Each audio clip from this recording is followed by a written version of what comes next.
It is 6 minutes past the hour. Welcome into a brand new hour, brand new day here on the Rick and Bubba Show. It is the Kickoff Hour. I am Speedy alongside Greg Burgess. Today we have a check to present, A charity charge check to Venecia's Foundation. Randa will be in the house, and she will receive that check from Tim Spencer and Buffalo Wild Wings. But that also means this chicken is going to be in studio, and so can't wait for that. I got one old Greg Burgess fired up. He's over to my left. How you doing, sir? Good, buddy. What's up? Oh, nothing much. It's chicken day. Chicken day. I woke up thinking about chicken. Yeah. They will be here. Record-setting crap run on October the 5th. We were honored to be there in Piedmont, Alabama, and it was a great crowd, lots of runners, a great cause for Venecia's Foundation, just a grassroots nonprofit organization coming alongside those that are suffering from, cancer treatments and the families. They provide aid support and these gift baskets, I should say, full of just things they know you need. Yeah. And they just do great work. They do. These care bags for cancer patients filled with useful items that helped I know Venecia throughout her treatment, and they knew exactly what to do, and they said, we will continue this in her legacy, and they do a great job. Yeah, it's great. It was good to raise some money, and we had the crap run that we were involved in. It was very successful, and then we get a check today. That's a good month. We're going to add to it, and Tim Spencer, I was texting with him yesterday. Tim? Yeah, Tim with Buffalo Wild Wings. He has been so good to us, and I was talking to him about, hey, tomorrow and this and that. We're just making sure we're all on the same page and everything. And he said that he lost his voice over this past weekend, and it's slowly coming back. I didn't ask him how. Yeah. And I'm like, well, if you can't be in, that's fine. But hey, you bringing the chicken? The chicken needs to show. No. And I said, but I'm sure we'll have a good time with it. So he might have a little raspy voice. He was hoping it would get better, but he can write down things on paper and hold them up. Yeah, we'll read them. Oh, exactly. What about that? Yeah. And talked with Randa yesterday. She's fired up too. So it's just going to be a great day. And we have another charity charge coming up on Monday at participating Buffalo Wild Wings, and we'll tell you all about that as we kick off the day. Eat chicken for a good cause. Yep, it's a win-win for What's everybody. Wrong with that? That's for sure. Who don't like to win? We like handing out them big old checks too. Yeah, and we also have the Bible study live today, noon Central, with Rick. So I saw just a little bit of TV last night, not much, just kind of ran through. I did see where the Yankees won. And Aaron Judge, he hit a monster home run late to solidify the win, but they won 6-3, so they're leading the ALCS 2-0 right now. Oh, and they will have the day off, but the Dodgers and the Mets will play, and their series is tied at 1.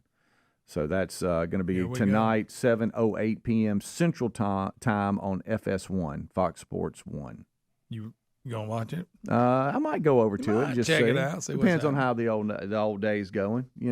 I tell you, some of my friends are really into bow season when it comes to whitetail deer hunting in the state of Alabama, and I know the seasons, start and end at different times, but they're close. Yeah. And different seasons, we really have it pretty good. Because, there's some states that's like the season only lasts a week.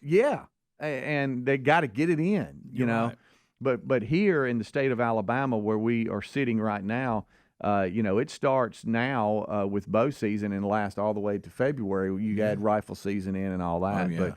But some of them are just eat up with going and bow hunting, and they're already sending me pictures of being out and about. And where we are now, there's a little bit of a brisk breeze and kind of a cold snap. It's supposed to cool off, I think, tonight into tomorrow morning. It's supposed to be a frost. Yeah. I was debating long sleeve or short sleeve today. I see you went long. Little man was cold. It's kind of thin, though. Yeah.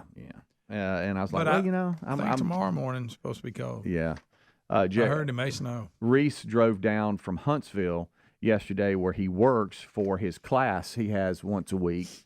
In Birmingham, and he swung by the house and got his bibs and stuff. Oh yeah, that'd be cold out there. Pulling wire. Yeah, Dad said it was in the upper 30s up in Huntsville today as the sun is coming up. So yeah, he came down and got his insulated bibs and a jacket or two, just some heavies, because they're out in it all day. Look, working man's got to adjust to the weather. Yeah, and it's something about, cold is one thing, but you add wind, which horrible. I think as the day moves on, it's going to kick up. And that's what he was saying. He's like, it's fine. The cold's fine. He's young. He's 20 years old. He's fine. But then that wind starts howling 10, 11, 12, 13 miles an hour. It hurts your feelings a little bit. Well, my ability to think warm. Yeah. Wind will defeat it. I can think warm if it's just not a lot of wind. Yeah. I can do it. My body temperature will rise. I have the ability to do that. But when you throw the wind in there, just when it's rising, it'll come knock it back down. Yeah. I'm getting warm, it'll knock it back down. I remember that day we were at the Vestavia City Center, the plaza there, and we had that breezeway outside. Ooh. And it was one of those days where it was cold and that wind was howling, and we challenged you to go outside and think warm. And I think in a T-shirt or something. Yeah. And you said, I got to get back in here. Oh, it was terrible. See, it's called a breezeway for a reason. So a lot of times when I'm pumping gas during the cold time of year, I have to think warm while I'm out there pumping. Yeah. And if the wind gets kicking, but majority of the time I can handle it. Mm-hmm. But when that wind, it's horrible. Thank you for working in that. Thank you for bringing up pumping gas. Do you lose your man card if you sit back in the truck and wait for the gas to finish? Or do you have to stand out there? That's a good question. Is that like walking in the rain and running in the rain? Yeah. So, while it's pumping, can you sit back in the car and close the door and wait? Or are you frowned on if another dude is at another pump, he looks over at you and be like, sissy? That's a good point, and I haven't thought about it, but I will say this. It has to be extreme. I've done it. Yeah. But I don't do it a lot. Okay. It has to be extreme. Yeah. And again, it usually involves the wind. Yes. Yeah. You're out there and you're like, yeah. Now, if you're on the phone or you're working and need to reply to an email or something, sit back in there and doing that. But there's nothing going on, and you sit back in the car and close the door and wait. Are you frowned on from other guys? Is it a sign of weakness? Is it a sign of weakness? Probably. I think so too. I have found myself doing it before, and I had to kind of check myself. I have done it also, but it's rare. And here's what's funny. Because I've had this conversation with myself, I've stood out in it going, don't get in. Don't get in. Then I look in the pump and it's like at $22. Come on. You're going to have to speed up. Yeah, you talking about the slow working pump that just hardly doesn't move? What is it that happens? Maybe somebody who works on gas pumps. Mm-hmm. Have you ever come across those that all of a sudden you're going, it will not. You've been pumping, you're looking at $6. You go, I've been pumping for, it seems like forever and I'm at $6. Does that mean it's close to empty or something? I don't know. I'm just making that up. I have no idea. I'll tell you what you can do, though, and it works on some. Turn it off. Yeah. Click it off, wait like 10 seconds, and then click it back on. Sometimes that helps. But there was a pump by my house, and it's fixed now, but I just quit going there. Because, I would sit there, and it would just dribble. So it wasn't just – it was all the time? Yes. Okay. And but now that it's back better, I checked it. Okay. Because it's really close to my house, and I need it to work. Because I would like to use that one a lot, but I'm not standing there when it's just going and you look and it's less than 10. You're like, there ain't no way. Yeah. Well, sorry we brought this up for those of you pulling up to a gas station right now. You got to stay out. I'm sorry. So you're challenging, now that winter's on its way eventually. Yeah. You're throwing down the gauntlet that you can't get in the car just to warm up. If I'm being honest, if I'm the only one pumping gas around, I'll cheat and sometimes I'll sit in. That does help. But if I see other people, I'm going to stand out like I'm tough. Not get in. I'm going to start pumping shirtless. Well, no. Bubba, Rick and Bubba.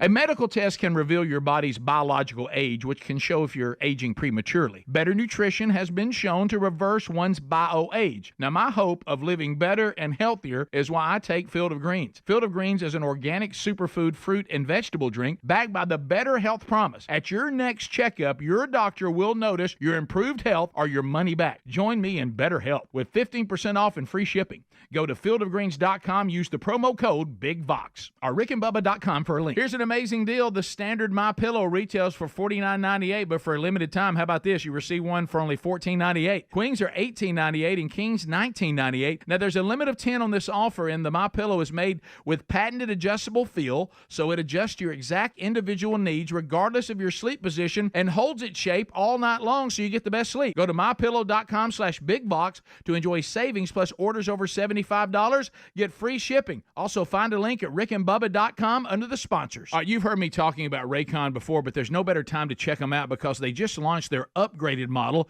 of the best-selling everyday earbuds. You get the features you know and love, like optimized gel tips for custom fit, 3 customizable sound styles, and active noise cancellation, ergonomic design, and multi-point connectivity that lets you pair with 2 devices at once. Get 15% off plus free shipping at buyraycon.com/bigbox. That's buyraycon.com/bigbox or rickandbubba.com. In just a few short weeks, Americans will head to the polls with critical issues at stake. It can feel overwhelming, so why not align with a company that stands for the values of its members? That's why we stand with AMAC, the Association of Mature American Citizens. For just $1 at amac.us/bigbox, you can get all kinds of benefits, retirement planning, and discounts, and AMAC card-carrying members get savings on travel, roadside service, and an array of other cost savings. All you got to do is go to amac.us/bigbox. If your approach to everyday aches and pains is to mask them, then repeat that cycle all over again. It's time to try Relief Factor.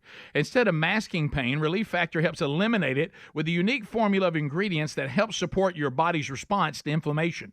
Give it a try and get the 3-week quick start pack for just $19.95 at relieffactor.com or call 1-800-4-RELIEF to get that deal. You can also find that information at rickandbubba.com under the sponsors. Don't mask pain. Fight it naturally with Relief Factor. Our friends at TheraBreath have some good news if you have bad breath. Try TheraBreath Fresh Breath Oral Rinse. TheraBreath is dentist formulated by Dr. Katz himself. TheraBreath doesn't mask bad breath like those burning alcohol mouthwashes that can actually irritate sensitive mouths. It's alcohol-free and free of gluten with no added dyes or colors. Find TheraBreath in all your favorite retail and drug stores. Look for the bright orange cap or online at TheraBreath.com. You can find a direct link at rickandbubba.com under the sponsors. TheraBreath, confidence in every capful. Oh, look, honey, the ants are back.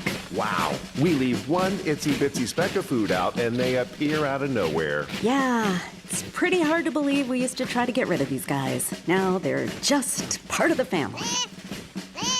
To be honest, I liked our family the way it was before they came. I guess it's time to call Cooks. You don't have to live with pests. Get proven protection from Cook's Pest Control. Call or go online for a free quote. Cook's Pest Control. If your spine needs some extra TLC, then you need a Helix Sleep mattress from helixsleep.com/bigbox. Each Helix mattress is designed for specific sleep positions and comfort. With 20 unique mattresses made from your personal preferences, you'll find one that's right for you, and Helix lets you try it out for 100 nights risk-free. Take the 2-minute Helix Sleep quiz to get matched with the perfect mattress. Head to helixsleep.com/bigbox to save 20% off your mattress order, or go to rickandbubba.com. With Helix, better sleep starts now. So you owe back taxes, right? Here's the question. Why is the IRS targeting you and not the millionaires who owe a fortune compared to you? Tax Network USA are patriots you want on your side to solve your IRS tax problems quickly and painlessly. Their attorneys, strategists, and expert negotiators employ brilliant strategies designed to solve your IRS problem quickly and in your favor. Call 1-800-780-8888 or visit tnusa.com/bigbox for a free consultation. Find the link at rickandbubba.com. Feeling secure in your own home shouldn't be a luxury, it should be a given. That's why Simply Safe Home Security is dedicated to providing protection and peace of mind to all families. With LiveGuard technology, Simply Safe's 24/7 monitoring agents can act within 5 seconds of receiving your alarm. Visit simplysafe.com/bigbox to save 50% on a new system with a free indoor security camera. Find the link also at rickandbubba.com under the sponsors button. There's no safe like Simply Safe. Rick and Bubba's in Ohio. Rick and Bubba. Pass the gravy, please. Rick and Bubba. Ooh, it brings me to my knees. Rick and Bubba. I can't start another. Rick and Bubba. It is 20 minutes past the hour. We thank you so much for tuning in to the Rick and Bubba Show. 866-WE-BE-BIG is our number. Today's a charity charge check presentation for Venecia's Foundation, last month's beneficiary, and also who puts on the crap run that you heard us talking about a lot in Piedmont, Alabama. That was October the 5th, but Venecia's Foundation was the beneficiary from last month's charity charge, and Randa, she was Venicia's sister, will be here today, as she has been in the past, to receive the check and talk more about the foundation, and then we'll celebrate another charity charge on Monday, October 21st. and that benefits the well house. And we'll talk to you about that more in detail as the day progresses. We have got a lot to talk about. The text message and emails coming in about our last topic is a lot. Yeah, people have their opinion. People would like to know. Yeah, and that is when it's cooler weather, do you lose your man card if you sit inside the car while your gas pumps? I think that's a legit question. Yeah. And I've admitted that rare. Right. But I have done it. But it's rare. It's got to be just wind chill off the chart. Wind chill and or depends on how I'm dressed. There you go. That's what I was going to land on. Because I don't drive around with a big coat on. No. You got a thin work shirt on or something, and it's just howling wind out there. What do you do? Let me ask you this. Or does it look better to sit in the vehicle and wait, or stand there looking all cold and everything? Let me ask you this, and I think I believe I know the answer because I was just from observing. In the winter when it's cold. Yeah. Okay. Now, if I'm going to be outside, yes. But just coming to work, going home to work, I don't wear a jacket from the truck to the studio or from the studio back to the truck. No. I just get in there and heat it up real quick. Go. But look at me. I'm dressed in a short sleeve shirt. Because I don't want to be sitting in the truck with a big, thick jacket on. Thank you. But there are people who, I guess, put the jacket on in the car and get out. And I usually just run from the building to my vehicle back and forth. So do I. And I'll have a long sleeve shirt on because it's winter. I will have that, but I don't have a jacket. We've talked about this and kind of skimmed through it in the past. We don't like jackets. We really don't. We don't like jackets or keeping up with jackets. If I wear a jacket in somewhere, I am guaranteed to forget it because I don't ever wear one. I'll tell you what you never hardly see me in is a thick jacket. If I have one, it's one of them like North Face or something, almost like fleece type with a zipper. Right. That's about as far as I go. It's rare now. If I'm going to be out at a ball game, sitting out for 4 quarters or something like that, then I'll put a thick jacket on. Yeah. But then again, I'm more layered than I'll layer with thin, and maybe I'm a big layer. I will layer in a second, and then not wear a heavy jacket. Well, see, that's I don't know what that is, but that's just baseball. We've talked about this. I have one still playing. He's wrapping up at UAH this year. And we've talked about this. Baseball season. When it starts, hey, it'll go halfway through the season, much colder than miserable. Football. Oh, it's awful. I mean, you're out there sometimes, it's upper 20s, low 30s, and it's winds howling. Yeah. And so you have to be an expert person when it comes to layering. And it's all about the layers. We've talked about that.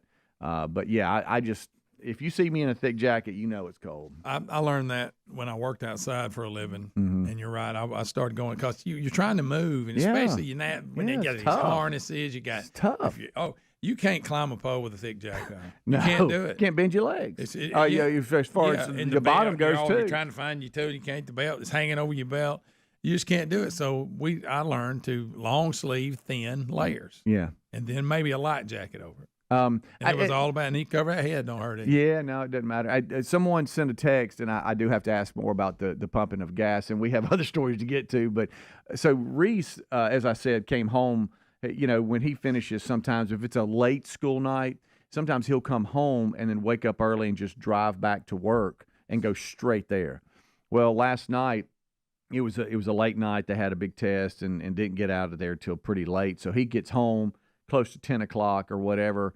And so he wakes up about 2:50 to 3, grabs a quick shower, and he's out. Yeah. Okay. Well, so I'm up, and he's walking down, and he's already got his bibs on. And I said, his hunting, it's a Carhartt type stuff. And I said, so you're going to wear that there? Driving. And I driving. And I said, okay. And, I mean, he's his own person, but I'm like, so you're not going to wear something lighter and then like step outside the truck and slide them on? He's got to run the air. And I've done that too, going hunting. Yeah. I've got so many layers on. I got the air conditioner on, and or the windows down. But he said, yeah, I don't want to fool with it. It's kind of dark anyway. So he's just like, it's kind of what I'm doing. So he basically did it for the comfort of getting it on and off. Yeah, I'm going to go ahead and get it on in this nice environment instead of getting out there in the parking lot and I'm trying to get it on. There's some nice insulated bibs, but a lot of times he doesn't, instead of like wearing jeans and sliding them on, sometimes he'll just not have anything on underneath it, so it's not that bad. helps some. He definitely could pump gas outside. Oh, no problem. So here's I need a ruling on this. Here's from a friend here. It says, what about pumping gas? You got the door open with a leg hanging out. Is that? First of all, that's a lot of effort. Either get in or get out. Right, but I mean, like, let's just say you want to sit down, but the door's open, so you still are kind of out in the elements. That's just bizarre. I mean, that's unacceptable. I can't see any advantage of that at all. You're still out in it. Yeah. But yet you're trying to balance yourself so you don't fall out while you pump it. Well, I think the gas is pumping. It's running on its own, but you just want to sit down or whatever. What if you're going to do that? Get in the truck. Well, they are. They're sitting in the truck with a leg out and the door open. Well, why would you? If I've gone to the effort to sit in the truck, I'm closing the door. Well, I'm kind of in, I'm kind of out. And the door being Click. open lets everybody know I'm not a candy. I'm still out in it. No, that makes you look like you've spilt something and you're trying to get it out of the floorboard or something. Something ain't right. Oh, me. All right, so we only got a couple of minutes here before the break, so I don't know if we can even get to this story, but I love the story that you have right now. Yeah, I love it. All right, I mean, I hate it happened. You understand what I'm saying, but I love what the story It's a Russian. says. There's the headline. Let me just give you the headline. Man survives 2 months adrift at sea because he was so overweight. That's his body, I guess, just burning fat. That is actually written in the story. Yeah, and it's really bizarre because I think it's his brother and his nephew were with him, and both of them died. Oh, okay. So, and look, and he still had them tied to the boat. What? Yeah. Okay, this isn't as funny now. Well, I mean, it's bizarre. I mean, look, being drifted at sea for 2 months is not funny at all. But just what they're saying is the reason he's alive. It was a big inflatable boat thing. What were they doing? And they had a motor, and it went bad. What? So then they couldn't. They tried to pedal in, they couldn't get in. So it washed them out. Oh no! So they're floating around for 2 months. Is that what it said? That's what you said. 66 days, I think. Good night. And said the nephew was eating. They had some like noodles or something, but he finally just quit eating and he died. And then his brother died when he fell in the water, the cold water, trying to clean off, kind of bathe a little bit. Mm-hmm. He fell in. Somehow that killed him. I guess. Did he stay in the water or did he pull him? You say he pulled he him had back him tied to the boat, but it's really weird. And how about they can also, the Russian authorities can charge him with negligence if they left and didn't have enough, like safety gear and all this. I guess there's qualification. He could be charged with something. What? Yeah, it's a really weird story. But they're saying the reason he survived is because he was so overweight. Because he was so overweight. He had plenty of fat to live off of, I guess, as it slowly burned. But Good night. It says it's the reason weird. he's alive. Listen about his nephew. See, he said he died a few days after his 16th birthday. Oh, that's They terrible. had been eating dry noodles, cereals, and peas for a month, but the boy could no longer eat the same thing. His body would not accept this food. As a result, he died of hunger and exhaustion. Weird story. What? And I guess they were just finally found, just drifting? Yeah, he was. They finally found him. And he had them still with him. It's a weird story. But so big that he's still Yeah, alive. thank goodness for being fat. Rick and Bubba, Rick and Bubba.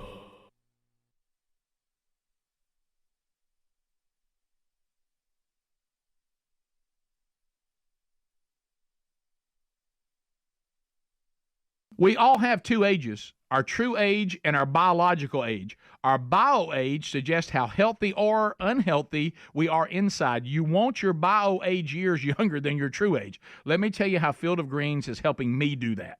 I love this stuff. I definitely feel better taking it. Field of Greens is an organic superfood, fruit and vegetable drink. And listen to this. Field of Greens was approved for a university study that doctors believe may lower your body's biological age. That generally means better health. Each fruit and veggie in Field of Greens was selected by doctors to support vital body functions like heart, liver, kidneys, metabolism, your immune system. Only Field of Greens is backed by the Better Health Promise. At your next physical or checkup, your doctor will notice your improved health or your money back. So why don't you join me in Better Health with 15% off and free shipping? Go to fieldofgreens.com, use the promo code BIGVOX, or go to rickandbubba.com, rickandbubba.com, find the link under the sponsors button. If your spine needs a little extra TLC? Then you need a Helix Sleep mattress from helixsleep.com/bigbox. Everybody's unique and everyone sleeps differently. Helix has several different mattress models for you to choose from, and each mattress is designed for specific sleep positions and comfort preferences. In fact, the Helix lineup has 20 unique mattresses, including the award-winning Luxe collection and then Helix Elite collection, a mattress designed for big and tall sleepers, even a mattress made just for kids. Nervous about buying a mattress online? Don't be. The Helix Sleep Quiz takes into account your individual sleep preferences to match you with the perfect mattress. It only takes a few minutes to answer a couple of questions, and once you pick your mattress, Helix knows there's no better way to test a new mattress than by sleeping on it. So you get a 100-night trial, so see how you like it. With more than 12,000 five-star reviews, it's time to head to helixsleep.com/bigbox. Save 20% off your mattress order or visit rickandbubba.com for the link. You've heard me talk about Raycon's everyday earbuds before, and you may have thought, wait a minute, the same audio quality I expect from the big guys, but about half the price? Sounds pretty good, but if you haven't pulled the trigger on a pair of Raycons, now is the time to check them out because they've just launched their upgraded model of the best-selling everyday earbuds. Now, this means you get the features that you know and love. Optimized gel tips for a cozy custom fit and 3 customizable sound styles, but now you also get active noise cancellation, ergonomic design, and multi-point connectivity that lets you pair 2 devices at once. Raycon's new everyday earbuds are available in a variety of vibrant new colors. My favorite, I love the one that I like in those neon colors. That's my favorite because, look, I like a little flash. Seriously, if you've been waiting to check out Raycons, there truly is no better time. With a 30-day happiness guarantee, what are you waiting for? Get 15% off plus free shipping at buyraycon.com/bigbox. buyraycon.com/bigbox or find the link at rickandbubba.com. Here's an amazing deal. The standard MyPillow retails for $49.98, but for a limited time, how about this? You receive one for only $14.98. Queens are $18.98 and Kings $19.98. Now, there's a limit of 10 on this offer, and the MyPillow is made with patented adjustable feel, so it adjusts your exact individual needs regardless of your sleep position and holds its shape all night long so you get the best sleep. Go to mypillow.com/bigbox to enjoy savings plus orders over $75. Get free shipping. Also, find a link at rickandbubba.com under the sponsors. Our friends at TheraBreath have some good news if you have bad breath. Try TheraBreath Fresh Breath Oral Rinse. TheraBreath is dentist formulated by Dr. Katz himself. TheraBreath doesn't mask bad breath like those burning alcohol mouthwashes that can actually irritate sensitive mouths. It's alcohol-free and free of gluten with no added dyes or colors. Find TheraBreath in all your favorite retail and drug stores. Look for the bright orange cap or online at TheraBreath.com. You can find a direct link at rickandbubba.com under the sponsors. TheraBreath, confidence in every capful. So you owe back taxes, right? Here's the question. Why is the IRS targeting you and not millionaires who owe a fortune compared to you? Well, wealthy people have tax attorneys. You probably don't. Tax Network USA are patriots you want on your side to solve your IRS tax problems quickly and painlessly. Their attorneys, strategists, and expert negotiators employ brilliant strategies designed to solve your IRS problem quickly and in your favor. They have a preferred direct line to the IRS. They know which agents to talk to, which to avoid. And by the way, you should never talk to the IRS yourself. Plus, Tax Network USA learned of a limited special IRS offer. The IRS is willing to forgive $1 billion in tax penalties. Do you qualify? Find out by calling 1-800-780-8888 or going to tnusa.com/bigbox to find out. They are the team that we recommend to solve your IRS issues and get your life back. Go to tnusa.com/bigbox for a free consultation. You also find the phone number and the URL at rickandbubba.com.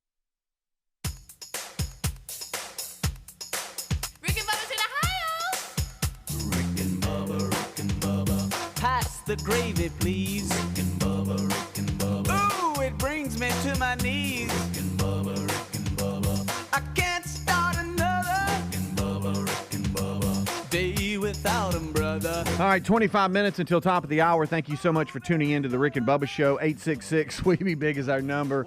Greg, running through. We're getting things ready for the day and just filled out our charity charge check to Venecia's Foundation. Yeah, you did good. You And got some good handwriting. I don't know about that. Just make it work, right? If I tried to fill it out, everybody go, now who's that to? They really would. They would. I don't write well. There it is. I admit it. Look, we have realized, especially, like, for instance, the crap run, when they had those door prizes. and everybody fills out the little thing. Trying to read hard everybody's writing was a little tough. Yeah, some people. But, Lisa has really, really pretty handwriting, but it's a hybrid. It's a hybrid of cursive and printing. Okay. That she just came up with, evidently. But it's really nice, but it's just, I don't know if it's considered grammatically correct. Yeah. Because she's comboing. Of course, nowadays they don't require them to use cursive writing. Well, and that's what I was going to ask you. With your kids, are they old enough where they were taught that in school, or did they? I'm not sure. I don't know if. I don't think they had to write. I don't think I've ever asked them, but I wonder if my kids could write in cursive. I wish we'd have booted cursive when I was in there. I mean, you talking about somebody who don't write good anyway? Throw cursive at them. How about that? About 3 humps on an M. How about What's that all about? An older person writing a check out or something, and they're pretty cursive handwriting? Oh yeah. My mom does that. It's like a work of art. It is. It really is. It is. All right, so we have a situation here where maybe you can help me with. Jack E. Lee. Jake E. Lee. Said Jake it again. E. Lee. Did it again. Jake. If you're 80s hair guitar players, he had Randy Rhoads, who died in a plane crash in a bizarre story, which is a really bizarre story. And I think Jake E. Lee ended up being his replacement. They had like one guy in there for just a second, but Jake E. Lee basically was his replacement. I think he played with Ozzy for like 5 or 6 years. Well, Jake E. Lee was apparently just walking his dog in Vegas, and somebody pulled up and shot him multiple times. I saw that. Who's mad at the 80s guitar hero? Early investigations suggest the shooting was completely random. Jake E. Lee was, as I said, taking his dog on an early morning walk when the shooting took place. They say he should make a full recovery. He's in intensive care now and doing well, they say. Yeah, they say he's talking and everything. But so, unless This there's a is story bizarre. nobody knows yet, but so, I mean, why would you just randomly go? I don't know. I mean, if he was on the south side of Chicago, I get it. But well, nowadays there's no rhyme or reason to really much of anything. It's some of it's not targeted. It's just random acts of violence where people are just sick and mentally off and just feel like they want to do something cruel and evil. And maybe he was just a victim of that. Man trying to walk his dog, or he's made somebody mad. Then there's some kind of feud between people that nobody knows about. Yeah. Jake E. Lee shot multiple times in Vegas. That's the report. They're calling it a street shooting, where he was just walking his dog and somebody came up and did that. But I mean, like the Baltimore Ravens fan that was just picking people out and beating them up. It's because like why are you doing that? Because they were for the opposite team that you were for. Mm-hmm. We got a straggler. Yeah, is that what he was saying? And I'm talking about he hammered that guy, punched him right, and knocked him out. It was violent. Yeah. But dang the luck. Well, somebody's got to beef with Jake E. Lee, evidently. I guess so. I don't know if they didn't like Ozzy's music and they tied him to it. I don't know. I mean, he played on Bark at the Moon. You remember that song? Yeah. Shot in the Dark. That's from his era. He's pretty good. Yeah. Quick sports update that has to do from Hurricane Milton. The Tampa Bay Rays, their top of their stadium got ripped off. They say they won't be ready to start the 2025 season after Hurricane Milton damaged their home stadium. They say the beginning of the 2025 MLB season is going to be in jeopardy due to the damages from the aftermath.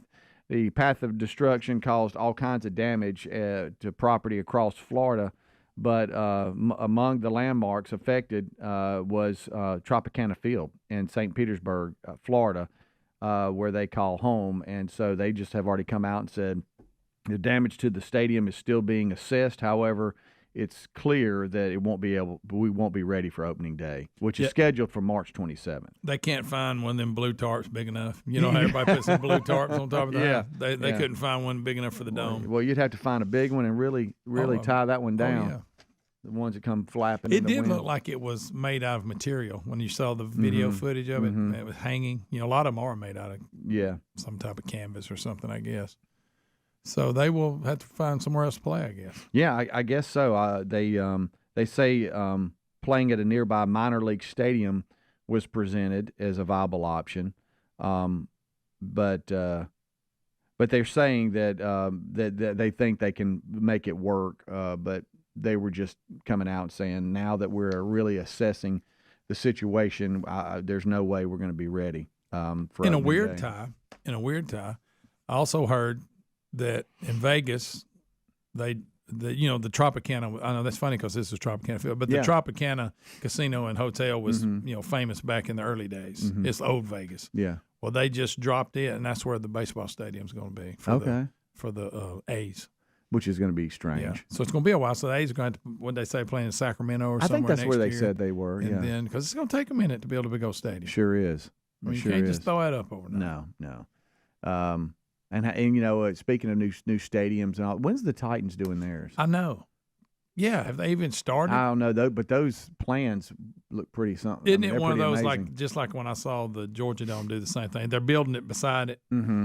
Yep. So they're kind of using it until they get it built up, and then they'll. Yeah. Because when Taylor was coaching in Georgia in the state championship was at the Georgia Dome, they were just about. I mean, they were finished. In fact, they were one of the last events to ever play there at the old Georgia Dome. But it's so it takes a lot of engineering to figure that out. But they were building. They had the new one already ready right there beside it, and then take the other one down, make parking out of it after they get the new one. I mean, it was pretty cool to watch. That's it. So the stadium project for the Tennessee Titans, you can go to TennesseeTitans.com. But I'm sitting here seeing if I can just quickly scan and see when they think it might be ready. But these plans are pretty impressive. But you are correct, Greg. It's going to be a traffic nightmare. But they've got to see. Okay, opening 2027. The new Nissan Stadium opening 2027. They say. How much you reckon Nissan had to throw down for that sponsorship? NewNissanStadium.com is where you can go if you just want to check it out. Then, of course, TennesseeTitans.com as well. But, they're going to try to do what you just mentioned and bus people in, and it's just going to be a traffic parking issue, but we'll see. Let me ask you this, from a nostalgia standpoint. Yeah. You going to go look at it one more time? You spent a lot of time in that old stadium. Yeah, I know it well. A lot of time, and it's going to be gone. Yep, know it well. For some of you that know the story about the bathroom accident on the way to the Titans game, I got to see a lot of that stadium that day and run around trying to find bathrooms that and clothes. Yeah, that stadium is something else, man. I remember, they played at Vanderbilt a little bit when that one was being resurrected and all that, and how awesome it was, and everybody was like, wow. Now I will say this, man, when it gets loud in there, it's a cool place to be. It is. Whenever you pull up and you see that stadium, you got really excited. Yeah, it was a lot of fun. I remember, this tells you how time flies and how old we're getting. All right, when the Oilers decided they were coming to Nashville, I think, and you mentioned Vandy, but they also played some of their games. They were the Tennessee Oilers at that point. They hadn't even changed the name yet. Right. And they played in Memphis, the Liberty Bowl. Yep. And like you say, the whole time they were building Adelphia then. And when it came on, but now we've lived long enough, that stadium, we remember it being new and shiny. It's fixed to be torn down, and they're building another one. And a little so that bit tells you how old we've got. Don't you think a little bit of it is too? It's kind of like their cities, and it's. I mean, so, some of them are standing the test of time, like Arrowhead in Kansas City. Where, nobody wants that ever changed, but some of these cities have come along and built such amazing stadiums that it's like, well, we got to keep up with everybody. And what they offer is more than just the ball game. They have all these other shops and restaurants and all this. You talk about Kansas City, they sell out no matter what. Yeah. They don't really need all that. But I'm sure they'll eventually go that route. Yeah. But you know what I'm saying? A lot of these, it ain't just about the game. We got all kinds of stuff you can do. That's right. Matter of fact, here, if you go to the websites I mentioned, they have they'll have a live construction cam and all this kind of stuff, but they're talking about the overall experience and design and what it's going to bring to the community there, because it's going to open up so many other things. But this call here will live on in that old stadium. Christie kicks it high and short. Going to be fielded by Lorenzo Neal at the 25. Pitches it back to Wycheck. He throws it across the field to Dyson. He's got something. 30, He's 40, got something. 50, He's got it. 40, He's got it. 20, 10. He's got it. End zone. Touchdown Titans. There are no flags on the field. It's a miracle. Tennessee has pulled a miracle. A miracle for the Titans. And we were live. We were there at the stadium. I was watching it on television. Rick's in the painting. Yes. And the guy in the painting, I think, is supposed to be you. Have you seen? Because Taylor has it. Okay. Rick gave him one because Taylor was a huge Titans fan, especially when he was a kid. Yeah. And there's a guy with a sideline pass on it. I swear I think it's you. Okay, I got to look at it again. Or I've made it you. You probably wouldn't do that. But anyway. I was right there, though, by it all. I mean, it could be. Know, the sheriff guy or state trooper guy that we always saw, he's in it. He was always with Coach Fisher. Yeah, he's so he's nice, in it, man. And you can see Rick, and I swear there's a guy that in my mind, I've decided that's you. Guys, we lost our minds when that happened. Oh, I was at home watching. It didn't matter television. if you were a player or not a player. People were on the field. People were hugging each other. I was at one point hugging people I didn't know. Oh, yeah. It was insane. It was. We'll take a break. We'll be right back. Rick and Bubba.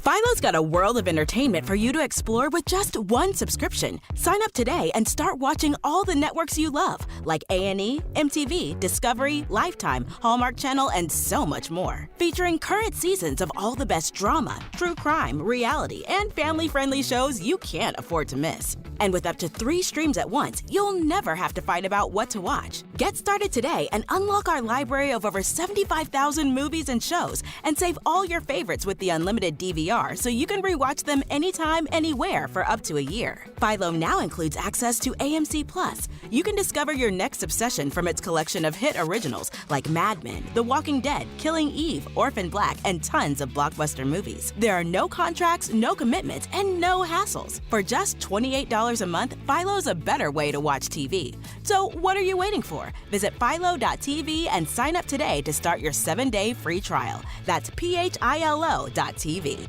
It's common knowledge that after age 30, our metabolism changes. We have less energy and gain weight easier. There's a way to feel better, not in years or months, but sometimes in just days. I'm Chuck Norris. I tried everything. Working with a team of health experts, we came up with Morning Kick. Morning Kick is a revolutionary new formula that combines all my favorite supplements into one daily drink. Morning Kick has probiotics to help you lose weight, prebiotics for digestion, superfoods for muscles and joints, and powerful anti-aging supplements. It'll help you feel youthful, energized, and helps manage stress. I look and feel better than I have in years. Go to roundhouseprovisions.com, use code EXTRA or text EXTRA to 511-511 and claim 40% off.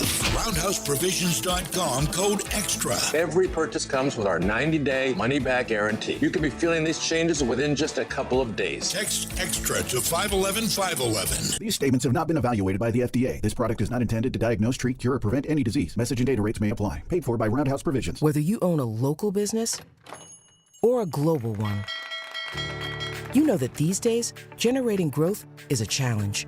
By teaming with Bank of America, you'll not just stay ahead of the curve, you'll move it. With access to experts, award-winning insights, and business solutions so powerful, you'll make every move matter, locally and globally. Visit bankofamerica.com/banking for business to learn more. What would you like the power to do? Copyright 2024 Bank of America N.A. I occasionally have nerve discomfort in my hands, so the things I love to do... Let's play something, Grandma. ...became difficult as I got older. If you have occasional stabbing and burning in your hands and feet, try Nervive Nerve Relief. Nervive's clinically studied dose of alpha-lipoic acid reduces occasional nerve discomfort in as little as 7 days with continued daily use. Say yes to healthy nerves with Nervive Nerve Relief. These statements have not been evaluated by the Food and Drug Administration. This product is not intended to diagnose, treat, cure, or prevent any disease.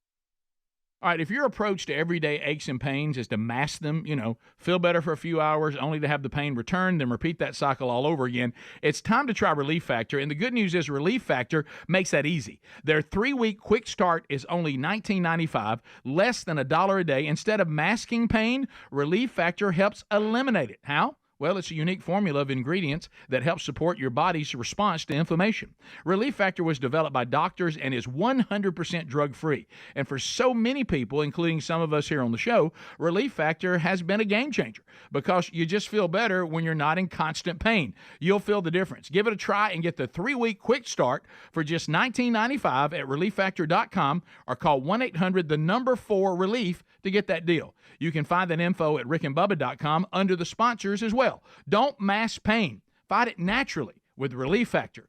Go right now to rickandbubba.com under the sponsors button or go directly to relieffactor.com. You've heard me talk about Raycon's everyday earbuds before, and you may have thought, wait a minute, the same audio quality I expect from the big guys, but about half the price?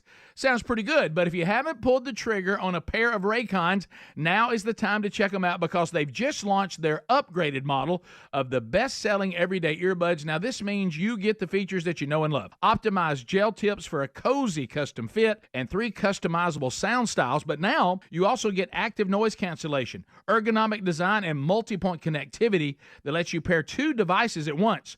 Raycon's new everyday earbuds are available in a variety of vibrant new colors. My favorite, I love the one that I like in those neon colors. That's my favorite because, look, I like a little flash. Seriously, if you've been waiting to check out Raycons, there truly is no better time. With a 30-day happiness guarantee, what are you waiting for? Get 15% off plus free shipping at buyraycon.com/bigbox, buyraycon.com/bigbox, or find the link at rickandbubba.com.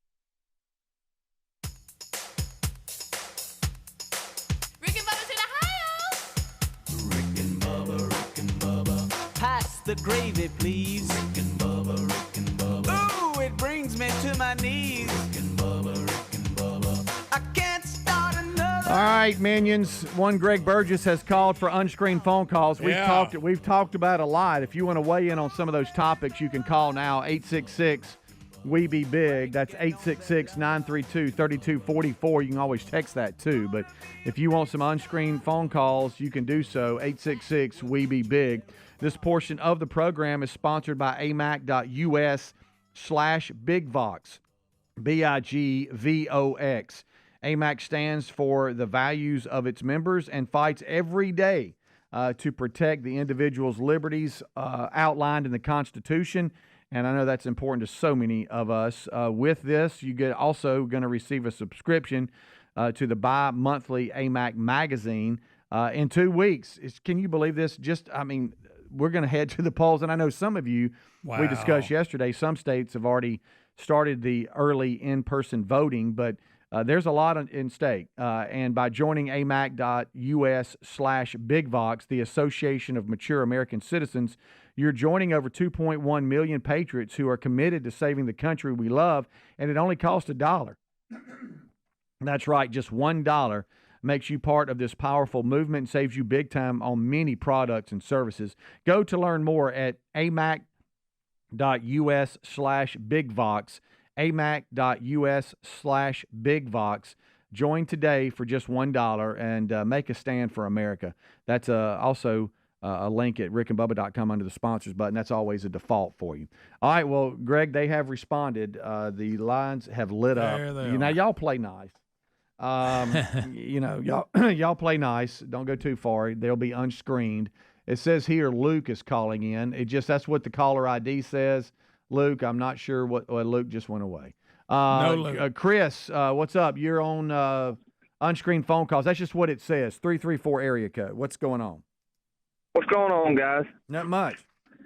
Hey, Steve. I sent you an email because you talked about your wiring with your trailer. Yes. And a lot of problems that are caused by these newer model trucks. Yes. What did you find out what causes them? Because I'm having the same problem with my truck. No matter what trailer I hook it to, it won't stay connected to a trailer. All right, so this is thank you for the call, Chris. So this is this thing where I just went to forums because if you have a later model truck, and I think it's prominent in Chevys and GMCs, you see a lot of complaints where you hook a trailer up, like Chris just said, and it might say it's connected, and then all of a sudden you start going down the road and it says no trailer recognized or whatever. It starts giving you these defaults on the readout. And it makes people pull over and figure out, okay, what's going on? Am I connected, not connected? It seems like it's losing its connection. And again, Chris, and for those of you that really know what he's talking about, I'm probably going to slaughter it. But from looking at forums, there was, these new LED lights coming from these trailers. Greg, and help me on this. They're saying that sometimes it's not sending enough back for the truck to recognize it, the output on it or something like that. And so a lot of folks said you can go back to the dealership and talk to them about it, or you can add some things to it. But here's what I did, and it has seemed to work, and I'm knocking on my head for wood right now. It has seemed to work so far. I totally rewired my trailer, I got a really good ground because I felt like my ground was sketchy. So I'm talking about I screwed into the frame of the truck with a good ground wire. They say make sure that when you hook up the trailer, your truck's off. Don't leave your truck running and then hook it up. Sometimes go ahead, hook the trailer up, then turn your truck on. And that has solved my problem. But again, that's just me looking at forums and people that are like, hey, this is what I did, whatever. So yours is working? I kind of took all that. But my trailer, I inherited it from Terry's brother, and he used to carry some of his Harleys on it and stuff like that. And it's an older trailer, but it's still in really good condition.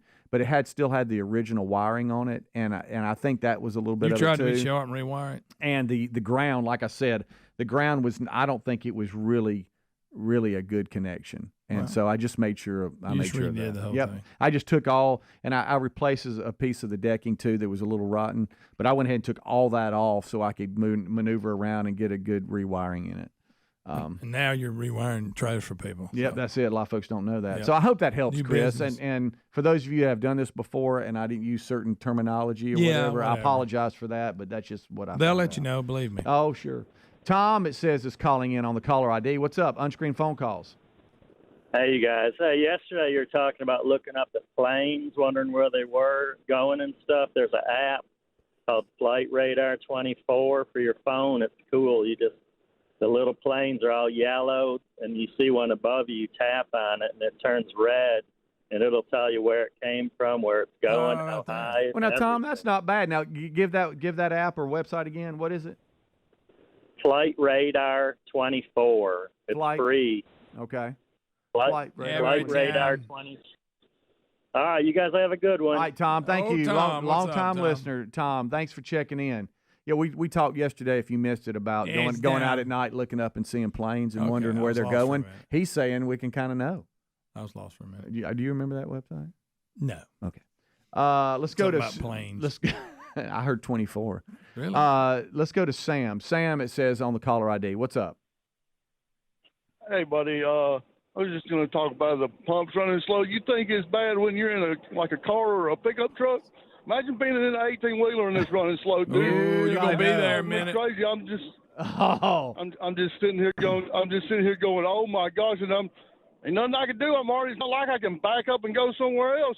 I know you're already committed. You got to see it through. I've been there. I can't imagine that big old truck. You're thinking this thing is never going to get. That is next level. Yeah. The 18-wheelers. I don't know how you do it. Jerry is in Piedmont, Alabama, hey, Jerry. home of the crap run, and he said he was sorry he couldn't make it. Yeah, Jerry, I was looking for you. Jerry is on the caller ID. I couldn't make it. Man, I'm sorry. What's up? Hey guys, how y'all doing this morning? Great, buddy. Doing good. Greg, you might as well go ahead and pump the gas shirt. Hell, let's face it, your brother does it in his underwear. yeah, exactly. He did it pantsless. Why not you do it shirtless? That's a family thing. I'll do it. Jerry's right. That's a great best of memory. Rick realizing he was in his underwear. Yeah. Pumping gas. That breeze hit him. He thought, hey, now. That midday sleepiness will hit you. You know what I mean? It'll do it. We'll take a break. We'll be right back. Main show will start. A lot on tap today. Don't go anywhere. Appreciate you tuning in. Rick and Bubba, Rick and Bubba.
Thank you for being with us. A brand new hour underway, and we thank you for spending some time with your old friends Rick and Bubba. This hour starts with the national anthem.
Is everybody ready?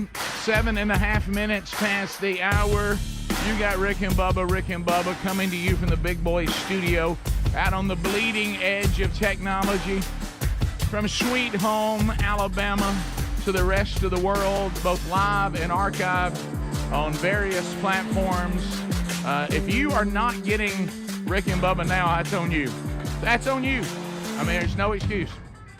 So even including some of it you can catch on your own time if you miss the live opportunities. Greg and Speedy have knocked out a kickoff hour. Eddie Van Adler settles into the YouTube experience and sitting right there. There he is, the pride of Cedar Springs, Alabama. Most of you probably know him best as the Silver Tongue One, the man with a golden voice, Professional Lunch Eaters Man of the Year, the inventor of pizza in a cup, Shakespeare's worst nightmare, and the master of the King's English. Ladies and gentlemen, put your hands together for Bill Bubba Bussey!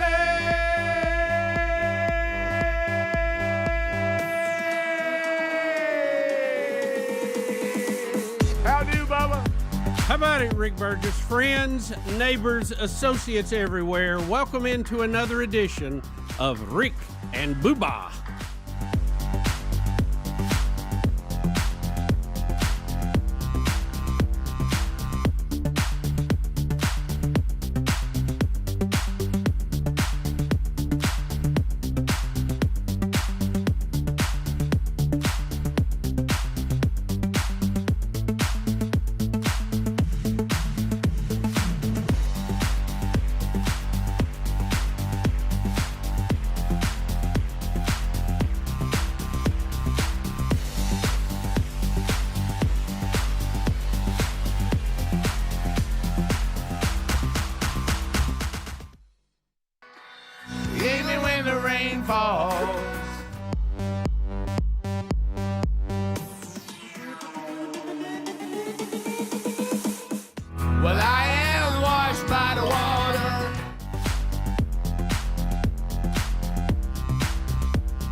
Need to breathe. Washed by the water. Breathe. Bubba, here we go. Yep. Another day. We got a charity charge update coming next hour. A big month for Venecia's Foundation, including all we did with the crap run and Speedy and Greg being there, raised a ton of money. And today, all of you that participated with Buffalo Wild Wings will get your check added to that today. There you go. That's right. Yep, and we'll focus on and that. all that without Greg and Speedy having to run this year. That's right. That's true. Yeah, just standing there. Look, being there is though. half the battle. Hey, I'll be back next year. The run was something. Maybe. That was your own personal goal, but it did not sway one way or the other the money that was raised. That's true. Yeah. Your hadn't presence. I hadn't been to runs in the past, but I felt like you were able to give more knowing you didn't have to run. Oh, of course you can. You were able to relax and really talk to I was a little mad at you myself can. for not running. Yeah, I get it. Well, no. That's that already know. I've been battling that for years. We all know this. It might have been a practice. It might have been, hey, I'm doing a little bit better. Whatever the case was, when you could get the official word, this is the end of it. Mm-hmm. It's until you know that, you're always going, I need to reserve here. I need to do this. Yep. Once you make the decision, like in this case, hey, we're not running. Yeah. Not running. At that point, you're like, okay, now I know how to act going forward. That's it. Yeah, I know how I should approach. Yeah. And so it's making the decision that where all the confusion is. Once the decision is made, then there's clarity. So it's great, and that's a great organization, and we'll just throw some more on that money pile today. And then we'll talk about another opportunity coming up on Monday, and of course there'll be delicious Buffalo Wild Wings here. I understand there's a chance that Tim's voice might be unacceptable. He's gonna go, hey, how y'all doing? What's Oh, up? is he struggling? Yeah. He said he lost his voice this past weekend, but he was coming back, but slow. I know how he feels. I mean, this is ground zero for allergy people right now. Yeah. And Ground zero. me and I've got several friends. They've all been to the doctor this week trying to get ready to go. It's tough out there right now. So is that he's not sick, is he? He didn't say anything about being sick. He just said he lost. Did you ask his him voice. if he was sick? He said he didn't think he had COVID, Rick. He's fine. He didn't say I've been sick and we got lost a my sick voice. chicken guy coming in. He just said drop the chicken in the He just door. said I lost my voice this past weekend. Right. That's And all he said. you didn't say were you sick? Well, no. Well, I would have. Because he probably would have said he was sick. Would he? was sick. Hey, oh, look, people won't tell you. Oh, Tim would. Especially if they got something they think they need to do. They want to make sure they get it done. We got the immunity so high in here. Oh, wouldn't stand a We chance. got everything. Right. We got it all going. But now allergies, we're in trouble. Ragweed can destroy. I got to tell you, when he said he lost his voice, I never even thought about him being sick. But my first question. Because people lose their voice without being sick. Would have been my first question. So the but the other thing, well, because we all have so much to do. We can't be sick. Well, you got him sick now. Well, okay. When everybody, sick. But Bub, I want to ask you this: Yes, sir. Go ahead. I'm ready. Since you're the best, What is it? The most severe allergy sufferer. So you're telling me that ragweed in October is worse than pollen and all that in the spring? They are probably. It just depends on The what answer may be yes, it depends on what you're allergic to. Yeah. Some people I know struggle more in the spring. Some people in the fall. I'm a fall struggler more than anything. Now I'll sneeze and all that in the spring. Sure. But far as actually getting sick and having a sore throat and all that, I'm much more apt in the fall. But both seasons, neither one of them's really good for you. The culprit though is ragweed. Is that it? For me, I'm is? more when I had allergy tests done, decades ago. Ragweed was one of my worst your big things, one. and we see it. RW. We see it out at the farm all the time. Yeah. I mean, it's rampant. So Tim says he's safe, nothing to worry about. Okay. Tim's fine. He thinks that's funny. He shouldn't expect. He should not expect a handshake. allergies a aren't being handshake from me. sick. Yeah, Tim, no hug today. I'm just going to give you a fist bump across the room. But here, you got to watch these allergy people. I brought it up before. They'll never tell you they're sick. They'll be sick. It's always but say their it's allergies. It's Well, always their allergies can lead to sickness. Yeah. Well, here I would say though, all kidding aside, that it would be hard to tell.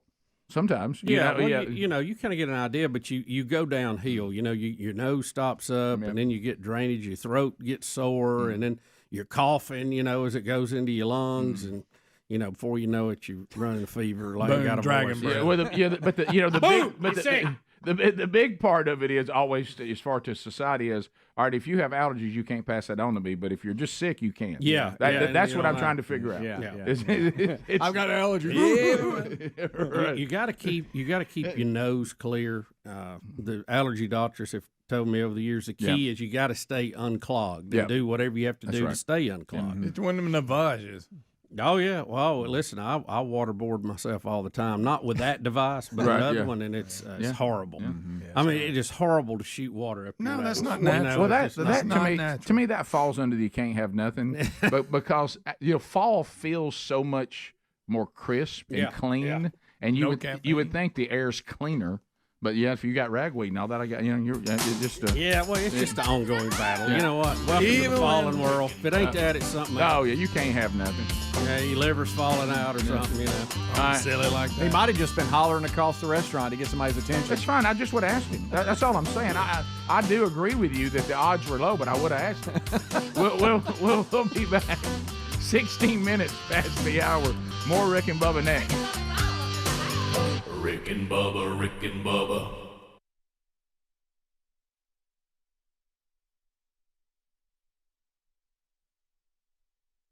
Meeting out of Medina. Bubba, this is y'all gonna love this one. This has been making its way around YouTube. Oh, come on with this. It is. It's. I mean, it may be the #1 watched video right now. I hope An embarrassing moment interrupts a Medina City Council meeting.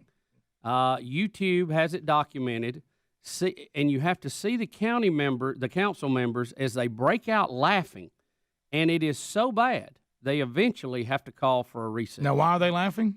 That would be because somebody broke large. Yeah, so somebody busted one during the meet. Can you hear it? Oh, yes, you can. All right, here we go. In a major way. Discussion? Madam President? Yes. I move to add the emergency clause. Second, adding the emergency clause. And discussion? Mayor, would you like to speak regarding this?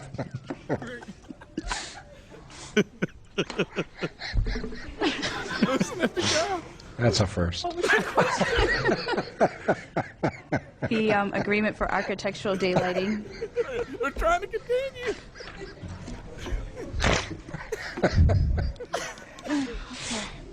Oh, boy. You can't make this stuff up. This is a revolving loan that comes from Community Development Block Grant money. We've been working on this with the state for literally months. It's been passed through the county. We'll wait. Look, she just moves the mic. You know, long after we're gone, they're still going to be discussing.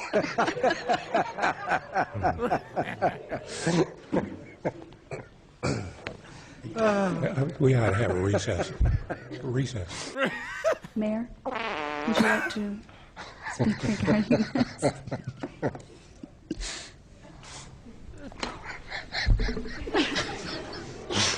That's a first.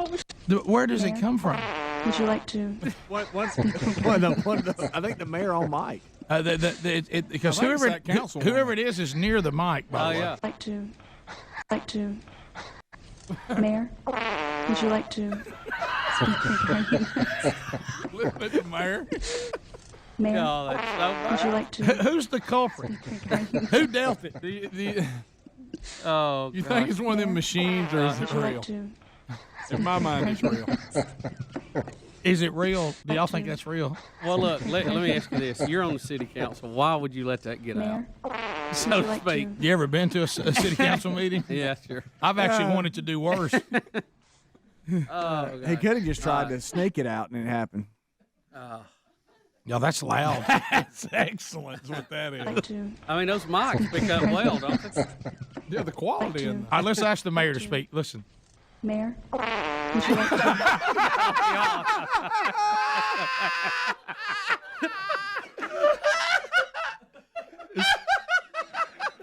Don't play that again.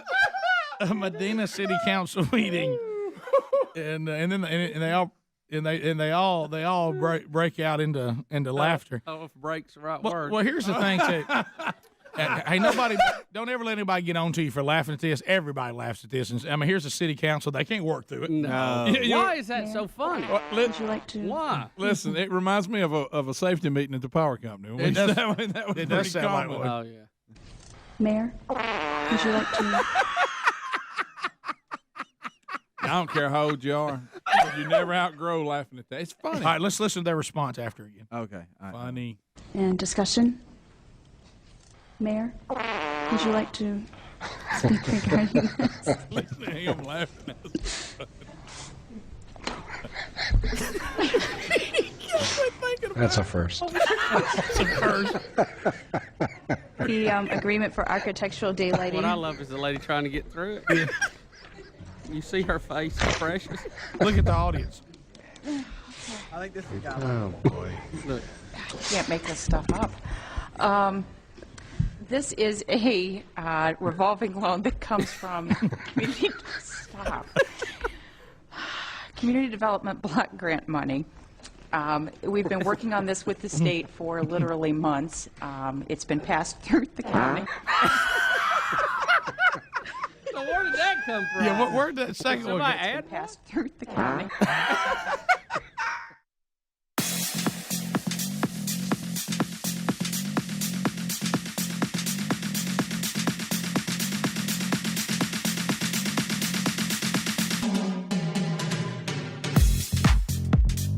We're back 21 minutes past the hour. Thank you for being with us on a brand new edition of the Rick and Bubba Show Wednesday Bible study back today. Noon Central, 1 o'clock Eastern on the Rick and Bubba YouTube channel. Daniel chapter 3 today. We're seeing a lot of this as we begin to approach the big election that is coming up. And every time it seems like we sit down to do another show, we look up and there's somebody else either closing their doors, reducing the number of locations, and here is another one today, which has kind of been, kind of a little bit of an icon, if you're, in American society, and that's OTG Friday, TGI Friday. TGI Fridays, Rick, has quietly closed more than a dozen locations in the past month, including 6 this week. The popular chain is the latest to struggle as Americans who are struggling with higher menu costs opt to eat at home. Yep. Adding and other chains that we've seen struggling, Red Lobster, Applebee's, and Hooters have also declined their number of locations. So. And we all thought with the theme that Hooters was indestructible. Right, right. We did. Yeah. But by George, they've been hit with this too. They have, by George. You are correct. The economy has reached such depths that even Hooters cannot survive. Nope. And So y'all, every day we come in here and there's a new list of people or businesses that have closed. And y'all, it's just I don't get it. I don't know what people think. The economy doesn't just happen. Right. That's what I think is the biggest insult to me is a lot of these politicians think, well, business is just going to happen. We can do whatever we want to. We can tax it into oblivion. We can pay people not to work. And, hey, they're making off. They're all getting rich. They're filthy millionaires, and we're just going to keep taxing them. It don't work that way. No. And it's not the truth. And they don't want to acknowledge that because it doesn't fit into their worldview of how they want to do things. Yeah, so where are y'all on TGI Fridays specifically? I have eaten there several times. We don't have a location close to us now. We had one at one time. Yeah, we did. Didn't we? We did. We actually had a post softball party there at one of them. Okay, I remember. And it was fun. It was a great place to go. I mean, it was super nice. Upsize hamburger type operation. But I mean, they've served a lot of markets. I hate to see them going out of business. This is more people without a job. I've never eaten there. I've never had access. Wait a minute, you've never eaten at a TGI Fridays in your entire life? My entire life. That's not true. I've never Greg. lived or worked where there was. Did one you not around. go to our softball thing? I after? did not. Oh, you're not playing that game? I must not. I must have been working. TGI Fridays for me, because we lost our location a long time ago, is mainly for me an airport experience now. The airport version, I have actually eaten at quite a bit. The closest I've come is Ruby Tuesdays. Right, but it's not the same. And they're close. It's just the Applebee's, Chili's, I've eaten all that. What I call the neighborhood grill format. There you like go. them. I do like all those places. So, but then we were talking in the break when you look at the other side, and I guess it's just as much of an indicator.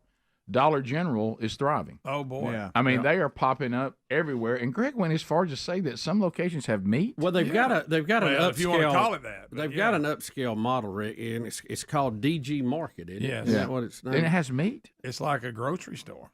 Now there's meat. We're not at talking Dollar about General? the dollar store. Don't get confused that everything costs $1. That's Right. like the $1.75 store now. Right. But this Dollar Generals and Dollar General And they have marketplaces, meat? well, yeah, if you want to call it that, but Low grade meat. well, I don't know. But I'm just saying, I have on my way home, I've passed so many brand new ones, one not far from my house, but brand new ones popping up everywhere. Everywhere. Well, they had They're taking over Jimson. They had a unique marketing strategy that we've seen other fast food. yeah. We have one particular fast food restaurant. They just went where nobody else was. Right. And became the convenience for that area, and they cut a lot of people off going to town. Yeah. That's the same plan back in the VHS rental days. Hollywood Video did that too. Mhm. They would go to the rural areas that nobody was in. That What- Blockbuster wouldn't go to. So when I go, and I've gone into the Dollar Generals that we have down near the farm, we got a couple of them, and one, there's on that other end, a little higher end. What is is it all just because I know the dollar store, which is different. That's a completely different I got it. Don't get upset. Don't get on me. I'm just agreeing with you. I heard you say that. That was they tried to have everything is $1. Yeah. Of course now that's Yeah, almost it's impossible. Yeah. but Even they're losing. Dollar General never made that promise. No, they just had low prices. They're just saying we're really low price. Yeah, right. yeah. They're just saying we're going to be cheaper than. Yeah, it wasn't one of those everything cost $1. If I could make one suggestion for Dollar General, we need to be able to get out of there a little smoother. Yeah, they'll have one way in. Yeah, and that's all. That's it. Notice that Yeah. on a lot of them have it's the one Yeah. way in. One One way way in, one way Rick, out. that's one way they keep the prices. Well, I down. guess See, you're they right. only I got guess- one person in there working. And you know, and if things have Working fallen the off, register. if things have fallen off the shelf and are like laying on the floor, we can put them back. Now I will say Put them this, back up there. especially Put them back up there neat. It can get a little sloppy. Yeah, it at is. times. Listen, especially the ones that are not at the marketplace, the regular ones, their stock is constantly at the end of the aisle waiting to be put up. It is. And you can't get it. There's Right. no room in those. Yeah, The other ones have room in them. Yeah, those you go in and you, just exactly what you said. Oh, so we don't ever take the stock and actually get it on the shelf. Yeah, it's in here with that net over it. Right. You know, that net's there in case it falls. Right. But we're going to stock it eventually. And I'll get to looking because they don't have the dog food I want. And I got to look and say, well, is it out there on that cart under that net? Yeah, and I've noticed, like, I'll go over here and Just say a little bit of seek and find. Yeah, there's a seek and find. Yeah. You're absolutely right. I went over there and I thought to myself, I just need some batteries. Hey, don't ask, by the way. No, made that mistake. No. And I went over to the batteries, and literally behind the batteries, I looked and I said, I think that's Captain Crunch. Yeah. You know, and there's like a box back in there. I know. And so you have to. It's Yeah. almost like a flea market, Right. You know, but serving the needs where they are, And listen, I'm thankful for them. You'll have We got a couple by our house. One town will have 3 or 4. Oh, yeah. Oh, look, I'm telling you, they're taking on over. each side of the town. If you don't mind going out of town. Right now, I literally think to myself, am I going to turn right and go to Dollar General or turn left and go to Dollar General? They're everywhere. There was one, these poor people I see on my way home.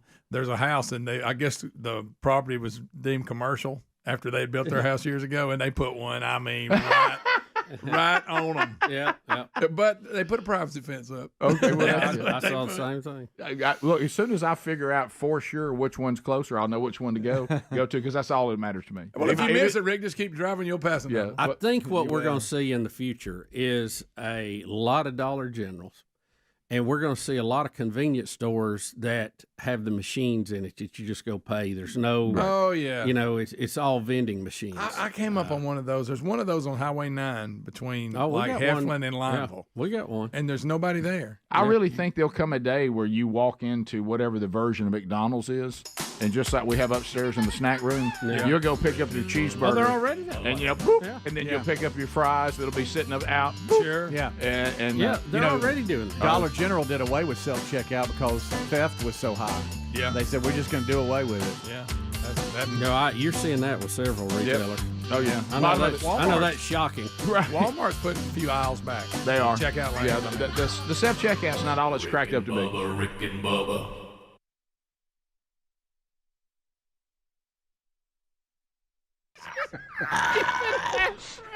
What a bunch of kids.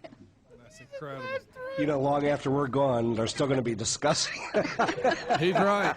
Oh, God. There it is. That's good. You know, Speedy, see if you can get one of them on the phone and find out what's up. So, surely there's a spokesperson there that can speak to us. But listen, what is man. You know, what is it? What is our obsession with this natural body function? You know, I'm sorry, I apologize, but I think it's hilarious. I love it too. We documented this even like when my son was just a Tiny. babe in the high chair. and he let a diaper rattler go. And I mean, we didn't want to laugh and encourage it, so we just kind of froze. Yeah. And he dies laughing. I mean, he just thought that was funny. It's bred in us. I know. Oh, What is it about that? I love it. And we act like it's bad, and it is, and especially if you're the one next to him. Yeah. But my goodness, it's funny. And I love it all. I love like sending something silent that way that nobody knows about. Silent but deadly, yeah. But I enjoy the noise more. Oh, I mean, yeah. the noise is the best. I think in school, because we had those plastic chairs. Oh, yeah. They oscillated at a frequency that was unbelievable. I mean, it was like they were designed to amplify that. You know what I mean? I'll tell you this. If you had somebody during a test do that, oh, my goodness. That was the best. Let me tell you one of my favorites. And this is in adulthood. This is pretty recent. And Tommy Wilcox, who does an outdoor show on the Fox Sports channels, he was there for it. He still talks about it, and it was one of my finest moments because I had some great ones when I was young in school, but then it kind of faded. And I'm out there, and we are in a field that has wild hogs, has about 6 deer out there. There has been a turkey wander in on the. I mean, it's just wildlife galore, and we're hunting, but nothing out there that we're. And I realize it's getting too dark to see, but we can still see. And I was sitting in a plastic chair. And the hunting is flying, and I just sat on one. And I'm talking about the volume was so loud, every piece of animal and livestock scattered out of the field. Sure. They all started running like Tommy said it was like when Tarzan yelled, and they saw the animals reacting. Like a stampede. The animals, I mean, you saw even pigs were like, what the? I mean, they went crazy. And that kind of volume outdoors. Oh, yeah. And have you ever met those people, and me and my brother-in-law were discussing this, it's kind of like throwing, but you got to have an ear for it. Have you ever met those people? Somehow just and they don't hear it for some reason. They can't hear it. Have you ever met those people? Everybody be laughing. That one person's going, huh? Yeah, right. You got to have an ear for it. Yeah, well, I hear it, buddy. Well, Greg, and I appreciate you declaring me management material if I'd worked for the power. Oh, yeah. On demand. I appreciate that. Boy, that's a large part of working there. Yeah, Rick witnessed probably my greatest moment the day we had that photo shoot that we went to. Good. And I played Mary Had a Little Lamb. It was unbelievable. I'd never heard anything like it. The control was incredible. I never heard anything like it. This city council meeting out at Medina, Bubba, this is y'all gonna love this one. This has been making its way around YouTube. Oh, come on with this. It is. It's. I mean, it may be the #1 watched video right now. I hope An embarrassing moment interrupts a Medina City Council meeting. YouTube has it documented. And you have to see the council members as they break out laughing. And it is so bad, they eventually have to call for a recess. Now, why are they laughing? That would be because somebody broke large. Yeah, so somebody busted one.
we go. 35 minutes past the hour. Thanks for being with us. Much to do on the program today, as usual. CBDistillery.com. They're back. Let me guess right now. You've gone to your medicine cabinet. It is crammed with stuff that doesn't work at all. Hasn't lived up to the hype. You still are struggling to sleep. You still feel completely stressed out. And these things that were supposed to take care of both are not getting it done. Well, how about this? How about clearing out the medicine cabinet and reset with CB Distillery? It's going to give you a real change. Their targeted formulations are made with the highest clean ingredients. There's no fluff. There's no fillers. Just pure, effective CBD solutions designed to help support your health. In 2 non-clinical surveys, 81% of the customers experienced more calm, and an impressive 90% said they slept better with CBD. So if you struggle with a health concern and haven't found a remedy, make the change to CBDistillery.com with over 2 million customers and a 100% money-back guarantee. See, if they don't give you the results you're looking for, you get your money back. They're a source you can trust. So we've secured a 20% discount for you. So go to CBD. I'm sorry, I always think that because what Bubba and I did when one of mine was young, and he called DVDs, DBDBs. CBDistillery.com. I can hear his little voice in my head. CBDistillery.com. Get 20% off using our code BIGVOX. Also, you'll find a direct link at rickandbubba.com under the sponsors. Have you seen this story about Babcock Ranch in Florida? Babcock. What did you just? Babcock. Yeah. BABCOCK. It's not Babcock. Is that not a furniture store? This particular case, no. It's an area people live in. I know nothing about this, and I'm very uncomfortable. Called? Yeah. Bab? Are you saying BAB like Babs? BAB. Okay. Bab Ranch. Yeah. Babcock Ranch. Say it Bravo. Say it faster. Alpha. Bravo. Bravo. Right? Yes. Charlie, Oscar, Charlie, Kilo. Okay, got it. All right, yeah. Okay. Just say it fast. Don't pause like you're doing. Why don't you just tell me what's going on? Well, it is a community in Florida that did amazingly well during the hurricane. Okay. And it's a fairly new community. All right. Hey, how about this? It was designed to withstand hurricanes and 150-mile-an-hour winds, and it did. Are you talking about maybe new standard going ahead when it comes to hurricanes? I think you're going to see more and more of this. Okay. Now, not only they had about 3 million residents that didn't have power, about 24 people died, according to the Florida Department of Law Enforcement, but this Manhattan-sized town was built to resist hurricanes. It has stood tall. Now, they lost a few trees and a few can't do nothing about that. lights for traffic and things. But not only did it survive, it became a key place for people to fall out to as residents of nearby Fort Myers made their way there to take cover. Now, what is different about this? They said the secret. The story was entitled "Secrets of the Incredible Hurricane-Proof Florida Town." And we're talking about Gamecock Ranch. Yes. Okay. All right. Now, is this where the house with the straps on it was? They don't. What they are don't the strap give you. house? They don't give you as many secrets as they. As Yeah. you What think are they the should in this. secrets? Where are they? But they are built to a different code. Okay. We know that That's for sure. important. In addition to being able to withstand 150-mile-an-hour winds, they also have a megawatt solar farm and an underground transmission system that keeps the community's electricity strong with little to no power loss, and they did not lose power during this hurricane. Greg? No. Underground? Don't get him started. I'm just asking Bubba a question. Does it say that in there? Back to About 90% of this area was built on preserved wetlands, which helps collect excess water, leading it to rarely flood also. So you got a lot of things working right there. Yeah. Now, they lost some trees, like I said, Sure, street lights, but you're overall, right. the amount of damage this neighborhood and this area, they said it's about the size of Manhattan, did much better than the surrounding areas. And I know you probably And it said wasn't this. just because of the winds were different there. Right. Yeah. And I apologize if I missed it. What part of Florida is it in? I don't know exactly where it's at. But in that area where that It's close to Fort Myers. Okay, apparently. there you go. That's what I'm looking for. Some So- kind of real reference point. Yeah. They say Mother Nature is going to rule every time, but Of course. they kind of feel like we did with the house we had destroyed.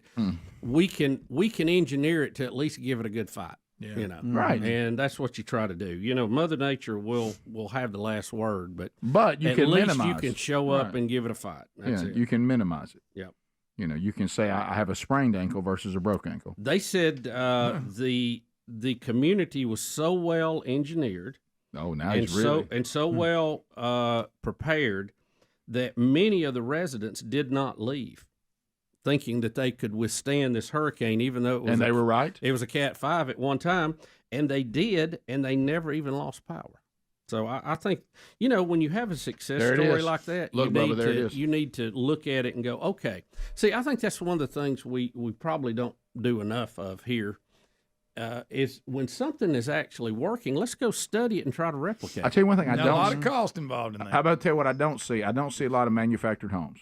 No, you're not going to have that. Right, because No power lines. No. You don't see power lines above the ground. They're You don't see underground, power Greg. poles. They're underground, If you Greg. want to pay 7 to 10 Here he times goes. the cost, that's fine. Well, Greg, Well, dude, is it? I'm is just it- saying, if is you it- have it. If is my it lights about are what on, you're looking I'm for. willing if my lights are on. Yeah, how much is it to repair it every time you have a hurricane come through? Well, it's which kinda apparently like- is going to be about every year. It's kind of like Blizzard '93 when everybody went out and bought generators. Oh, and here then- he goes. Because they thought a storm like that was going to hit. We ain't had one since. But Right. yeah, Hurricanes a little different. No, I'm if you live Now, down you're, there, you're going to have them in Florida. That's something you're gonna- they're going to come around every now and then, but they may not hit you. Yeah, but I'm just Greg, saying, we if you still got love unlimited Greg, why aren't you against resources, underground you're electricity? good with that. If I'm people not. I'm want just to- saying, if you want to pay 7 to What 10 if they say I do? Then I don't think you're going to find that many that will. But yeah, Like the community right there is sitting pretty. Got a couple of trees down, got chainsaws out, and When they're you done. didn't, when you didn't have to leave the state and fear for your life, No. that's a big improvement. Their house is still here. They're not in some hotel. Don't know where to live. Greg. But now, yeah, but there's a lot of the rest of the state, and nobody had to worry Greg, about it. I'm either. not. They didn't I'm spend just that simply. kind We're of money. simply talking about the facts of the situation. That's all. Now, why is it called a ranch? I don't know. I think that's just the marketing name. Okay. Nothing fancy. It's not really a ranch. It's not. I mean, I'm just looking at it. I guess Babcock Hill was already taken. Yes, it was. I don't know. All right, that's a so- good question. But you know, we've learned a lot of this too. You can strap your house down internally with cabling. You can use Did hurricane. that guy? How'd he do? You can use hurricane. Yeah, we haven't heard about Well, that. maybe particular that guy. update. I want to know. I am too. I think that's a curious engineering thing that I'd like to see how it worked. Did it hit where? Use the hurricane down? straps inside your attic, which means you have a piece of metal connecting all pieces of wood, not just some nail drove in there at some odd angle, hoping it holds. Well, no. By the way, there was some anger in that. Did Well, you hear no, that? I'm There just was- saying there was there's a some better anger- way to do it. There was some anger in there. There's a better way to do it. There was some And bitterness there. also, they're studying, and I saw one article on this, on the angle of the roof has a lot to do with wind being able to take it too. And there apparently there is a point of angle that it actually does better. If you get it too flat, the wind can get up under it. If you get it too steep, it'll blow it over. But there's an angle where the wind will actually push your roof down onto the house and keep it secured. So the engineering's coming a long way on this stuff. If you want to know my experience in a nutshell, I don't have the engineering expertise to do it, but let's say that I could strap my house down. Say I had that kind of talent. Right. If I strapped my house down, here's what would happen. The hurricane would change its course completely, and it would not hit me at all, and the strap itself would damage my roof. right. It would cut right through the roof like a tree. Right. It messed the foundation up. So Here's a quick Yeah. Here's a quick update on the Strap house. Okay. Their house looks like it's fine and still intact, but unfortunately, so do all the other homes in the neighborhood that were not strapped down. Okay, so it basically didn't hit them that hard. Well, there you go. That's what would happen to me, except the straps would damage my house. Here's, I you guess can here's never the- get them off. I guess they here's look the, good. The daughter talking here. Oh, we got full blown. Okay. Of the home is intact. Everything is intact. Ain't Not a even a single tree down. shingle or tile has lifted from the roof. Just my my cover definitely trimmed. There you go. So, but the rest of the homes in the neighborhood Yeah. look She fine. failed to mention that, didn't she? Yeah. There ain't even a But you know broke what? tree. You know what? Look at all the Listen. trees still up. You know what happened? The hurricane didn't hit there. Greg, basically. just calm down. again, he spent Greg, this is all about the $22,000. power lines being underground. It It's is. anger. I don't know why. It's still power. Why do you we love elevate? power. Why do you elevate Why when are we you talk so about against that? Y'all ain't like underground? Y'all ain't gonna like the cost. Greg, wow.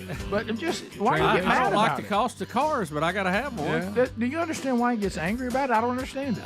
Greg, Y'all you don't act have like, to oh, I dig see. the top. Just You don't trying- have to dig. Yeah, you don't have to You get a work here. pickaxe and dig every trench. Yeah, Yeah. You don't work there anymore. What do you care? Easy to say.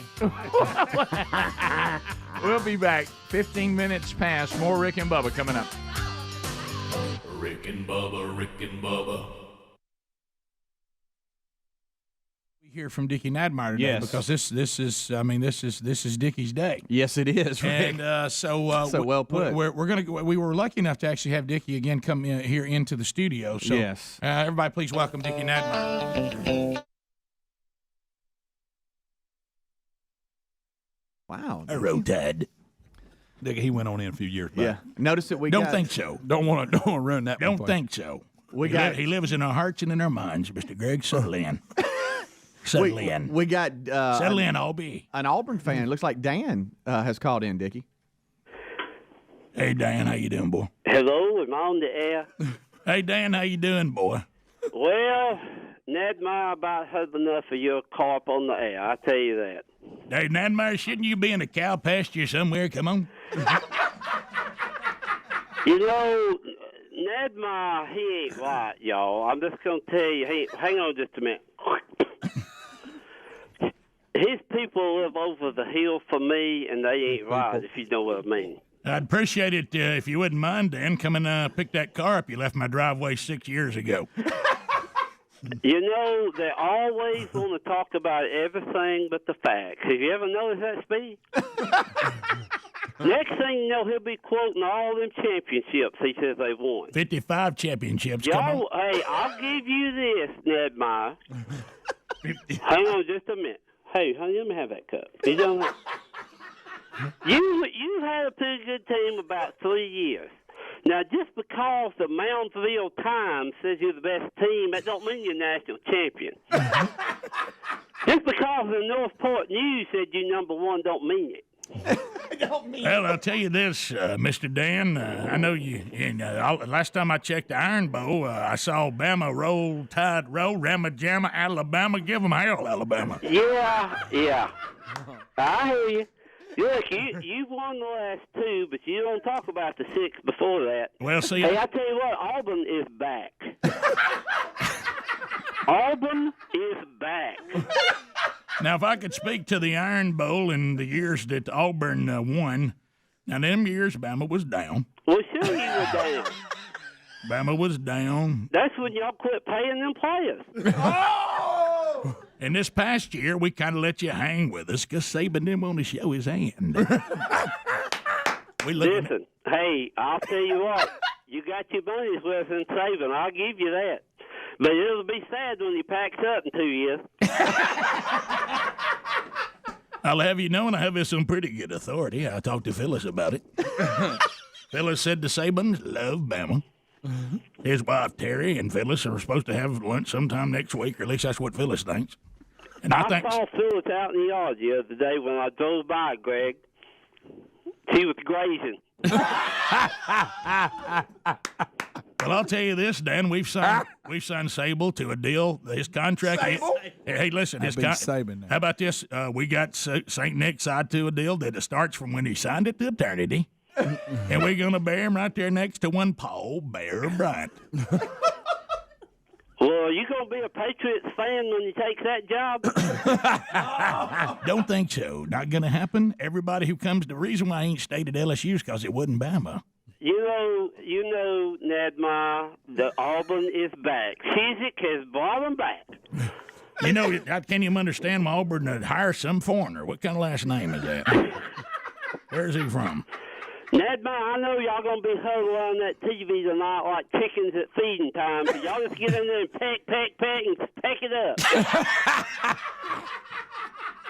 I hope it snows and James Spann shut your TV off tonight. I hope they slurries and trustful and they shut it off right as it starts. I'm drowned in here. Dan, who do you want to win? Who are you going to be rooting for? Oh, I'm pulling for the Horns, baby. The Horns, hook 'em Horns. I guess you'll be doing the same thing as one Michael Downs. Or that new guy y'all got, that new tennis sissy up there. Helms. Well, this show went to pot a long time ago when Greg called me. I'll tell you that. I just came over here because I was tired of hearing Nadmeyer get all his airtime. Well, I tell you one thing. I've got the live mic. You got the phone. So how about dipping Dan's out? Well, roll tide, Dan. That's all right. I'm going to listen to Jay Barker anyway. Bye. I don't understand why you have to let them scoundrels call in on your program. Dippin' Dan's a neighbor of mine, and he's an Albie. He just like the rest of them.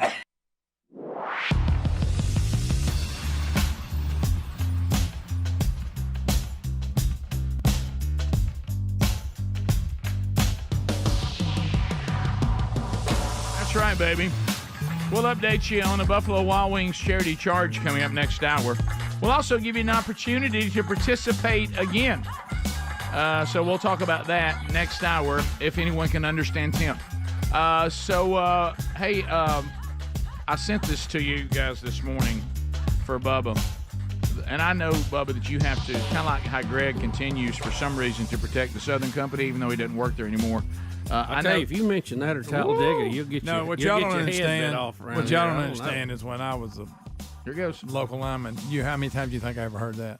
I know you Anytime did, a Greg. big one blows through, I'll tell you what they ought to do. Okay. Okay. All right. Well, That sounds easy. Let's do But those that. days are over. I'll tell Greg. you what, We're not those a line people. underground, Rick, just doesn't get blown over, though. No. I'll tell you that. Yeah, Greg, you're not out in our yard and have a hard hat on and frustrated and hadn't slept. And a pickaxe, you're going to have to We're bury just- everything we're in just Calhoun hanging out. County. We're just hanging out trying to talk about Babcock Ranch. I mean, can we not? Well, That's a just good looking thing. at And they the got the stats. money to do it. And That's we're it. looking to if see. they got the money to do it, that's the way to go. And we looked to try to see how it worked. I think that was an important deal. Let's find out what they did. Greg, how far do they go? I know they put those boxes on the ground that they connect the runs together. How far do they go with those? Do you know? What do you mean?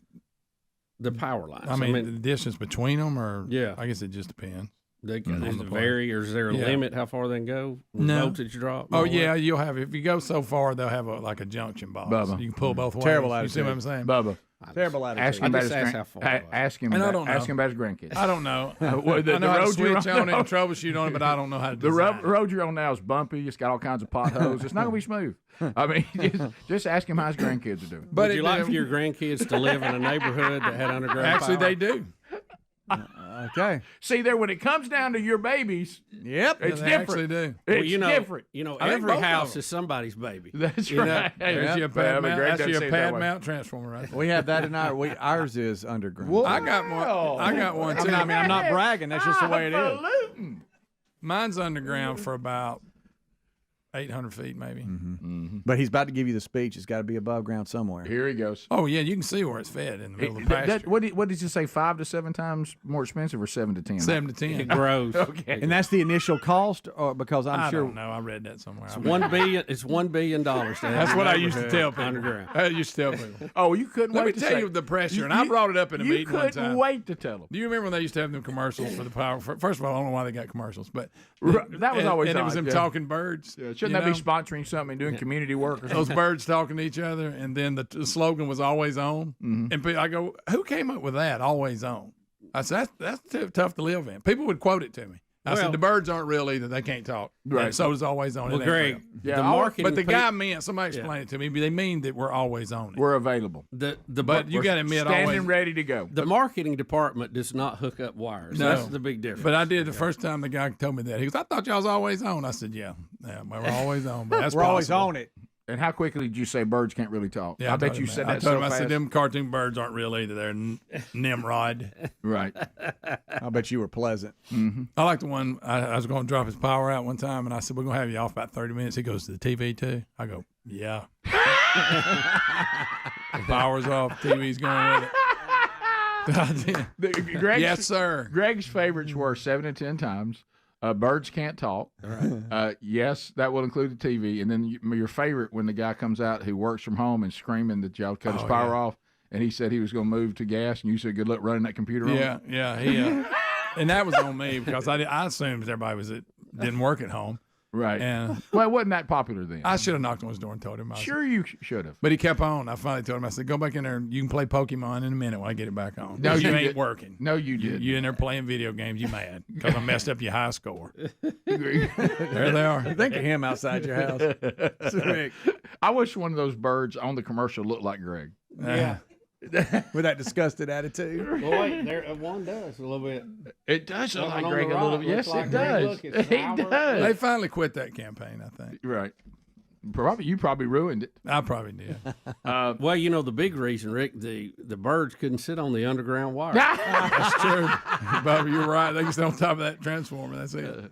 But look, today, if you want to talk about how Babcock Ranch survived the hurricane, do not bring Greg in it. No, I ain't saying that. It's just unrealistic to normal people. Now, Bubba, I know that it gets a little dicey to you. Normal people. For you. Normal people don't have the resources for that. Right, yeah. By the way, the times we're living in, can you find me one normal person? Yeah, that's a good point. Where'd they all go?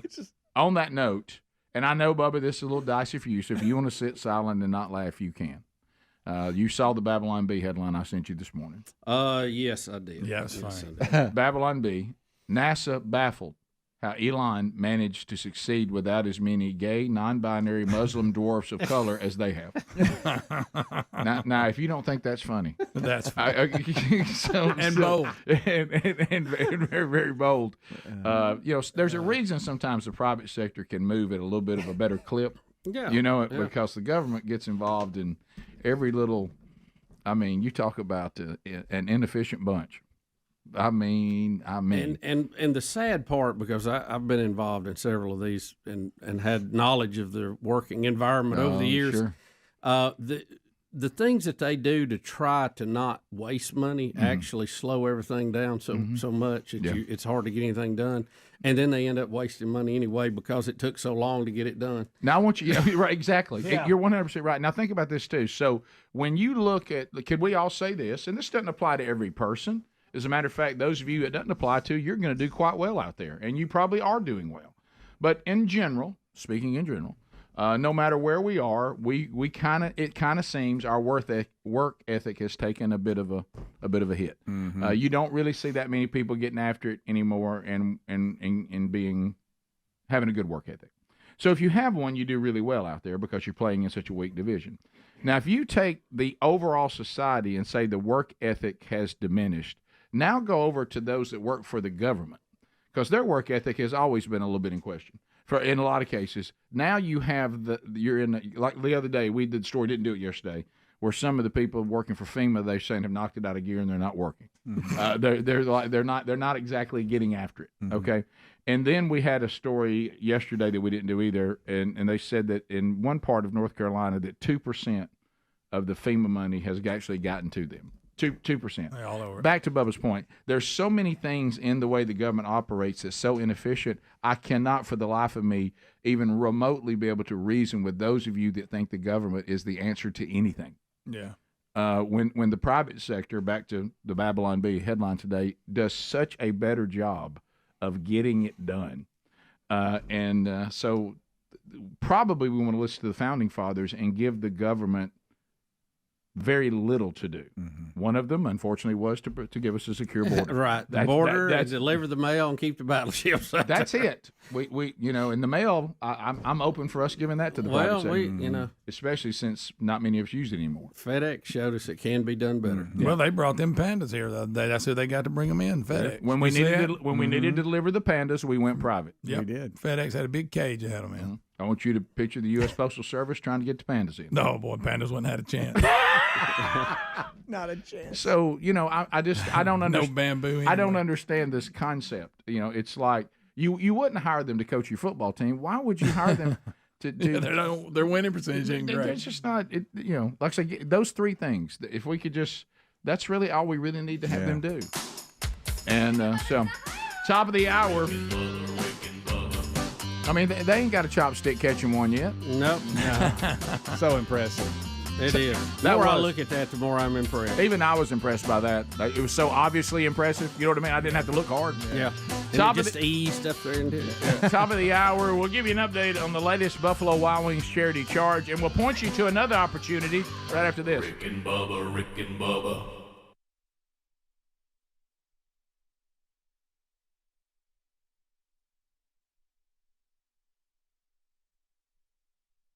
Okay, so this topic is it's not a lot of fun to talk about, but just because something's uncomfortable doesn't mean it shouldn't be addressed. And you see the just havoc that there's being caused by pornography throughout our society, in the home and even in the church. So Covenant Eyes, they, instead of just acting like the problem's not there, they're actually working to address the problem. It's one thing not to acknowledge it, and then it's another thing to acknowledge it and do nothing. Covenant Eyes not only is willing to acknowledge it, they're willing to do something. And some of you out there are saying, hey, I don't think I need this, but whether you're battling temptation here or just, what about this? What about guarding your family so it never gets in? You know, there's one way that you can never have the problem in your home is that if it can never get into your home. And Covenant Eyes is a game changer. It's not just about blocking stuff. It's also about real accountability.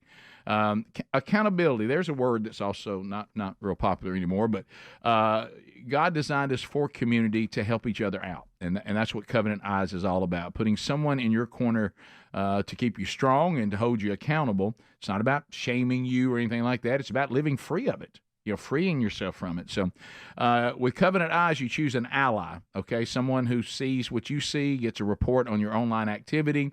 You're not just battling this alone. You're staying on the path, and they're there to encourage you. So real easy to install, and you put that shield up. Even I can do it. If you'd like to find out more, we do have a special link for you. Go to covenanteyes.com. Use the promo code Rick to get the first month for free. This is a problem, and it is a major problem, and it's time for us to be willing to take the steps to protect our family and ourselves. Go to covenanteyes.com, use the code Rick, and let's fight the battle together, and let's free ourselves from the bondage of pornography.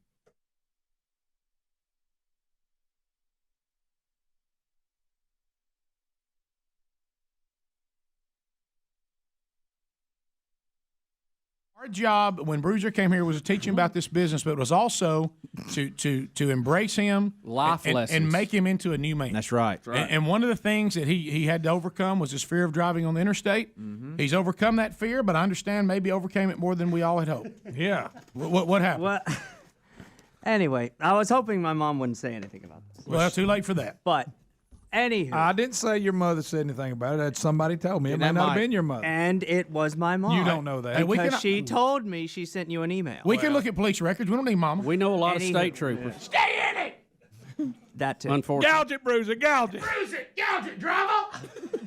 Anywho, as some of you know, I went and saw Pauly Shore on Friday night. Oh, that's I can explain that. I didn't know that. You and the weasel.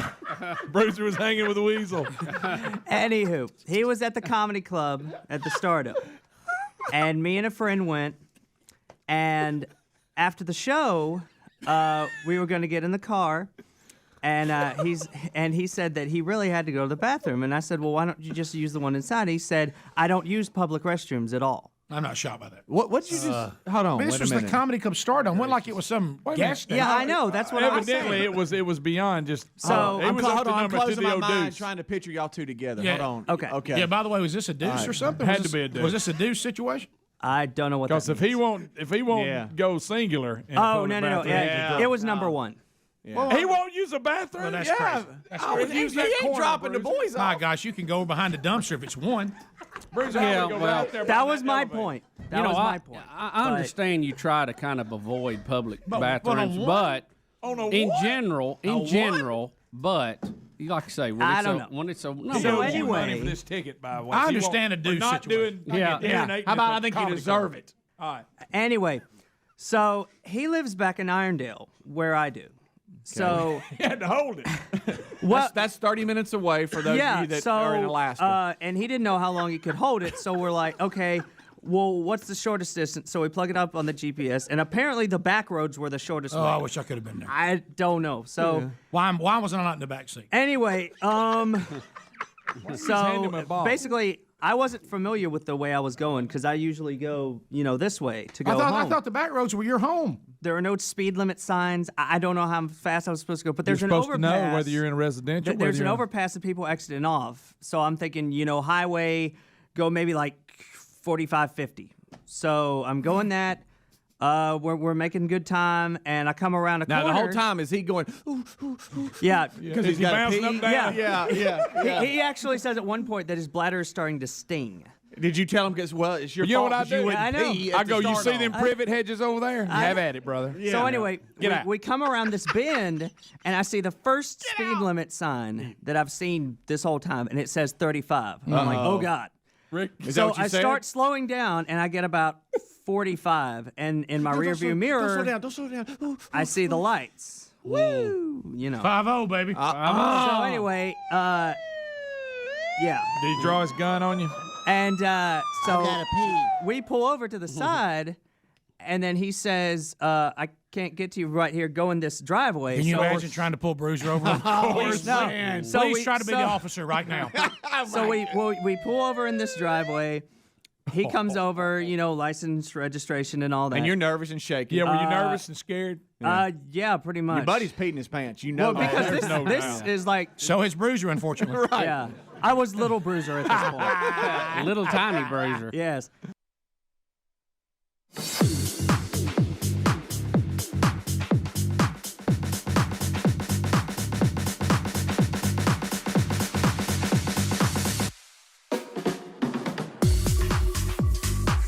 Thank you for being with us on a brand new hour of the Rick and Bubba Show. Charity charge time, baby. Buffalo Wild Wings and the Rick and Bubba Show with opportunities for you to help great organizations while eating delicious food from Buffalo Wild Wings. And we have completed another Buffalo Wild Wings charity charge, and then we'll prepare you to do it again coming up this Monday at participating Buffalo Wild Wings locations. Now that's the one where we're going to raise money for underground power. There That's you for go. underserved That neighborhoods, is, right? Okay. as Greg said, reaching out to help the 1%. Yeah. So Tim Spencer is here today. He can't speak very well. He's like you, Bubba. He's a ragweed sufferer. Just signal it in, Tim. Right, We'll Tim. get Write it down, hold it up. Yeah. And Tim, you okay? Can you talk at all, Tim? Yeah, I can make it. Oh wow! Oh my goodness! We're gonna make it. We gonna make it. It's RFK Jr. Well, I mentioned to Tim in the break that we don't like doing the stories like we did last hour about TGI Fridays and all that, and he assured us that Buffalo Wild Wings is actually doing quite well. Good. Yeah, so that's good news. Good Thank you. management. Yeah, Thank you. It was, Yeah. maybe Goes a long way. You got to know what you're doing out there. That's right. Uh, Treat people right. That's right. Just treat them right. That's right. Okay. Do y'all have underground power at y'all's place? Most places. Yeah, I thought But so. it comes in. Not at the road. They got it. No. At his place, he don't own the road. I thought you were talking about Buffalo Wild Wings. That's what I'm talking about. Yeah, no, they don't. But in his building, he does. Coming to it. Yeah. Well, I got that. Right. Okay. So we have Venecia's Foundation here representing again Randa Carroll, Venecia's sister. So Randa, we've been talking a lot. It's been a big month for Venecia's Foundation. Yes, it has. Would you like to open up right now, since we have a chance with Speedy and Greg, and talk about how disappointed you were they didn't actually run this year? Well, I was I heartbroken. understand. I know it's hard to do a 5K, and then training for one, you can get injured. But We're old. they were there, and they added so much to the night. The funniest part was Greg's the one that I communicate with, and Speedy's the one that likes it organized. Yeah, and, he overdoes it a little bit. So he really didn't know Quite what a was going contrast. on. Quite a contrast. Yes, of it dealing with Greg was. versus dealing with Speedy. Yeah. But I just appreciate them being there, and we it had made them a. all. I think it made a big difference just having them there. Did you think Speedy getting involved this year did help it be a little more organized and run a little smoother? Right up to the drawings. She can't talk. She can't talk. Right. Well, Greg is normally participating, so Yeah, and I'll be back next year. I'm he already usually trained. gets Bobby there said he gonna about run time with to me. run, and then Okay. he leaves when it's over. So they got to hang around Right. and Well, I can't breathe at that point. see Right. how what all goes on, but. Greg starting the race I was couldn't get the horn to hilarious. work. Right, I yeah. couldn't get the horn to work right. Yeah. And they counted it down, and then it was a silence for about 2 seconds. Look, and they're all leaning. They're all leaning, trying The to lean. video is hilarious. The 'cause clock you got is running. Those kids ready to go. so you couldn't get it to work. It wasn't where he had the two finger. And then once he got it going, he was honking at everybody. Well, I wouldn't quit. Yeah, I got that email. Okay. That was hilarious. Well, if you add an ATV fun ride, I'm in. Right. So Venicia's foundation, I know that we taught you're one of our favorite foundations, and Greg and Lisa have been bringing awareness for quite a while. But for those that may not know, that went out and ate this delicious food, we covered what happened with the 5K. But those that participated in the check you're about to get, tell them what you do so they know what they're helping and how they're going to be helping. Well, y'all have said Venecia is my sister, and she battled breast cancer for 9 years. And through that journey, she just, her mission when she would go to chemo was to find the most depressed, sad person and sit near them and just brighten their day, kind of like y'all do. Y'all brighten a lot of people's day. And that was just her mission, was just to find someone and to uplift them. So in 2013, she thought she was leaving the chemo room for the last time. And she kind of felt guilty leaving those patients because she felt like she helped them. And when she got home, she said, I want to do something to help those patients since I can't be there. And she wanted to pack bags filled with items to comfort them. And having gone through chemotherapy, she knew exactly what it did. She knew sitting in that chair, you would get cold. So they needed a big fluffy blanket. Mm-hmm. On the way home, they may not feel so good. So they have a travel pillow to lay their head on, and, chapstick and lotion and gum, because chemo gives you a terrible taste in your mouth. So she knew every single thing down to, a crossword puzzle to work while you're waiting. So she just decided that we were going to do it. And she went through the process to make it a 501c and just started the mission. And, it's a legacy that she's left. And she can't be in that room physically with those patients. But when they receive those bags, they know someone went through what they're going through and cared enough about them to present them with this gift. And everything in there they use, and whether they know they need it at that time or not, they realize later that every single thing in there they can use. And, cancer is a scary diagnosis, and the unknown is very scary. And just knowing that someone battled and cared enough about someone that they never met to do this for them. Yeah. So it's just a great thing, and I'm just honored to keep it going in her honor. Yes, and Tim, if you can understand Tim, he's got another check. So on top of what was already raised at the crap run back on October 5th, we now will put this check on that same in that same pile for you for this month. That's so huge. Keep doing these. So what's the check today? Over $4,000. It's $4,300. There it is. $4,300. Did y'all get that? For those of you that didn't get that. Yeah. By any chance, does the care package have cough drops in it? It has or a lozenge. A lozenge. So $4,300. All right. And it'll continue to provide these items and help this wonderful foundation. So thanks to all of you that participated in both of these or one of these. You will make a difference. And then Monday, at the same participating locations. Now, all these are in Alabama. It's Alabaster, Birmingham on 280, Gardendale, Tuscaloosa, Hoover on John Hawkins Parkway, downtown Birmingham, 4th Avenue South, Trussville, Pell City, Oxford, Chelsea, and then the two Buffalo Wild Wings Go, which there are places you can see it, but they're really designed for to-go orders. In Vestavia Hills, there in Alabama on Highway 31, and Northport, McFarland Boulevard. So all those will be participating Monday, and if you go eat, 10% of food sales goes to the Well House. Now, this is another organization that we wish did not have to exist, but it's a nonprofit ministry, and the more we're hearing about this and more awareness is being brought to the problem, they're dedicated to serving female survivors of the horrors of sex trafficking from ages 11 to 42, and they provide food, clothing, shelter, medical care, mental health therapy, all manner of life skill education opportunities, employment training. And what they're trying to do is to say to them, you still can have a life. You can overcome the horrors of what you've been through. And they help them to have that new life. So the Well House, you can find out more by going to the-wellhouse.org, and they will benefit coming up Monday. So there you go. All right. It's good stuff. Do y'all want to see Greg struggling to hit the horn real quick before the break? Of course, yes. Okay. Sure. All right, here we go. And there's Greg and Speedy at the beginning of the crap run. Of starting the crap run, Greg. Are you ready? I'm ready. All right, here we go. Kinda. All right, everybody, are you ready? Look at them leaning. 3, 2, 1. Wow, Greg, really struggling to get that horn to go. Still struggling with it. Okay. There you got it. They were leaning, bobbing, weaving.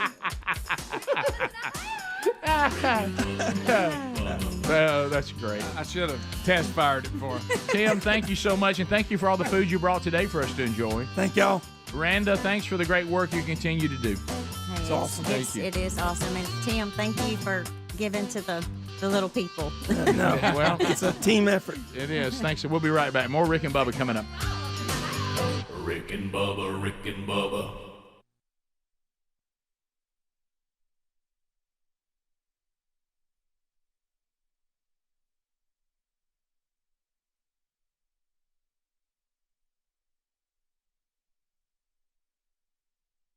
Anyway, he gives me my ticket and everything, and Did he ask you why you were driving so fast? Yeah, Because they always do that. Did he ask you why you were driving at that lightning speed of 45? well, see, apparently where I had gone past him, he clocked me at 53. Oh, you're but ready by to the eat a little time bit. I saw him, I was going 45. So. 53, baby. Did you tell him your buddy there had Yeah, I his restroom? did. And I You told him told him that I that? wasn't familiar with the area and I didn't know what the speed limit was. And I told him about the overpass and everything. So he goes, gets me my ticket and everything. And then. So you got a ticket? Yeah, my first speeding ticket. So, Wait a minute. Did you tell him why you were in a hurry? I didn't tell him about my bathroom in a public place. I did not tell him about my ticket friend. for not no. using it at the start. Because you mean the guy that's out peeing in those people's yard and he pulled you in? Anyway, which all, by the way, is another ticket. Right. Yeah. So anyway, Rick, so trust he's me on like, just be careful. So the cops just like, be careful, and we won't have any more trouble. I said, thank you, officer, and everything. So we're going, and we do get to his house, everything, and then we go to knock on the door, and nobody's home. Nobody's at his house, and he still hadn't used the bathroom. His It's parents, his home. Does he not have a key? He left it at home inside. Well, he needs to just use it. Yeah, So he's a goodie. Well, usually his parents Would are you at love to see home, him? but they just happen to be at church. So we called them and asked them how long they were going to be, and they said, Whoa. He took time. He's got to go to the bathroom. He took time to call. He's in his own yard. Go pee in the bush. that's what he ended up having to do. After all this, After all this, we end up still going outside. I in the need to yard. know, did he squat when he used the restroom? I wasn't looking. Okay. So, Bruiser, I don't watch my friends as they pee. right. Well, and Bruiser, can I tell you how, something? That's a good line. Yeah, let me it guess is. this How dynamic much? duo. I bet there wasn't any babes picked up during the night. Just guess. No. Okay. Bruiser, how much was this pee ended up? How much did it end up costing you? $154. Oh, that's a very expensive pee. You making him pay it? It would be nice if he could pay some of it. But I read on there that if you go ahead and pay it, you don't have to go to court. And also, I would go to court. there is apparently That's it pretty says well on understood, there Bruce. that there is a defensive driving course that you can take. can. And apparently I've been there. you won't have to pay. Please take that. Which Let one? us film it. I'm going to call him and see if I can Bruiser, take that. please go to court and fight it and say the only reason you were going fast because it was a medical emergency. Please. You can do that. You can go to court and fight Guys, it. I got to tell you something I'm concerned about here. Because, I mean, he came on this program for us to try to be good influences, teach him, give him some confidence, and teach him the business. It wasn't because of you this happened. And we've turned him into a wild man. Mm-hmm. Yeah, I mean, we may have given him too much too quick. I mean, you give you some advice. And I'll blame Greg. Yeah, you're speeding one day, you're stealing the next. You're a wild man now, aren't you? Let me tell you what you better learn from this thing. Next time your friends got to go to the bathroom, you tell them you go right now. I mean, and I don't want and quit when dry up and quit whining about it. You know Tell what'll him. happen next. Hand him a He's- jug. He's knocking over, convenience stores. You're right. That's right. Next thing you know, a Krispy Kreme's being robbed. Okay, but listen, now. Now Bruiser's got to go home and tell Mom. Yeah, How how'd did that that go? go? How'd you- what about we Did go- you hide it from her at I'm first? sorry, Mama. I got a speeding ticket. No, I just broke it to her. And How'd you take it? Were you crying when she you cried said, when you said it? All she said was, "I'll get back at you" or something. And then apparently she said she sent an email to Greg. So She probably now said I the know how same she's thing. getting back at me. For She it. probably said the same thing I said. He wouldn't go to the bathroom at the Stardome? Yeah, that's what she said. I guarantee you, because it makes perfect Well, sense. I think you see the classic example, and as all of our kids get closer to driving, Rick, second round for you. Your friends are the ones that'll get you in trouble. Oh, absolutely. It's never them. Absolutely. But you know what I tell them? When the friends get you in trouble, guess who else is in trouble? That'd be number one. But hey, When you're in charge of the vehicle, you got to learn to tell people, no, this is how it's going to go. It's my vehicle. But hey, because of this, I've learned my lesson, and I'm gonna try to be a more responsible driver.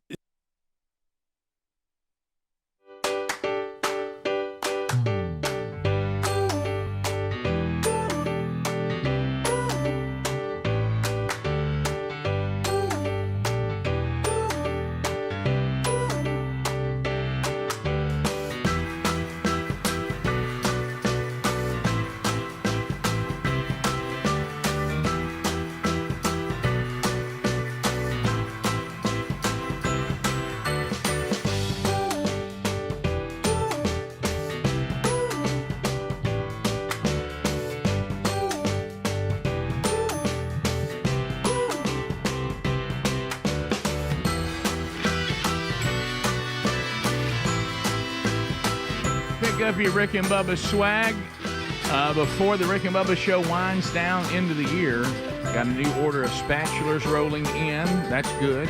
The collectible tea glass series is continuing with a brand new one, a hunting theme right now. The Christmas one will probably come back here at the end of the year if you didn't catch it last Christmas season. And then also got another Christmas decoration ball this year with a 30-year logo on it of Radio Gold. We got that coming up. So, and then the new CD will be out and available by Christmas time. So just text STORE to the number 866-932-3244, and you can shop easily right there from your phone. So a couple of things. Someone saying that on the text line, speaking of the text line, what an oxymoron that Greg is actually from a place called Pleasant Valley. Yeah. And I thought that is, boy, what a good one off the text line there. You think he'd live in a place called Dark Shadows. Bittersville. You'll have you fun. Go ahead. Hey, Greg, we're good. I'm done. Rude Valley. That's pretty good. That's pretty good, too. Greg, I know that you've been following the Menendez brothers. I watched that movie thing. You seem to be updating us. Bubba, the Menendez brothers, even though I know there's a new documentary, I just can't watch it. It's just so gruesome what they did. Yeah, and but they're pretty graphic on the are they? show. Yeah. Is it? No. Yeah, So there's a lot of stuff in there you don't want to say. The thing about the whole deal, and again, I haven't been following the details of it. I'm at 50,000. I remember when it happened. Yeah, I do too. And like I said, I met that guy who was actually one of the star witnesses against him. And it's very complicated. I don't think you ought to take the law in your own hands. Now, if they were abused, that certainly changes some of this. They claim that.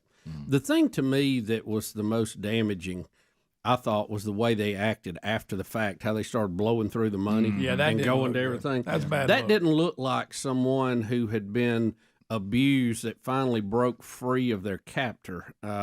It looked like two rich kids, spoilt brats that just wanted to run through their parents' money. And, I don't know, but it is getting another examination. And we will see how all that comes out. So the show, and I trust the court to get it right. You don't know what was said, what's real. When you're watching it, because it wasn't a documentary. It's a show, it's a movie, like 8-part based on the series. But like they basically they portrayed it that they got caught robbing houses, and their dad said, "That's it, y'all out of the wheel. Y'all not getting nothing." And they say that was their motive. Mm-hmm. A lot of the prosecution claims. And then they came out. At first, they act like they didn't do it. They called it, we found our parents shot and all that. Then they admitted they did it, but they said he was abusing them. And that was their defense. Well, so tell me why this. Help me with this headline. I've read a little bit here in the article, but now you should know. The bombshell evidence that could see the Menendez brothers freed as family holds press conference. Is this about there's now evidence that will corroborate the abuse of the dad, that the dad was abusing them? Yeah. And they're not going to say that they still did it. We know that. That's not up for debate. But this could almost be like, based on what we know now about the proof of what y'all claimed you've served all the time you should have served? Yeah. Is that it? From what I read, it said if this information would have been available during the sentencing, they might have got a lesser The sentencing, sentence. not the verdict. That's The right. sentencing. This is all about the sentencing. Yeah. And some of the, even the family are going, we're good with time served. So they, I don't, you know, what was that? The What was that family? other Yeah. girl that was abused by her mother? That she ended up killing her. You know, we just had Oh, stories oh, about her. the Munchausen thing? Some No, Rose, Gypsy Rose. Gypsy Rose. Gypsy Rose. My Gypsy Rose. Yeah, she When got you her boyfriend to see- kill her mom. When you see what that mom did to Oh, that yeah, girl, absolutely. I'm telling you, they took the law into their own hands, and they shouldn't have done that. But I'm telling you, if I'm on the jury, I'll let her walk. All That right, is ridiculous. So help me on the Menendez brothers. Absolutely. The Menendez brothers. I went in there and gave a shotgun to Mama's face because she didn't do anything. Yeah, she and allowed it. And they portrayed her in the She movie. didn't go after Dad, and she knew what he was doing, Yeah. and she enabled. Is that Yeah. why she got killed? And they even showed again in the movie. You don't know what they've added, and what they hadn't. About that she would tell them she hated them, and she didn't defend them with their dad, and she was, I guess, verbally abusive. I don't know. So let me go back to classification point A. So them being abused caused them to go rob houses in rich neighborhoods. Yeah, See, that was that's another I thing agree. that doesn't I add agree. up. And again, I don't know if that was added for the show, but that's the way it was portrayed. Bubba, also don't forget, and I hate to be gruesome here, so I will try to make this as the least amount of gruesome. I'll just give you numbers. Don't miss that with these 12-gauge shotguns, they fired it 14 times. Mm-hmm. They portrayed it that one of them went out, had to go reload and come back. Yeah, you'd have to reload if you shot 14 times. Had with a to, shotgun. had to go do that.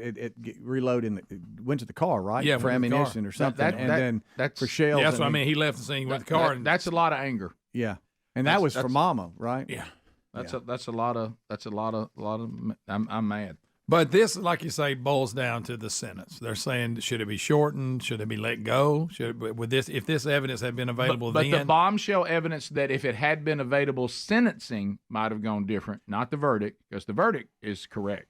Yeah, but yeah, the sentencing is they now know there's more proof of their claim of how they were abused. I think it's going to come out because I'm looking at a letter One of here. the things I read is that his dad was a Hispanic music executive for one of the major labels, and that he managed, was it Menudo, and one of those that came out and said when he was younger he molested him. And they said if they would have known that, if that would have been presented earlier, they would still been guilty, but the sentence might have been. These are letters that have been found, and it's them talking about what Dad was doing to them.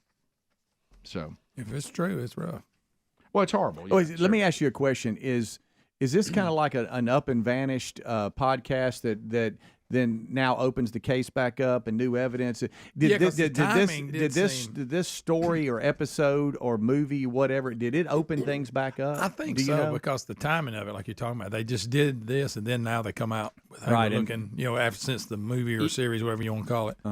You may know, be right. the I don't thing know. about a documentary, and it always worries me because the people who put these together Oh, are yeah. very skillful Right. in the way they lay this out, and they literally can make you believe anything, Sure. depending on what they want Of you course. to believe, Yeah. as opposed to just giving you two sides. Yeah, of it. when it comes like to in this- documentary, it's whoever gets the last documentary. Yeah, wins. Well, Yeah, absolutely. this is not a documentary. It makes it even worse because it's a movie, 8-part series, whatever you want to call it. But they show conversations they had. It's just between the two of them. Well, they don't know. That's right. You know what I'm saying? Right. But Well- some of it's damaging too. Well, you almost But there's have- no way they know that. You almost take the movie or the docu series and you kind of put it over here, because really what they're dealing with legally, this new show has really No, it has really no doesn't. has no play in it. But it may have made the interest back. I don't know. But I think it might have brought the interest back. Yeah, and so they're 53 and 56 now. They've been in there 35 years. They've been in there 35 years, and they're saying based on this new evidence that seems to corroborate their story of long abuse from their father, that though they are guilty of killing him and their mother, they've served enough time to be released if they'd had this at the sentencing. That's possible. Yeah. We'll be back. Rick and Bubba.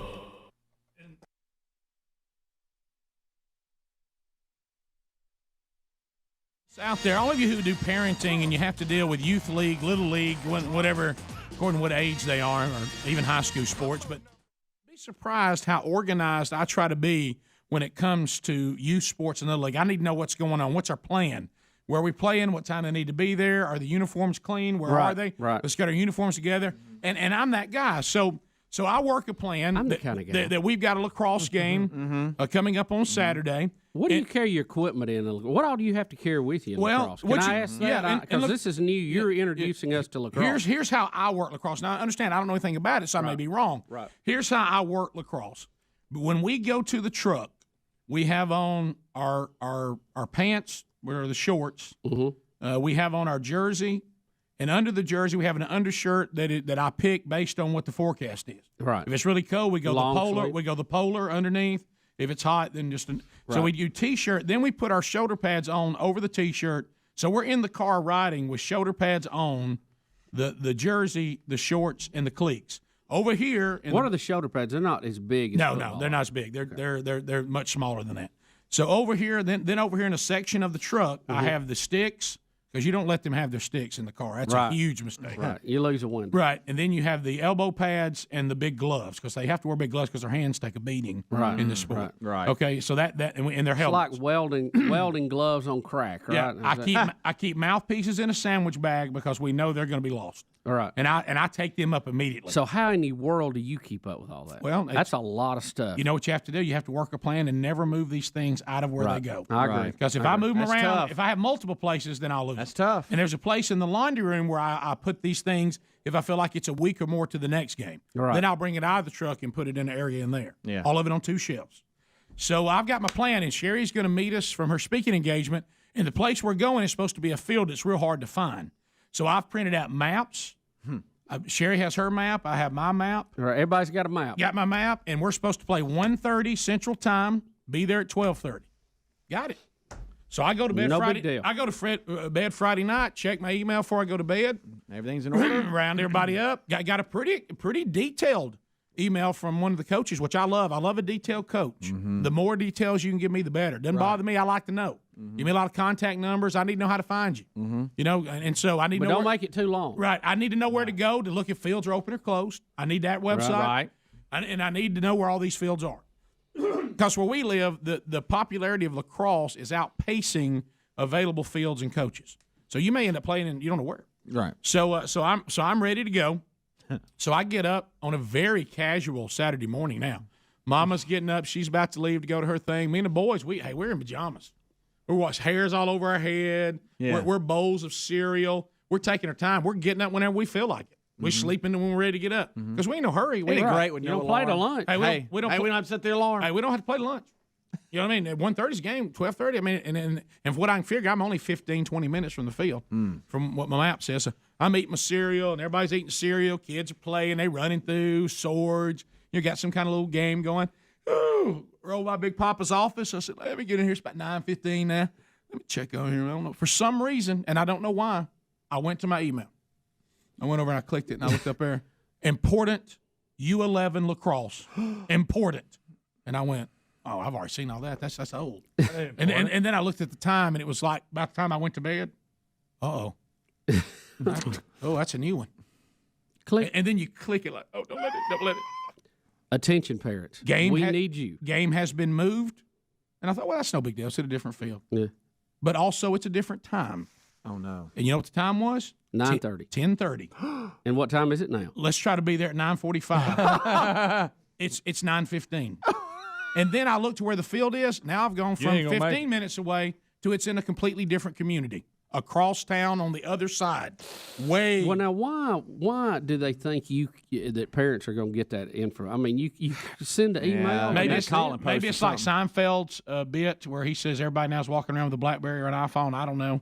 Which, by the way, that's funny. Everybody thinks everybody's like Speedy, and he immediately sees the message. I'm not connected. But can I describe parents? Everybody Won't be. Is there any worse feeling to be sitting there with your hair sticking up all over your head $30 a month? and pajama bottoms and no shirt, and you look a little bit of milk on your mustache when you ate cereal. And the kids and the kids, kids are hair. Here's the worst part: the kids are little mini versions of you. Right. They're walking around in the same setup. Right. They ain't even close. Right. With swords in their hands. Right. Look, and so that so I haven't even gone through my routine of getting the uniforms out. Right. Make sure I haven't done my checklist on our equipment. Little pep talk. Something for them to drink's out.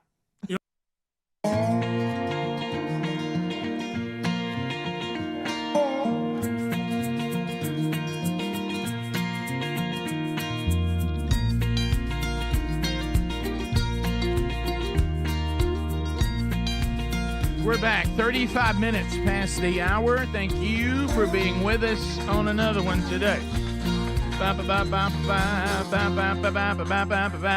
Are you listening to us on buyraycon.com/bigbox everyday earbuds? Are you? If you are listening to us on the buyraycon.com everyday earbuds, I'm gonna tell you what, you talk about a great experience. I mean, you guys you got it just like you like it. You got the sound profiles, which can help you, you set that up based on what you're listening to get the maximum experience. Of course, also don't forget they've got the multi-point connectivity now. You can do 2 devices at once, 32-hour battery life, and of course it gives you the same quality of the best out there at about half the price. And then here we go. Coming up with a way to even save you more. If you go to buyraycon.com/bigbox today, you save 20 to 50% off site-wide. Got a sneeze coming up on me. Or you can go to rickandbubba.com and find it there right under the sponsors. Let her rip. Yeah, let her rip. Here we go. Hang on. Okay, I'm back. All right. So tonight, everybody keeps putting this on the text line that tonight Kamala Harris is going to be interviewed by Brett Baer. Is that correct? On Fox. Yeah. So Brett Baer. He claims the difference here is it's going to be unedited. Now, I think they got to tape it before, but it's going to play back in its entirety. Yeah, unlike CBS's interviews, which they edited to make the VP look better, and they edited the Speaker of the House to look worse. Boy, when you go back, it sounds like he's endorsing the VP. Yeah, which ain't happening. Yeah, I love hearing. It's okay to say we need to tape the interview or we can't do the interview, but you really shouldn't go back and fix it. and put it all together so it's a better presentation. So Brett Baer says Fox is not going to do that. It will be as it was. Bubba, we have a couple I think he's a good interviewer, and I think he will be fair. I do too. But he won't be, extra easy on her either. Bubba, I bet you can guess what her answer to this question is. She's considering taxpayer-funded reparations for black people. And so when she's going to tell us about it, here's what she goes to first. Yeah, and Charlamagne the man hosted a town hall. Charlamagne took different questions from different people. Here's one of the questions, and then Charlamagne will hand it to Kamala to answer. The question to you is, what's your stance on reparations? We all know that America became great, off the backs of free black labor. How progressive are you on making it a priority and righting America's wrongs? It's understood that you are running for president for all people of America. Asking for specifics for black communities doesn't mean don't do for others, but black Americans are heavily asked to vote Democrat in every election for over half a century with very little in return. What are your plans to address these very important issues and change that narrative? Thank you, Zeke. I appreciate that. Thank you. No, Thank you for your work. Thank you. So, to your point, yes, I am running to be a president for all Americans. That being said, I do have clear eyes about the disparities that exist. Here we go. And the context in which they exist, meaning history, to your point.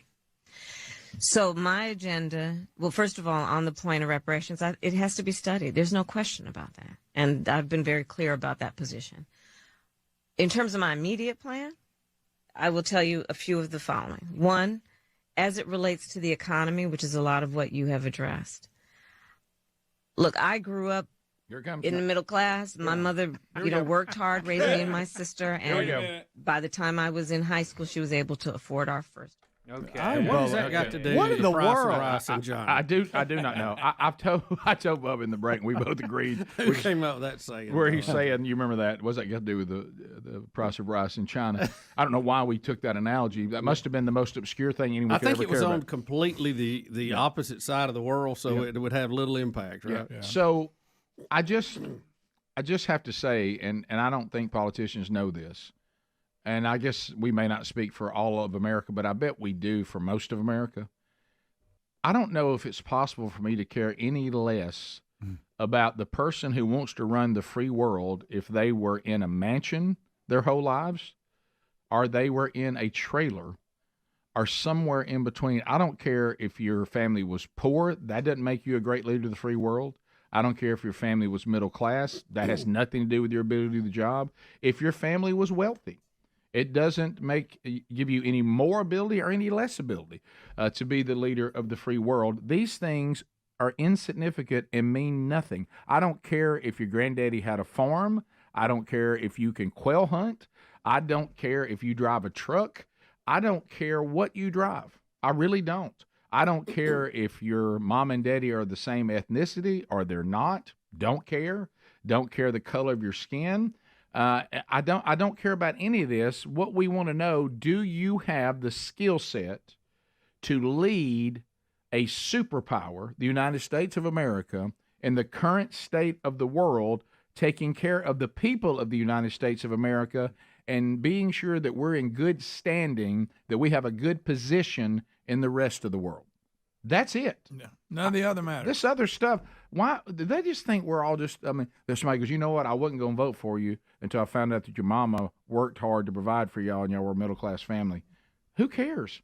I know a lot of people that have great parents, single parents, that have been through all kinds of things, and they even might have an incredible story of perseverance. Doesn't mean they run the free world. Right. No. I know a lot. I was raised in a lower middle-class neighborhood. I love all the people that were there. I can't think of one of them I'd want to be president. No. Also, look at history. We've had some They're very good at a lot of other wealthy things. presidents. Sure. Not bad. And I'm not talking about Trump. I mean, George Washington and some of those early guys were very wealthy for their time. Sure. And then we've had some that came from dirt room cabins like Abraham Lincoln. So it's all over the road. That really is not a very good measuring stick. I understand you say that to try to relate to people. Yeah. But again, relating to people is an emotional response as opposed to the logic of can they do exactly what you said. It goes back to. I'm sorry, Ada. Go ahead. Also, she doesn't mention she was raised in Canada. She went to a private school. When she says she was raised in the middle class, okay, so you had everything you needed growing up, like a normal person. Great, Correct. great. Yeah. She's so desperate to get the black male vote. I don't know if y'all saw this press release that she just put out, the Harris-Walz policy to create an opportunity agenda for black men. She's going to provide 1 million loans that are fully forgivable up to $20,000 for black entrepreneurs and others to start a business. That's $20 billion that she's going to give exclusively to black entrepreneurs. That is not legal. That's not you're legal. Excluding That's people. Discrimination. That is not a legal thing you can do. She goes on to talk about other just nonsense. These bullet points don't make any sense. Protect cryptocurrency investments so black men who make them know their money is safe. What are you even talking about? Well, this is that thing they're trying. They realize that black men are looking at what really, even though Charlamagne and I, what's her name? Charlamagne, the human being, Charlamagne. Being the god's funny enough, but you also got a stripper name. Charlamagne sounds like a stripper. All right. So on stage too. Charlamagne. I do commend him though for very few things, but I do commend him for acknowledging that basically y'all have guilted us into supporting the Democrats for half a century, and we haven't gotten a whole lot in return. So I think a lot of black people, and it seems to be more so black men, are saying, you know what, I'm voting for a better life. Y'all not going to keep guilting me into this. And when I look at these two candidates, I'm sorry. I see the state of things, and there's no way I'm going to continue down this road with the Democrats right now. The thing they're thinking for themselves. God forbid that would happen. The things that she listed there are kind of temperamental too. I mean, they will be great for the moment, and then they're gone again. The best thing you can do for any person in this country is to provide them the opportunity for a good paying job. That's right. And an opportunity in a business that you can advance and move up if you work hard and if you have the skill set to do that. Mm-hmm. And then that is something that unlocks all of these other things for you long term. You know, it's like the old joke about feeding a hungry man or teaching him how to fish. I mean, it's an old adage, but it's still very true. You know, Obama came down from Martha's Vineyard not too long ago to talk to all the black men on why they should vote for Kamala. And there's a movement out. He got to lecture them. There's a movement out right now among black men that says, wait a minute. So you're telling us to vote for a woman that chose a white man to marry and a white man as a running mate, but you tell us we can't vote for a white man as president. That's a great point. And they bring up a really good point. You know, how dare him come tell them what they need to do? How about this? How about how about you do what's best for you? How about this as a man? Ain't gonna affect him anyway. Yeah, as a man, how dare you come lecture us? Period. Yeah. Yeah, if it ain't going to affect you, then what are you showing up lecturing us about? Right. You know, we can think for ourselves. Right. I would say that to any man or woman. That lets you know how panicked they are. And I'll go the other side. J.D. Vance's childhood story, fascinating story. Doesn't make him a good politician, and it doesn't mean he'll do a good job. The reason why I like J.D. Vance is that he seems to have the ability to do the job well. I really don't care how he was raised. Yeah, it doesn't matter. He overcame a lot. I think that's impressive, but that doesn't make you a good candidate. Looking at how he's actually handling himself and the actual way he says he and Trump will govern, that's what has me voting for him, not because he had a hard life. You mentioned that. Have you seen the quote from Tim Walz about him? Yes. We'll play that when we come back. That should be eye-opening to everybody. Yes. Your phone calls are next. See, he thinks that's a bad job. You're right. And we'll take the Tim Walz comment, too. Bubba, Rick and Bubba.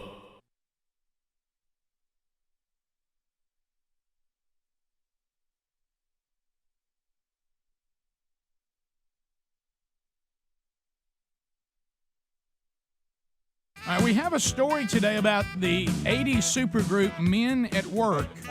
They have a...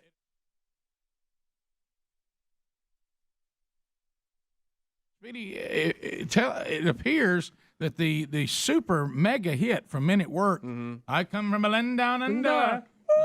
1983, Rick. It was a good year. Yeah, it was. And the year was 1983.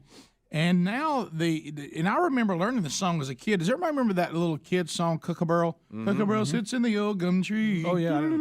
Of the bushes he laughed, Kookaburra laughed, Kookaburra laughed. So the people who have the rights to that song are claiming that the Kookaburra flute solo is the same as Land Down Under? Well, Rick, they didn't just claim it. They won. So they won? Yes. Men at Work lost, copyright lawsuit that said that they took the song's flute solo from the Kookaburra sits in the old gum tree. All right, so here, listen to it real quick. Okay, hang on.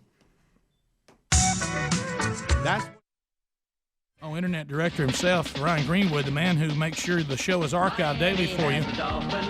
They're in the Rick and Bubba Extreme Club, and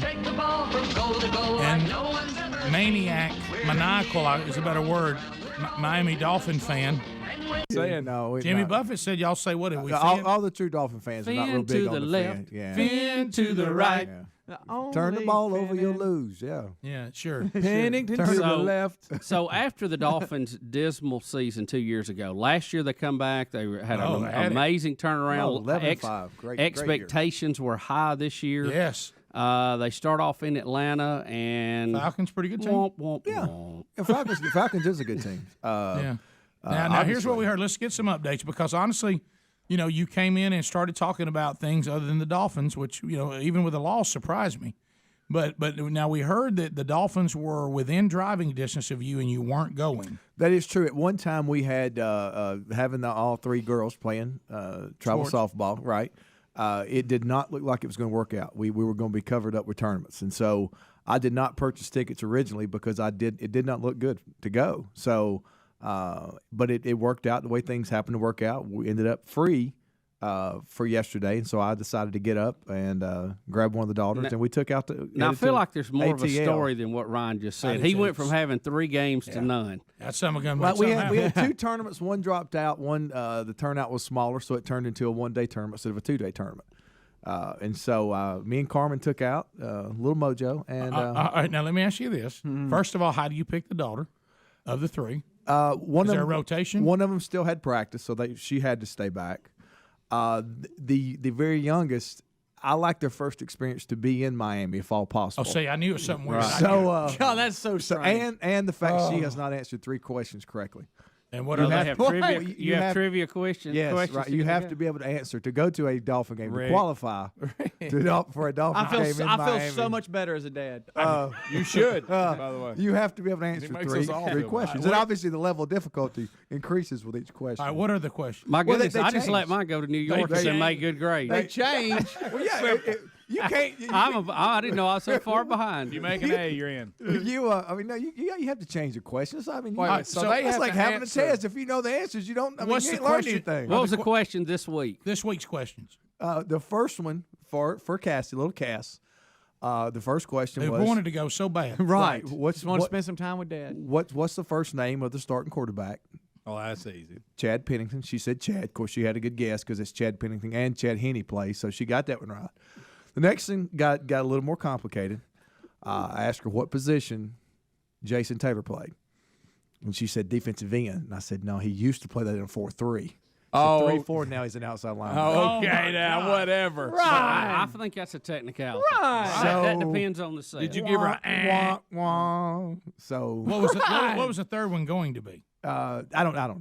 I come on. So she Has didn't get Dan to go? Marino ever won a Super Bowl? So did she not get to go? How many Cass did Super not get Bowls to has go, Dan and Marino then won? Carmen answered the 3 questions to get to go. And what was the third one she got? She was not in the room, so she'd already heard me. She and I had already had a discussion about Jason Taylor. Right, so she So knew she that kind of had that. Yeah, she had the one. inside. So did on she that get one. that question too? So you took She the did. favorite. She did. She Wow. remembered us talking I about got it. this figured out whenever y'all ready for it. And then the third question was the tough one: is what number is Channing Crowder?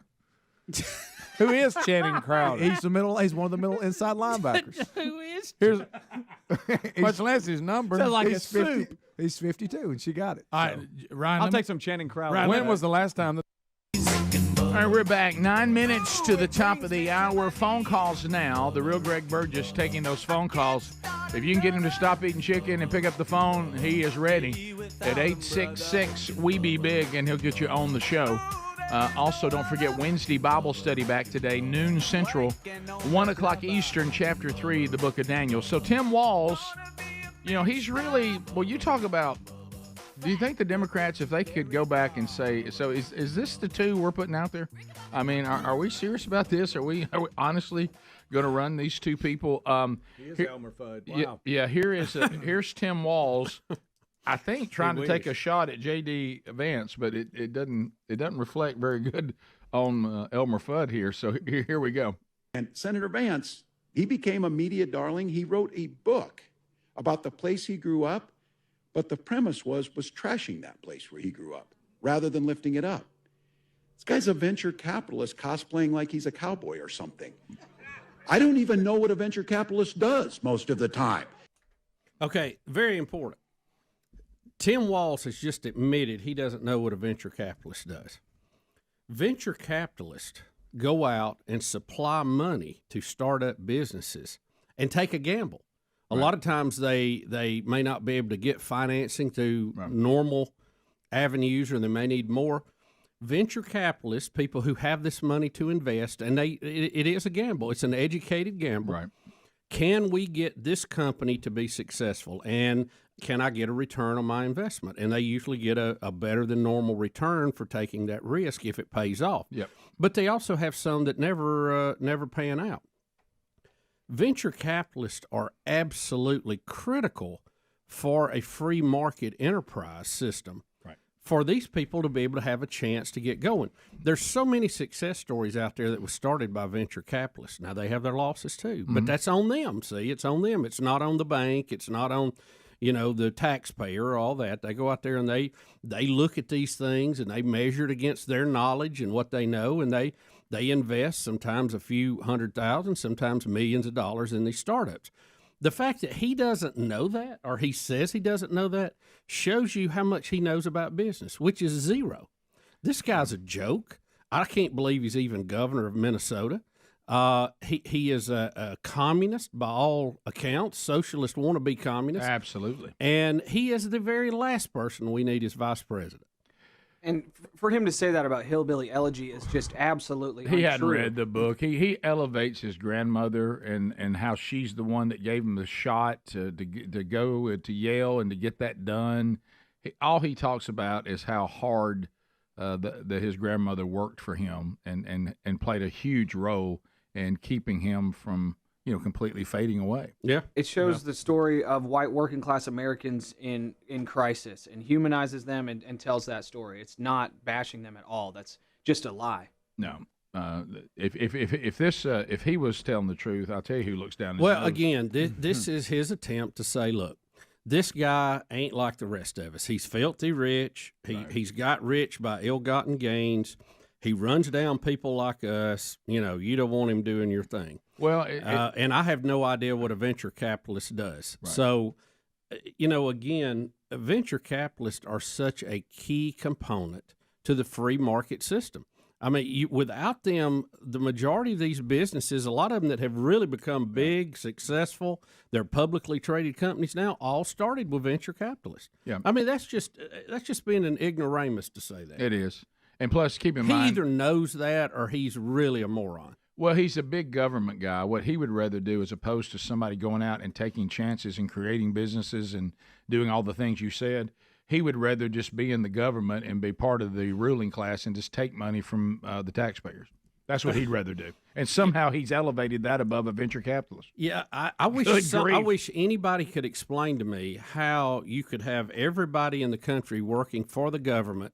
You tax those employees a certain percentage and then have enough money to pay all of them at the end of the week. Right. I mean, if you can do that, you're better than Kreskin.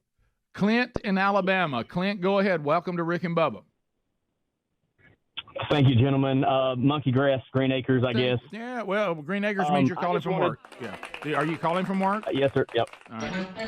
I am, sir. Yep. All right, go ahead. Just want to be sure you got it right.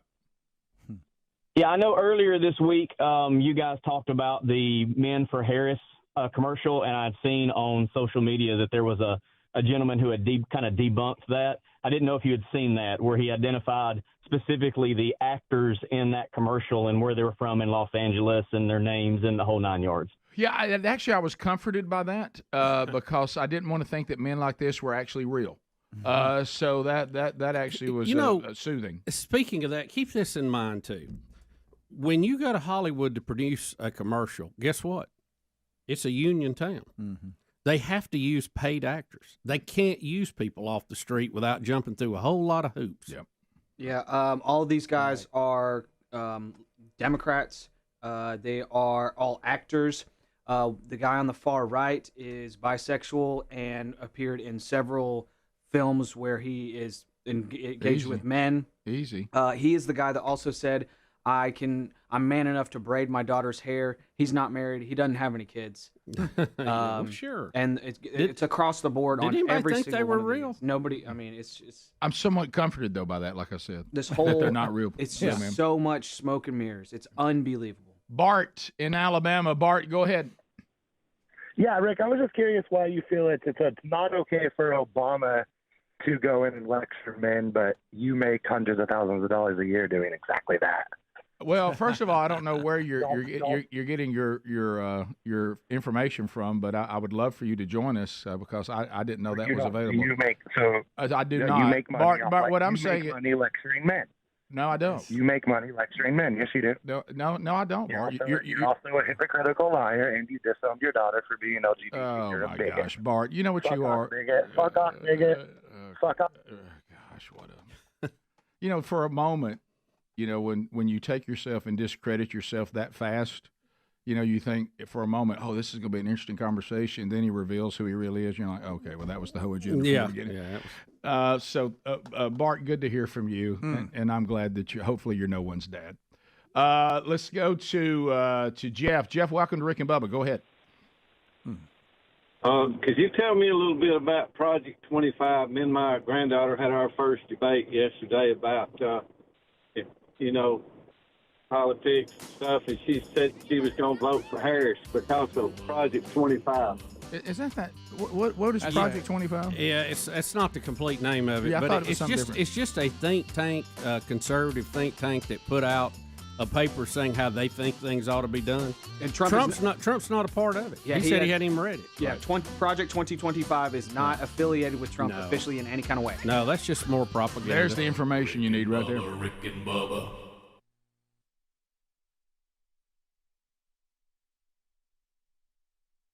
The Dolphins won a playoff game. All Did you right, ask her that one? All right, let me ask you this one, Ryan. 1979. Okay? Because you also have been accused of being maybe a little more for $1 than the other two. Yeah, took the favorite. Of the three, which one of them plays for the Frenzy?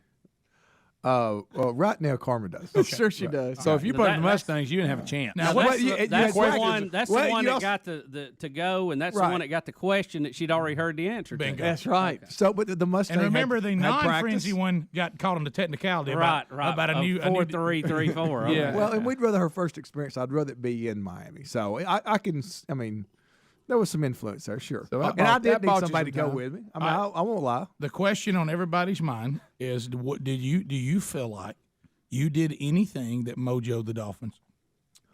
The fact that your hair is still on, we think maybe not. Well, I think the loaded question did it. It wasn't fair, and the Dolphin knew it. Well, the only game that Carmen's been and he won't do the Jimmy Dolphin Buffett made thing. I will admit I wanted Carmen to get on the scoreboard in the sense of going to a Dolphin game and winning. She's not been to a Dolphin game and seen them win. She'll never go again. She's probably not going to Nashville this year. Her question just got really tough. It did. What's Bill Parcells' birthday? It'll be something like that. So you took a daughter who clearly did not have a win. Right. Against a tough game. Usually you take those, you want to go to one that you think is a win, which I did not think this one was a win. In fact, I thought it would be, if we won this game, it would be a big win. So how'd you act at the game? I did good. I was fine. Did you throw up? No. No throwing Did you ever up? make I her threw do- up in my mouth a couple times. Right. How about Did you make her do profanity? stadiums or anything? No, but we did. She did. She said because it was 19-0 about midway through the fourth quarter, and we had turned the ball over again. And they got the ball back. Did you ever? And cuss? so people start. No, I didn't. Yeah, and you had to tell her that you don't say that because Daddy said No, Daddy was I did wrong. have to explain some things that were being said behind me. But some Dolphin fans started leaving. There was a pretty good many Dolphin fans there, and so when that last turnover, people started leaving. And she said, "Daddy, are we going to go? All the Dolphin fans are leaving?" She's like, the score don't look good." I said, "Baby, we stayed to the last second." That's right. I said, we're going to, even if we're suffering, just like that team down there, we're going to stay to the last second. Right, because you think you're on the team. Yeah. Did she ever say to you, "Hey, Daddy, I heard Serena Williams say that too"?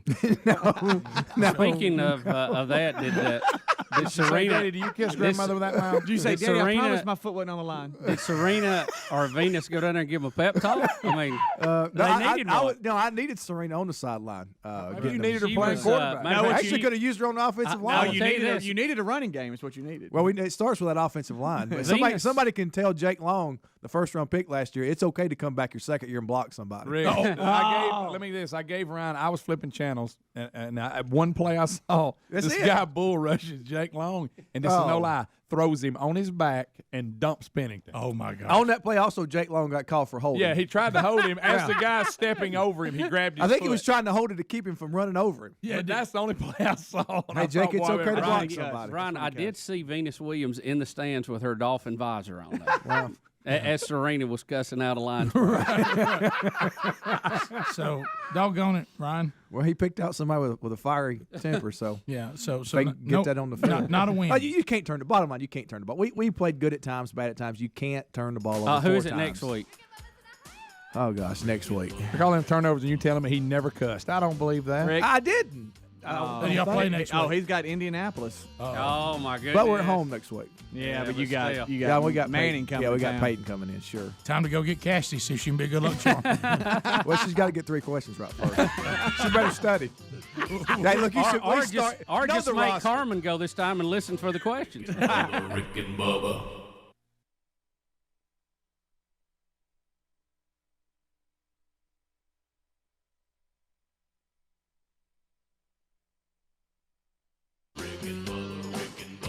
This is the Rick and Bubba Show.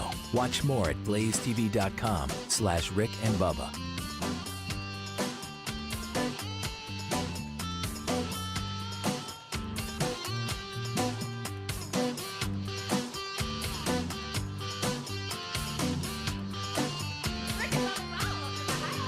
Rick and Bubba, Rick and Bubba.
We're back, baby. It is a brand new hour. We thank you for being with us as we get started. As you heard, the gang is all here for a brand new hour, and we will get to more of your phone calls before the show is done today.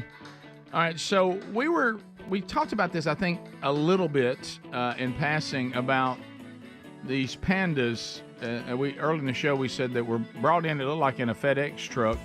At one time, I thought China was mad at us, and they were saying, hey, we're taking our pandas back. That's what I thought. Yeah, and I've seen a panda display. You know, we got a pretty good one, a strong one. Have you ever seen one? Over in Atlanta. Live? Not like at a zoo. I've never seen one. I've never even seen one at the zoo. Me neither. I'd kind of like to see one. Atlanta, the zoo there has a very well-known, long-running panda program. Oh. And they participate big time. And you participate in the panda program? I guess, partially. Well, you've seen them when they're born.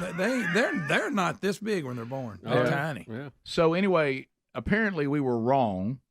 And that China isn't taking our pandas away. Pandas can only stay in the United States for a certain period of time, and then China swaps pandas. Yeah, we get new pandas. Well, they take we got a panda swap. Yeah, right. I don't. Why would you swap them? Do they need to go back for an update? Do they have to be repainted or what? I mean, rotating. Do you remember that Chinese zoo that had the dogs in it and they painted them like pandas? Yes. Do you? It's like a 10-year agreement or something. But why? Yeah, once it runs there, does their Mandarin get where it's not very good anymore? They have to go back and learn. They don't want them to be here. They loan pandas to more than 20 countries under a program often referred to as panda diplomacy.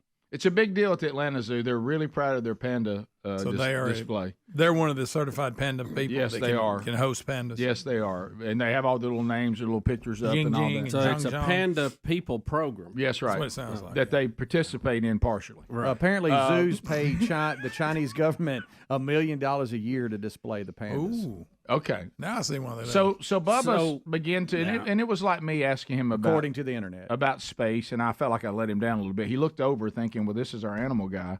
Rick, tell me about pandas. And we began to have a panda discussion, and I began to realize that I didn't know as much about pandas as I should if I'm going to be responsible. It'd be like me asking you about the catching of the rocket on the SpaceX, and you say, well, I hadn't looked into it. Right. Look at So the panda, Bubba's questions went down roads like, Are pandas aggressive? Yeah, that's what I want.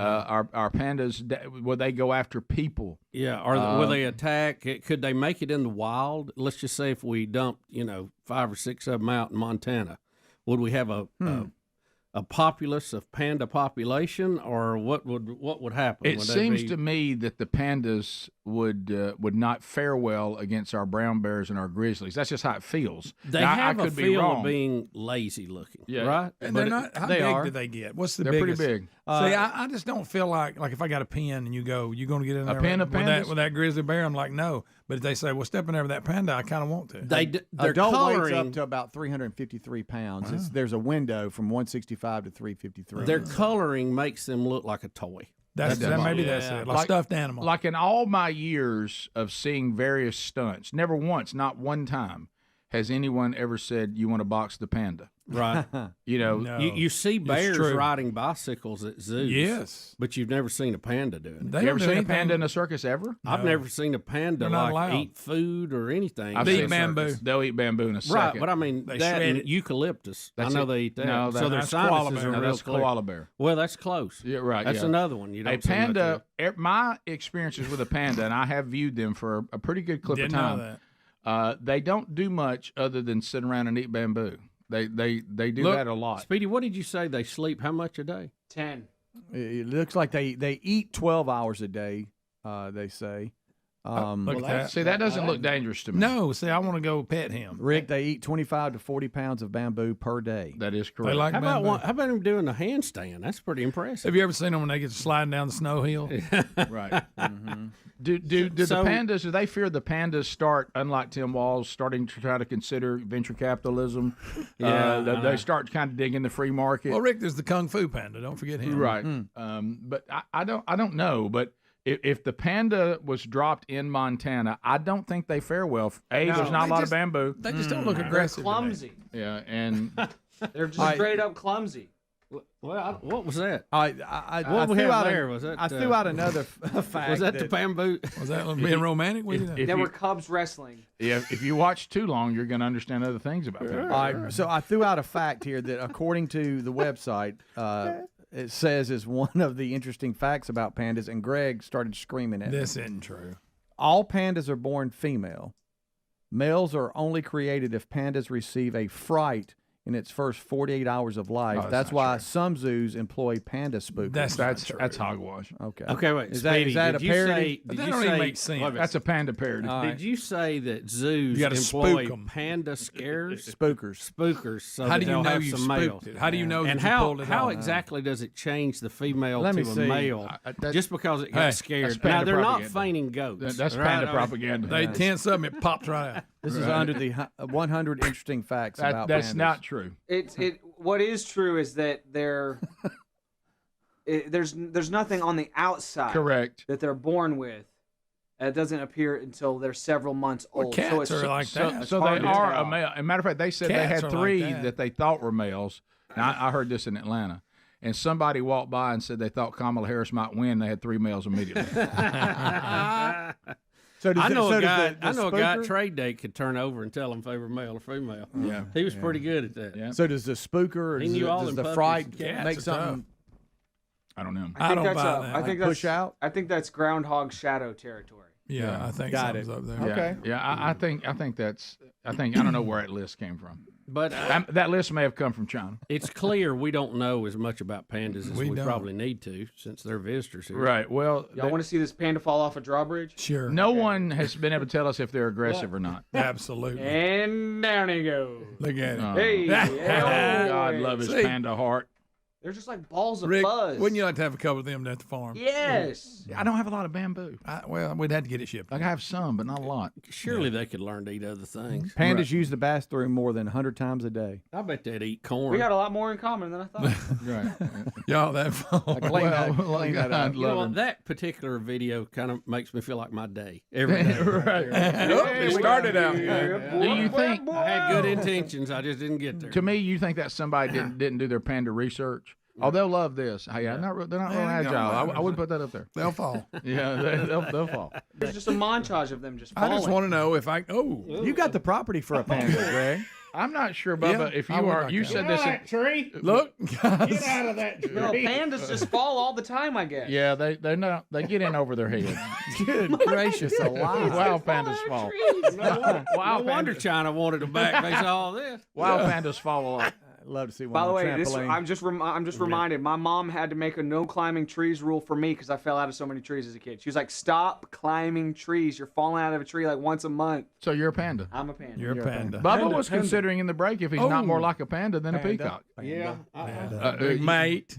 Based on the amount of time they eat and sleep every day, I'm probably a little closer to pandas. Now, I don't know what time they get up. I may have them beat on that. So I don't think they're very aggressive. They're not incredibly agile. Bamboo's big. They sleep a lot. They go to the bathroom a lot. They are adorable in presentation.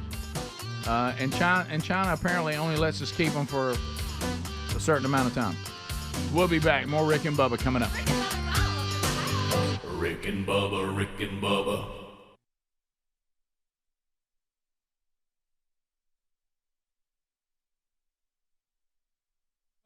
Today, from what I understand, you are taking your family on a trip today. Yes, Rick, that is correct.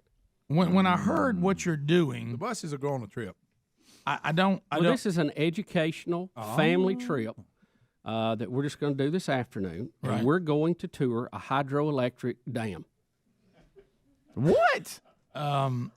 You know, and I know a lot of school kids today are thinking, darn, you're going on a why dam are we tour. not going? Greg, They're touring the dam. they are. Right. We all saw Vegas Vacation. I know, and I love that. So y'all going on the damn trip after school? do you have a Or when? Yes. do you have a guide? Yes, it will be after school. We will have a guide. It has been set up through the What's proper, his title? And when you proper channels. when you tour a dam, what do you do? I mean, do you just walk and get the inner? Well, kinda- you see the water that the dam's holding back, and you see the generators, and you see the turbines and all that kind of stuff. You know, your basic dam components. But Rick, I mean, you gonna go to the control room? but how do you sit around and go, hey, I want to go on a damn trip? Well, that's what Well, I was. okay, let me how this starts. How did it- Damn. because I got to know. I don't know where in the world you. That's a good. I don't know what circumstances make you come. The final conclusion is taking my kids to go see a dam. There's hydroelectric dams everywhere, and we're going Okay, in one. First off, let's just look where we're at. Here on the show, I'm probably the more technical, scientific I would person. say so. of the I group. believe that's Not yes. smartest. I'm not saying that. No, you said I'm smart. saying I heard you. Yeah, you did. scientific, technical areas are kind of my area. AKA smartest. I have always been enthused and interested in the generation of power. Okay. And So you want to go on this trip, not your kids. and no, He's no, forcing. That's no. what it is. no. Let me finish. Kids, we're going on a trip. Please, Master, let me Yeah, let me right. finish. Look, click, click, click. As a small child, I toured a dam, and I was very impressed with it. Right. And even to this day, I'm influenced by the sights and sounds of that tour that I had at the hydroelectric Today he's generating influenced by it. facility. Deal. I too So toured it down by the way. in Neely Henry. Yeah. In discussing dams with my children and the power situation and the energy thing and all this green stuff we're going through now. Right. And they're talking about it in school. They're coming home and they're asking questions about green power. It's all being thrown on them at school. I said, look, why don't we go and see? And another thing, I can't get my kids to turn the lights off. That's another thing. Right. And they just think electricity's magical. Well, we're going to go back and we're going to roll in my love, my past experience, their need to know, learn about electricity. His love. We're going to roll all of that in to a dam tour this afternoon. Now, do you Hey, call calm up down. and say, "I need a damn guide"? If you're Rick Burgess. If you're, No, I mean, who doesn't? The Well, guy. yeah, I mean, sure you right, do. right. Sure you do. Because there's got to be somebody guide you Yeah, around well, the dam. they guess don't, so. They don't let you just wander around. Are they going to let you go in and see the dam operator that runs? I hope so.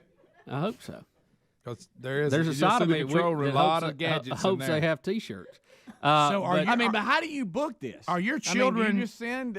Are your children going to go to class Google dam tomorrow and say to their teacher, "Let me tell you about the dam tour my dad took us on yesterday"? Yes, I hope so. And kids, we're Uh-huh. talking about a dam. that holds back water. So DAM. Well, and see, this goes into one of our topics here on the show. Last, we're talking about California. When they're out of power, what do we tell them? You need to dam up a creek. Right. I mean, now here, build more power plants. Here in our state, we said, I'll tell you what we're going to do. We're going to take that river. We're going to dam that baby up. Right. And as soon as it runs off that dam, we're going to put another one up. As a matter of fact, we're gonna just put a row of dams, and we're going to have power galore. Did you know this? As a matter of fact, we are so good at it where we live, we do not have not one, and we got tons of them, one natural lake. Yeah. They're all man-made. Well, and it's been a boom. I mean, it's a great environment, recreation. So many advantages come out of it. If you own land that they backed it up onto, you did well. Yes, you did. Plus, we get plenty of cheap electricity, and hydroelectric completely clean.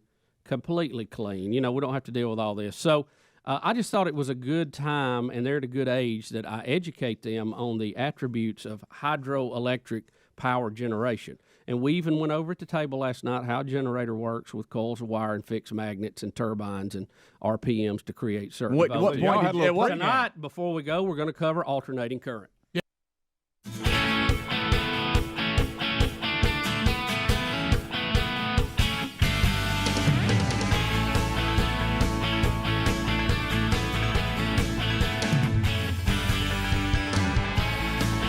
Celebrating all the way, 31 years. Thank you so much, America, as we are just so grateful. All right, so as we continue on with today's Rick and Bubba show, I think we're getting around 41, 42 shows left, somewhere around I didn't count. I meant to count before we came on this week, and I forgot. All right, so let's look at, I know we forget a lot of times, Joe Biden is still president. We forget that because it doesn't seem possible. And then we get caught up in watching Dana Carvey do him, and we start thinking Dana Carvey really is Joe Biden. But Joe Biden, it looks like is he attempting to speak here about something? And apparently he's an allergy sufferer, too. Yeah. And he's just going to cough for about 30 seconds. Oh, boy. Which is always pleasant if you're the people listening to the speaker. So here we go. Cancer drugs. Excuse me. I ain't going back. Oh, my God. Oh, Take a sip. Don't get him started.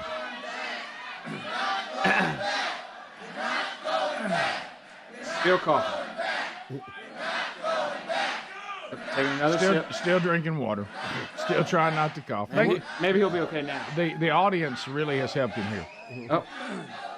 No, he's about to cough again. Still about. Still coughing. No, that one. Still coughing. He had those big eyes like when you're coughing. Yeah. We're not going back. I'm not sure about. What are we in fear we're going back? Yeah. What are we not going? Yeah. Back? Let's not go back to. We all could pay our bills. Is that what? Oh, God forbid we go back to a booming economy. Gas at $2 a gallon. Is that what we're not? Let's please go back. Yeah, please. $6 combo. Let's all go back. Yeah. Let's go back together. Hand in hand to 2% annual inflation, right, and we all have plenty of money. Yeah. What do you mean? We want to go back.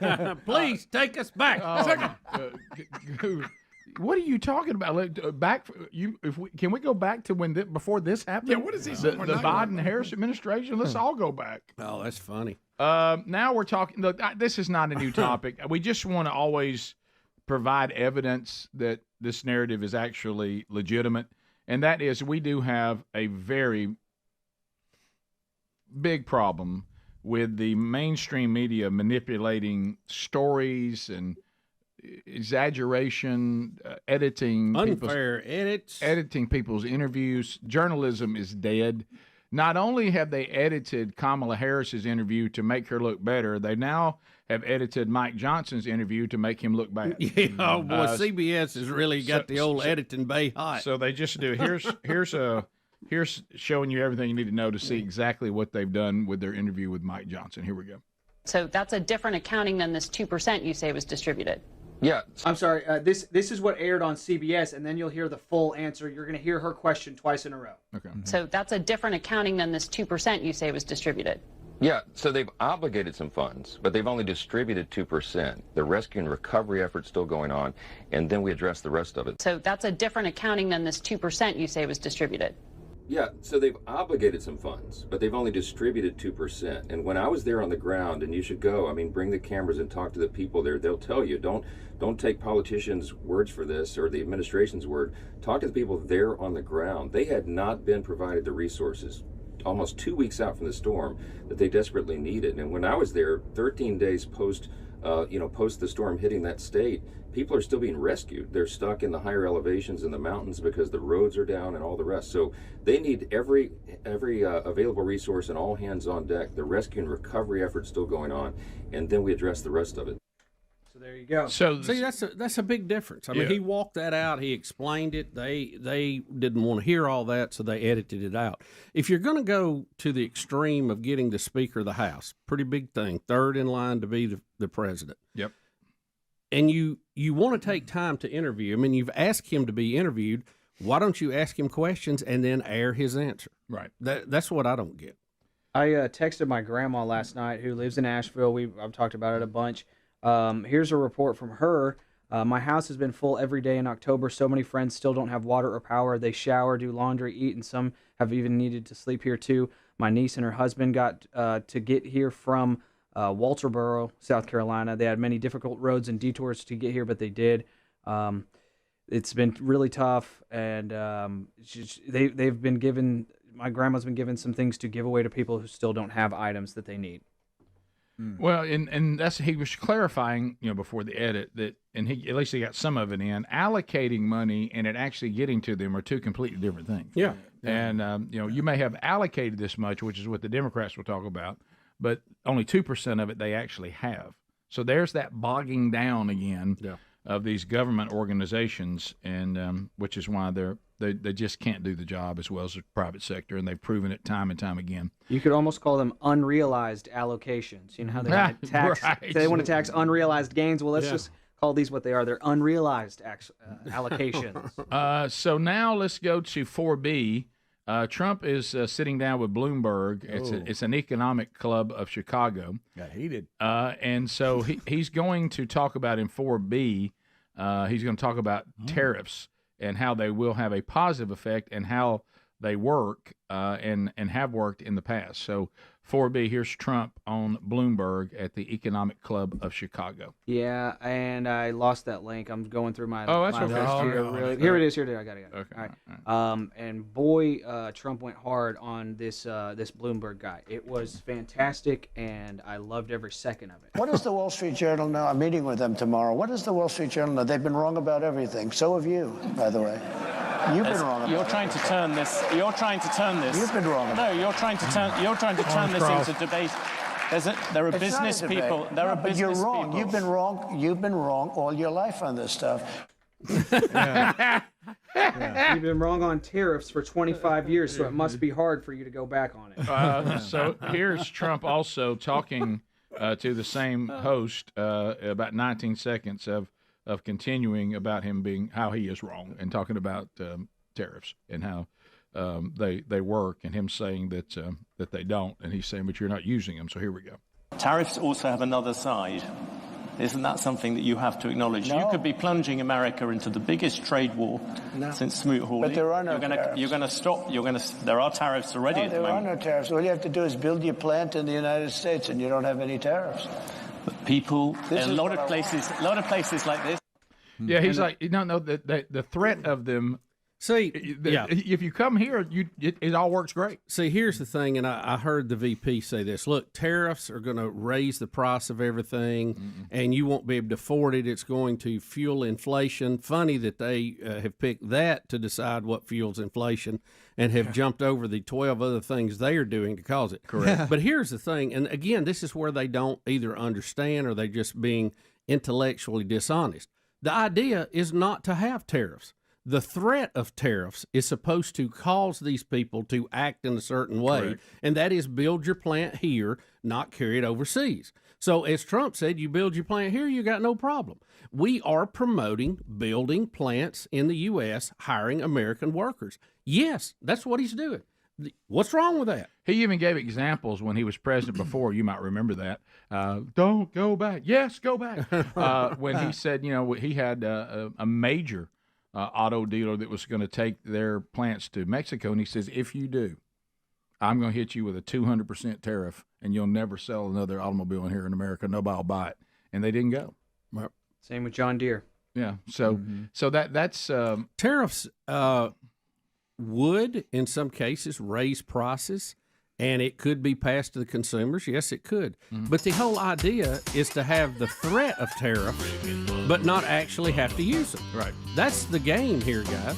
I mean, do we not see that?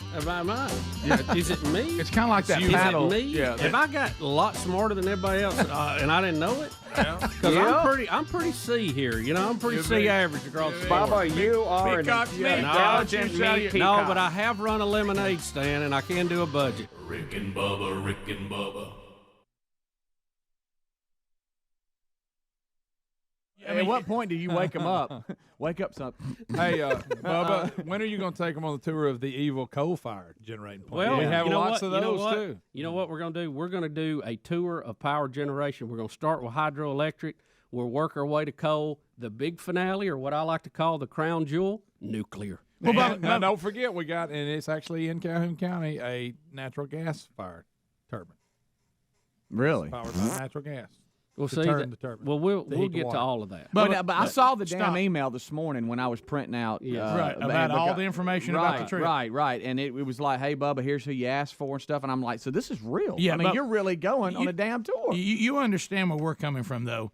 Hey, I'm taking my kids to the zoo. Yes. Okay. Got it. I'm taking my kids to fill in the blank, fair, carnival. Right. And we do that, too. Right, I know. Yeah. I mean, yeah, of course you do. Hey, I'm taking my kids fishing. Right. Directions. Hey, I'm taking my kids to a ball game. Yes.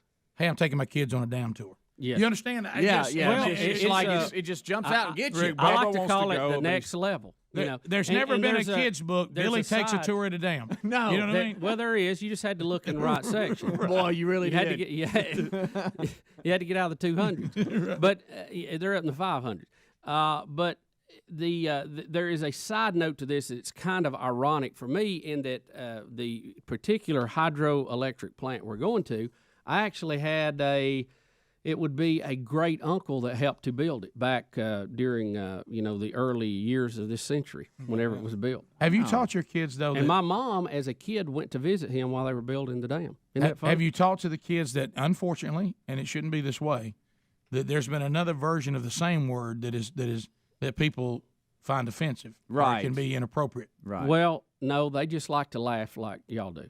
Okay. When I'm trying to talk about the damn tour. Right. Hey, okay. Are you going to take them to the fishing deck? People love to fish, so they just built the deck and watch them pull them big drum out.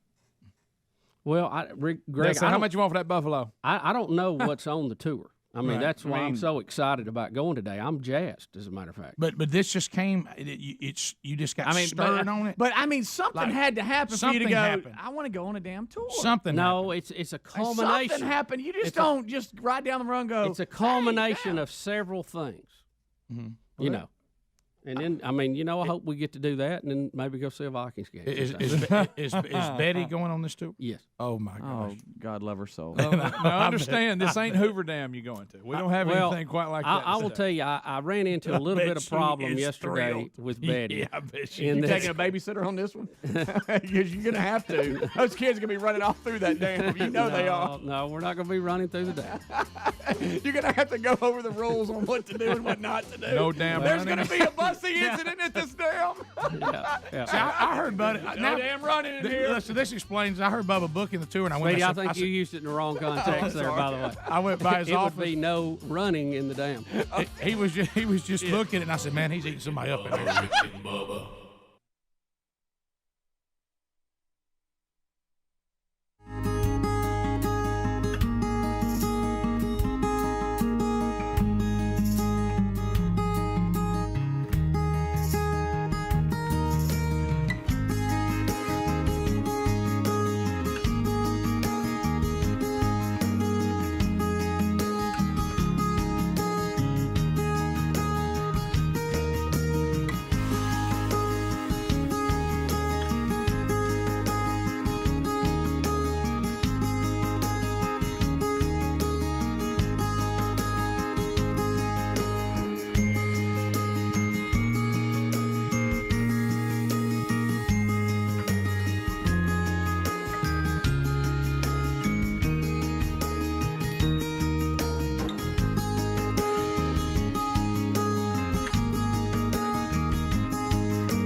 And there's the phone troll music.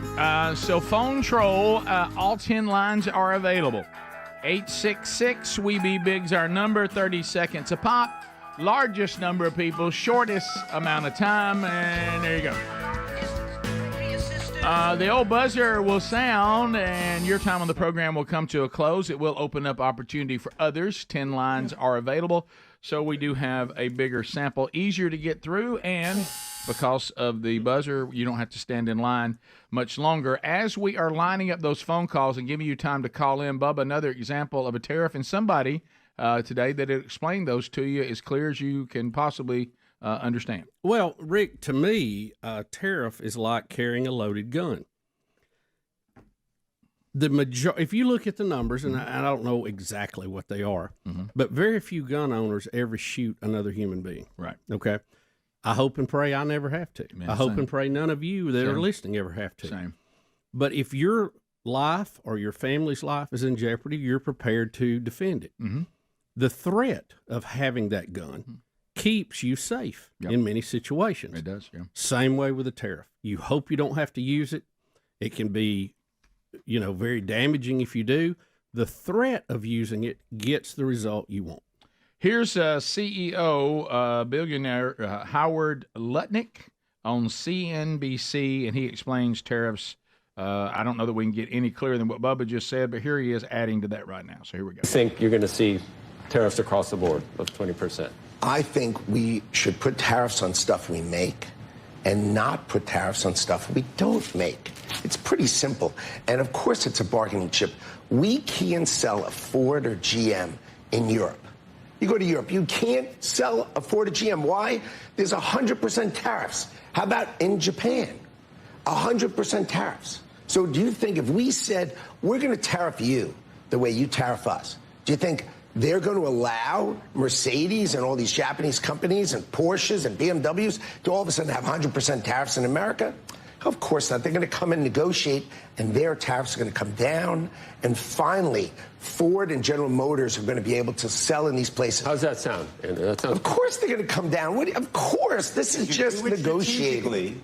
It absolutely makes sense. If you do it strategically, if it's across the board, it creates a real problem. And the question is whether you believe the president is going to do it strategically or across the board. He keeps saying it across the board. Well, when you're running for office, you make broad statements so people understand you. Right. Okay? Tariffs are an amazing tool by the president to use. They're an amazing tool, but he understands don't tariff stuff we don't make.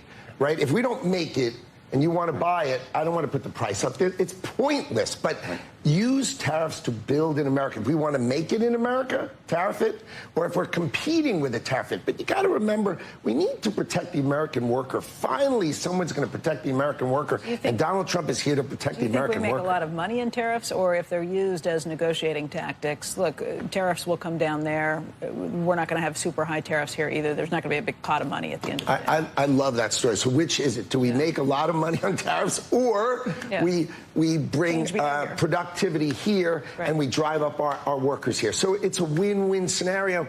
I like both of them. I think what's going to happen is we'll make a bunch of money on the tariffs, but mostly everybody else is going to negotiate with us, and we will be more fair. In 1948, right, we came up with something called the Marshall Plan, right? The world, Germany and Japan were destroyed after World War II, and we wanted to export our economy to them. So we made a rule.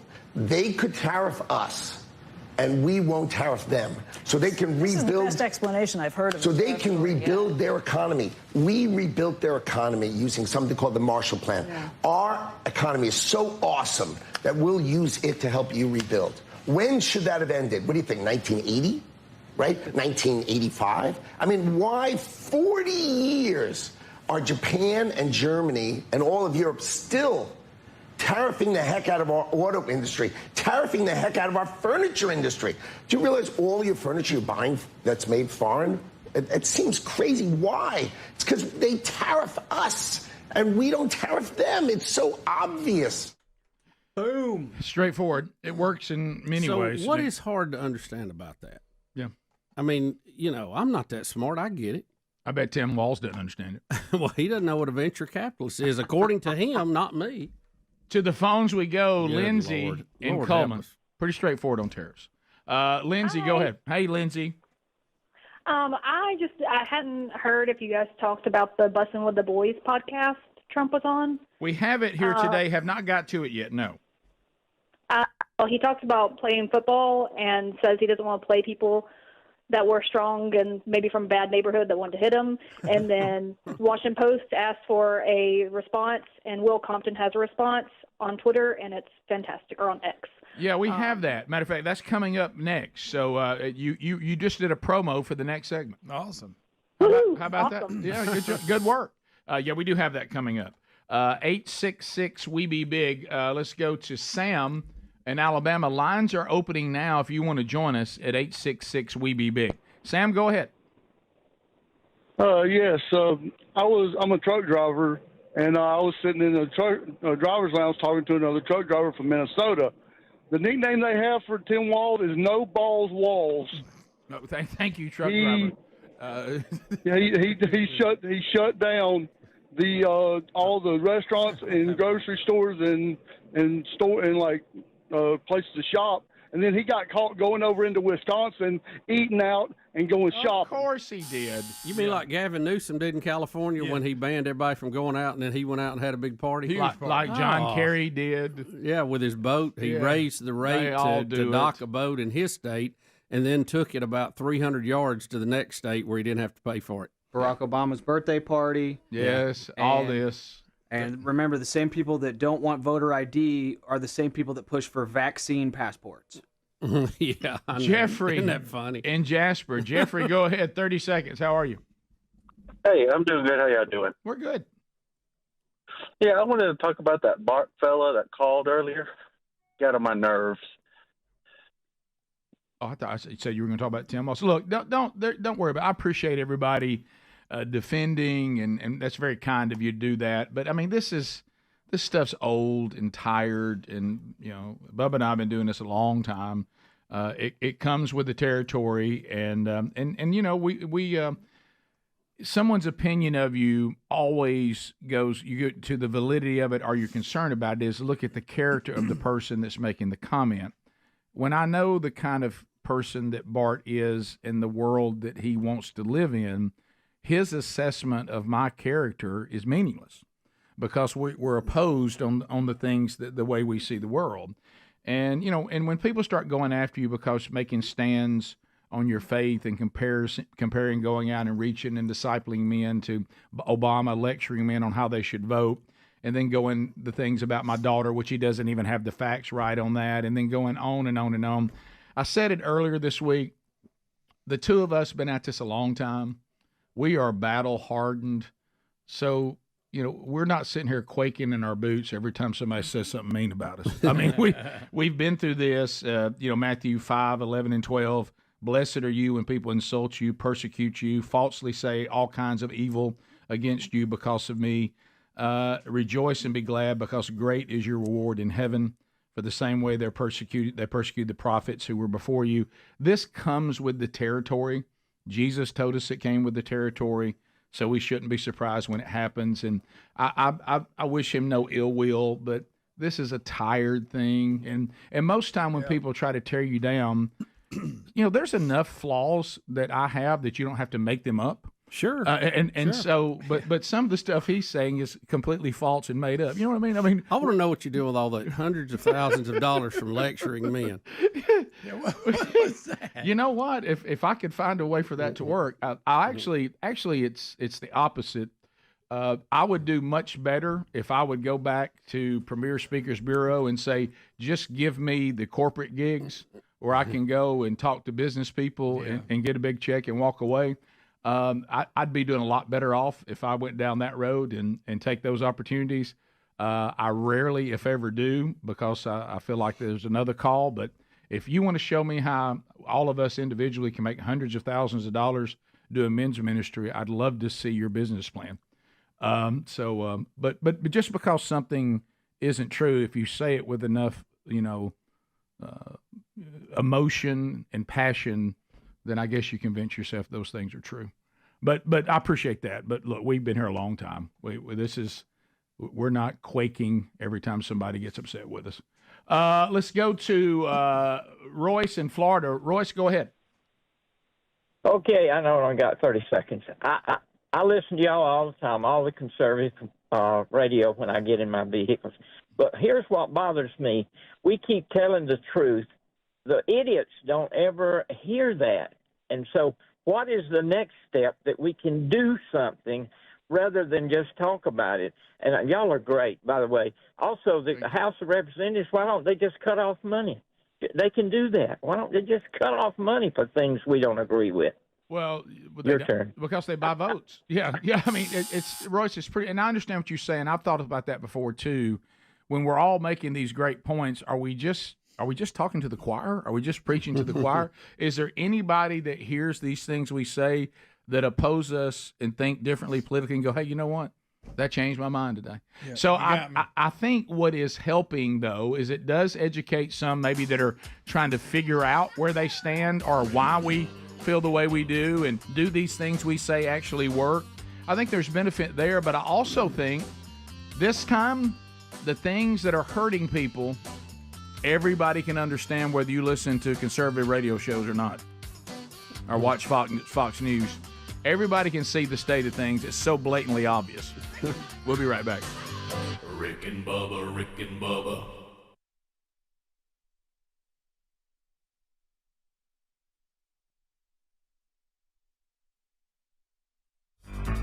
Today, the accused is the real Greg Burgess, merchandise coordinator and assistant producer inside the Gunnersville Treaty then. Oh, now, wait. All right, yesterday, I will be judge. We have witnesses here. The jury will be the audience listening and the audience who is sitting here. There are 12 of Greg's peers. One of them, of course, will also be featured in the punishment if he is found guilty of violating the Gunnersville Treaty. Now, the Gunnersville Treaty plainly states that you don't prank any member of the Rick and Bubba staff. It happened yesterday. A person came to our door and out of the window and said they wanted to give us something. Now, I will say sometimes we can pull that off, sometimes we can't. In this case, it seemed like a very nice gentleman in a wheelchair. And, I think none of us would be honest if we didn't admit that someone in a wheelchair gets your attention probably when someone who's upright doesn't. You know what I mean? And you're like, you know what, that's awful nice, and the effort to be made to be here. Matter of fact, it spawned a funny line from yesterday that to this day still completely owns me. Scott, the tech guy. But anyway, so he gave me a little something, and these things, and I kind of disregarded it. And number one, I'd like to present for everyone to listen. The man gave it to me, so I felt like it belonged to me. Mm-hmm. And I of course was capable of being responsible with it, and knowing the danger it could bring in these hallowed halls of the broadcast plaza. Our new studio that we've all worked very hard for and appreciate. And it was one of these sprays. They've had all kinds of names over the years. The one that we got into a little trouble with way back when we were young and dumb, and that was Morning Breeze. These classic Morning Breeze. Now that was your Morning Breeze was the pioneer. Now we I will tell you with the little green. It was kind of like M80s were then. They were a lot stouter then than they are now. We were actually doing a remote at a specialty store in a mall. Right. And we got to playing with this stuff, and a little bit goes a long way, but we didn't know it at the time. And before you know it, we had squirted 3 or 4 squirts around, and it worked its way out into the atrium of the mall. And quite frankly, the mall management people had to come down and ask us to leave. Yeah. And it was sad. It was reminiscent of the time we had to leave the Chinese buffet. Yeah. Yes. I'm gonna tell you, we had that whole end of the mall smelling like pure sulfur. Right. Now there was no Gunnersville Treaty then, and this is all part of. We were just playing. It got out of hand. Well, now this. But we emptied about 3 bottles before we realized how out of hand it was. So the guy brings this foul spray, and this is stuff. If you spray it, it makes the whole the areas stink. Ooh, boy, does it. And it stinks really bad. I like to call it large wind spray. Right. It's supposed to be some. It smells like a bodily function got out of control. As a matter of fact, I would have. We've all been there. I didn't like the name of it. I think a better name for this particular one would have been Dead Wind. Yes. Absolutely. But anyway, so somehow Greg gets it into his possession, and then it began. Greg is accused and has admitted. So there's really no. The case is simpler because Greg's admitted he did it. Greg began to spray this foul spray in people's offices, and it started out that he was going to spray it around the interns while they were in the call screening room. A little tight, Thought area. that'd be funny. Thought it'd be There were funny. three of them. Kick that up.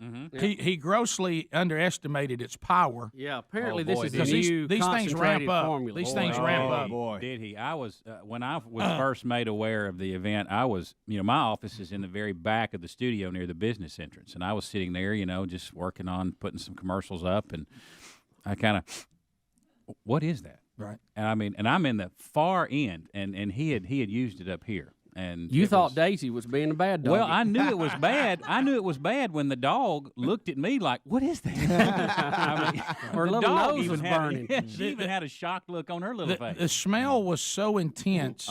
Because then he thought it was, and that's what's wrong with these sprays. You think it's not enough to begin with. Oh, it's like the longer it hangs around, it interacts with the oxygen, and it just gets stronger and stronger. Like turning up the volume. And then when he plows through the treaty, he went into Speedy's office and gave it one, and he didn't think it was enough, and then he gave it two more in Speedy's office. That may have been the epicenter of the whole thing, his office. The shot at the interns was just like a pass-by.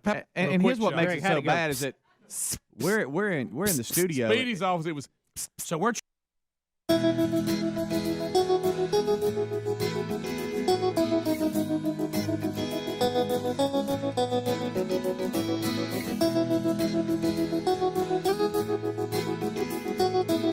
Getting that info out for Bart.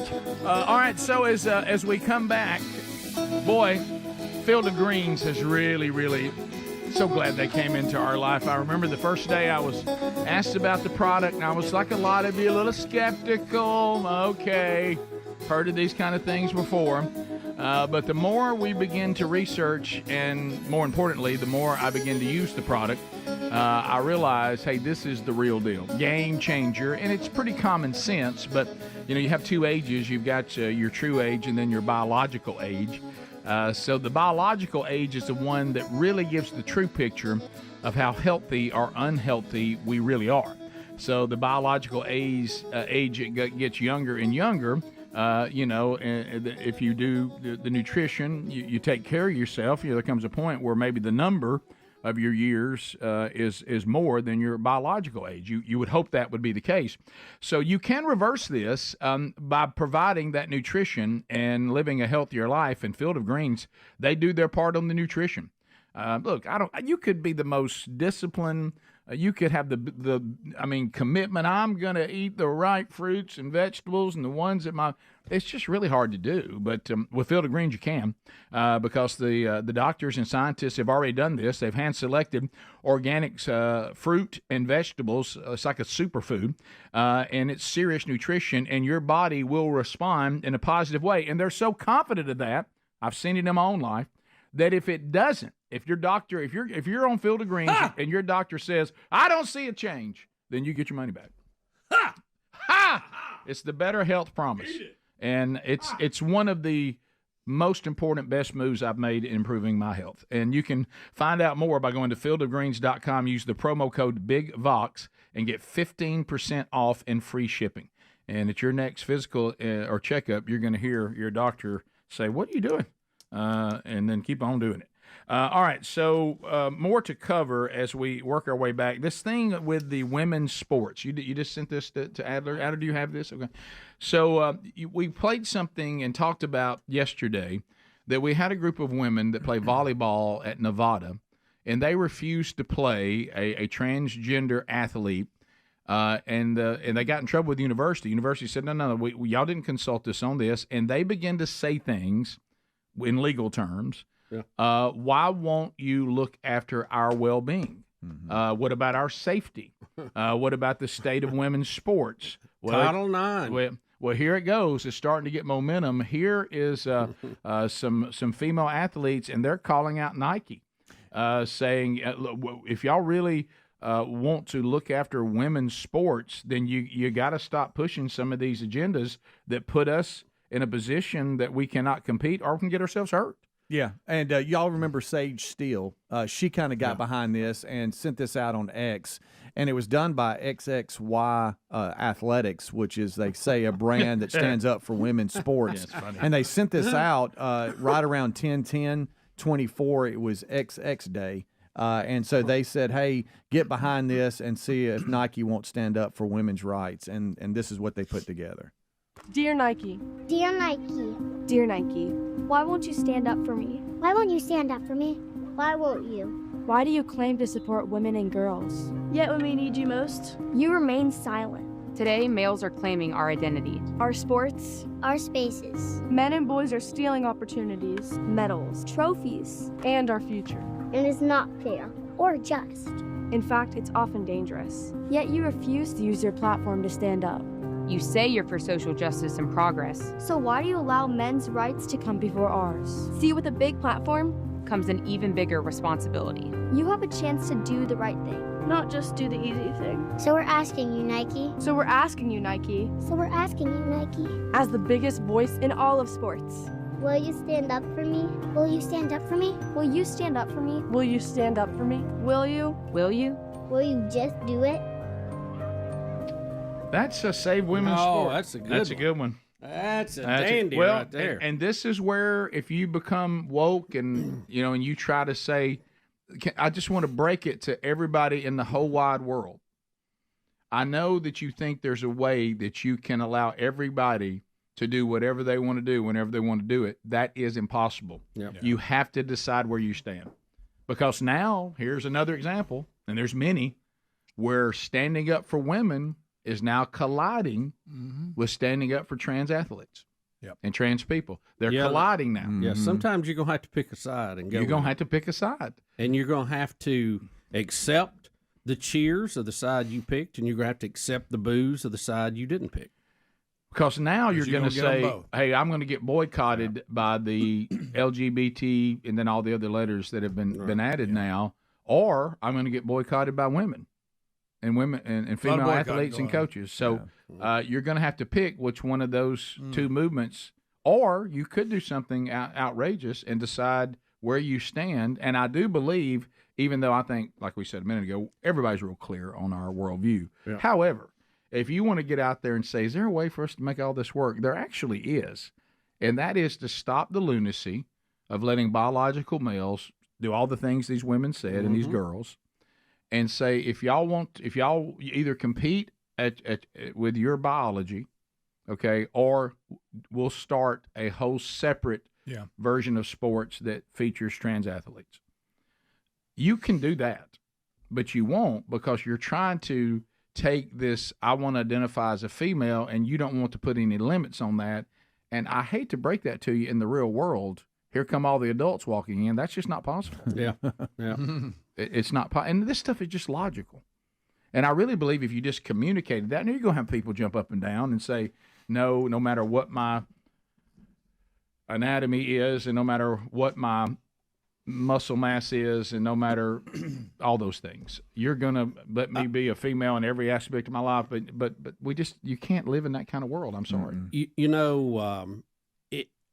We have seen this where the men transition over and then compete. And we've always said, look, whatever you do in your private life, you'll have to deal with that, whatever, but you shouldn't be allowed to compete with the girls. If you're going to do that, you need to know I'm not going to be an athlete. I'm going to have to do something else. Or have your own league. That's another option. That's the only option, yeah. But I tell you what will happen and when this will actually change. We started seeing this first, I think, in track and field, where trans women were winning the events and knocking out the breaking world records. Yeah, the biological women. We saw it in swimming. We've seen it in volleyball. Wait till you get one of these guys that transition that plays girls softball. and he hits the ball with about twice the velocity of what they're normally seeing, and 2 or 3 of them get hurt, then you'll see an uproar to change it. Yep. Sadly. Top of the hour. If you leave us, have a big day. Catch the archives today. If you got more, we'll be back. Rick and Bubba, Rick and Bubba.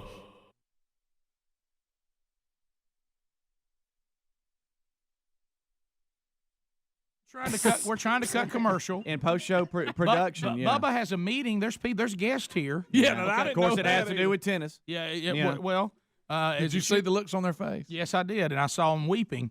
I have not seen Boo Mason make that face since he saw me serve. Right. I mean, really. Then in Greg's genius, then the morning breeze gets into the air conditioning system. Yes. And then because it was still warm where we live at the front half of the day yesterday, the air conditioner cranks up and sprays it all on us again. And we're trying to do commercials, and we cannot breathe. I mean, when the air conditioner got it, it was unbearable. Think about I had this. to. People were leaving because then he tried to douse it out with air freshener. That was the one that got And me. my eyes were watering, Rick. I mean, think about any situation you've been growing up when you are trapped. Yeah. And you can't get away from it. There's no escape. Think of the back of the school bus. Think about a classroom where you are trapped and somebody has just dropped you a dandy, okay? And you cannot get out. And we've got to work in that. And we're trying to be pleasant. And, when we do commercials, we try to smile when we do them, Rick, because I think it comes across in the copy. Look, boy. Quite frankly, I could not smile with my eyes crying yesterday. Some of you are going to hear commercials, and you're going to go, what's wrong with Rick and Bubba doing this one? I didn't know Rick and Bubba were Asian. The smell got so bad in this supposed workplace. Oh. It got so mad. It got so bad it was unbearable. I mean, I couldn't have been any worse off if someone had taken my head on a hot August afternoon and stuffed my face into Bigfoot's rear end. You know what I mean? I'm talking about. I mean, it was that kind of stink. You know what I mean? It was like. And see, Greg duped me because he wouldn't come out at first and say I didn't know he had done that, and I thought he had just maybe excused himself over in his area. And I went, oh, Greg, good gracious. And he almost like, sorry about that. And I'm like, oh, well, good gracious. And then all of a sudden it started coming over here, and I still thought it was him, not the spray. And I went, Craig. And he said, I'm sorry. It developed. It really developed a life of its own. It got a zip code. It had county boundaries. Right. Oh, yeah. I mean, it moved through here as if it had a life. Yes. I mean, I was seeing blue. It was It had a fog. You could see it. Yeah. It was absolutely, without a doubt, the single most offensive smell that has ever assaulted my olfactory nerve. It was absolutely awful. All right, the only thing close to it, even remotely close to it, was the time that Ryan Greenwood got the bad taco in '97. All right, we'll start the trial after this. Rick and Bubba, Rick and Bubba.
That's right. Here we go. 6 minutes past the hour.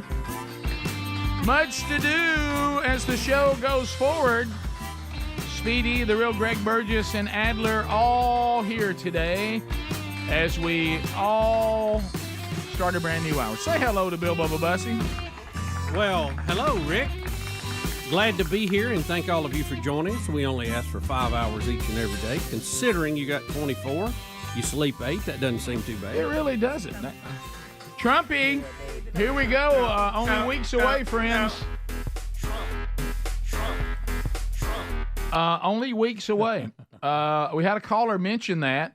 Trump on whatever is Bussin' with the Boys podcast. He's making all the rounds, isn't he? Yeah, Bussin' with the Boys podcast. He talks about his very short football career.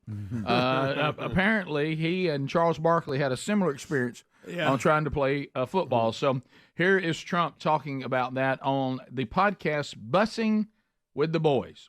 And I played football, too. I didn't particularly like it. What position were you? No, I didn't like it. I played tight end. Yeah?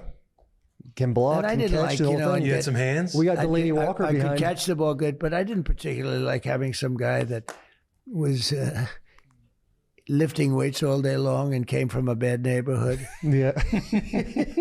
And he sees me, and they were tackling hard. They didn't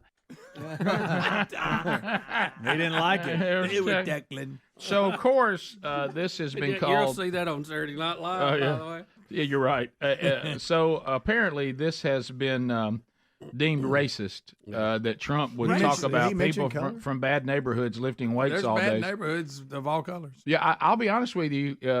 When I played football, those that came from bad neighborhoods were both white and black, and the white folks were just as mean as the black. They're really good. And I mean really mean people. Yeah. And Really good. And really good players. Yeah. And we would have not won any games without both. So anyway, here is the Washington Post reached out to Will Compton. And I guess he's one of the Bussin' with the Boys. He is. And he had a comment on why they laughed at the bad neighborhood comment. Funny. There we go. In the presidential race, the remark they're referring to that they want comment on is a part of the episode where we're talking ball and how Trump used to play tight end, would have locked him up, and he essentially makes the comment, I wouldn't want to get hit, or I didn't want to get hit by somebody who's been lifting weights all day long and came from a bad neighborhood. Taylor and I laughed. They want our comment.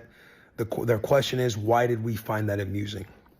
And you already know what they want to do with this thing. You want to know what kind of picture they want to paint. You want to know what kind of box they want us to put us in.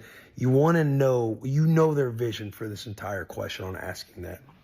And number one, I thought it was funny because Trump is sitting there admitting that he is not built for the A-gap, nor is he a tight end that was built for catching a slant over the middle, only to get his vertebrae, his L4 and L5 compressed by a middle linebacker that probably goes on to play at Nebraska and arguably 10 years in the NFL. But just knowing that the direction they want to go with this thing as they write whatever article that they're trying to write. And they asked if Willard Taylor would provide a comment on why we found that amusing.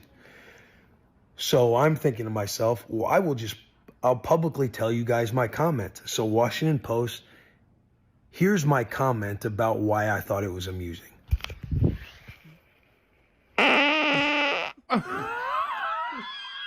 Greg, this guy just won himself over to Greg for the rest of his life. Look, I did not know that was coming. Greg, I've watched him have joy many times. That's good. You know, the birth of his children, the birth of his grandchildren, his wedding day.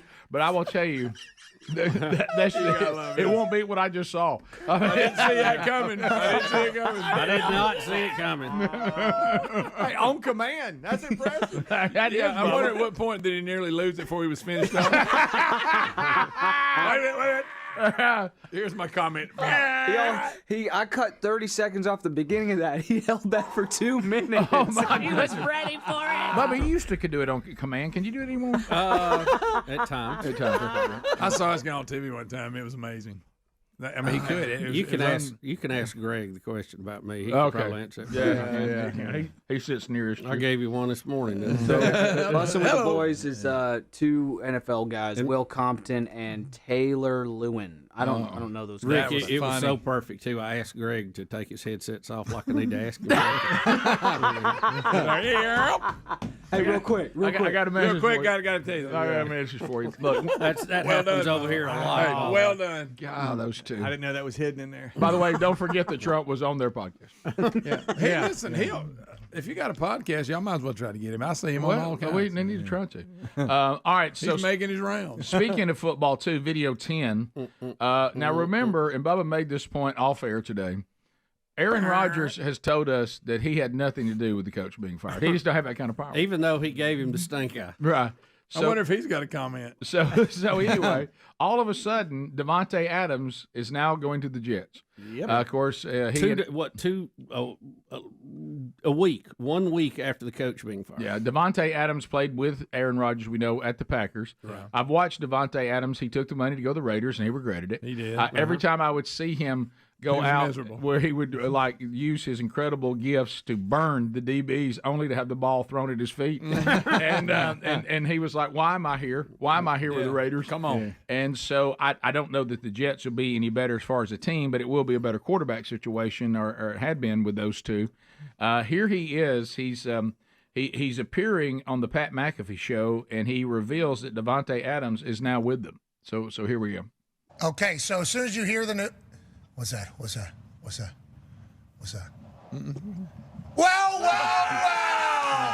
Here he is. Davante Adams just walked into the shop. Jay. Good to see you, man. Congrats. What's up, fellas? Hey, thank you, man. I appreciate it. But he has no power, Bubba. He has no power. No. He just convinced the Jets to go get Davante Adams. The problem at the Jets is he maybe had the ball thrown at his feet, too. Well, that's true.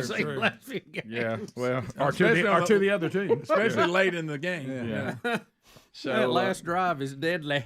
I know. What's funny is when you see still those glimmers of Aaron Rodgers' accuracy, and you think, no way he's about to do this at the end of the game, and then he'll throw something just that you're like, what?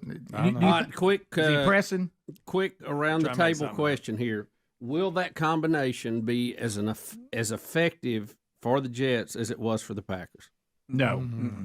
No. I don't know. The team top to bottom. Sometimes I don't know what kind of offensive line you catch lightning in the jar, and then you go back to it. It's not there. I don't know. Two reasons. What do you think, Speedy?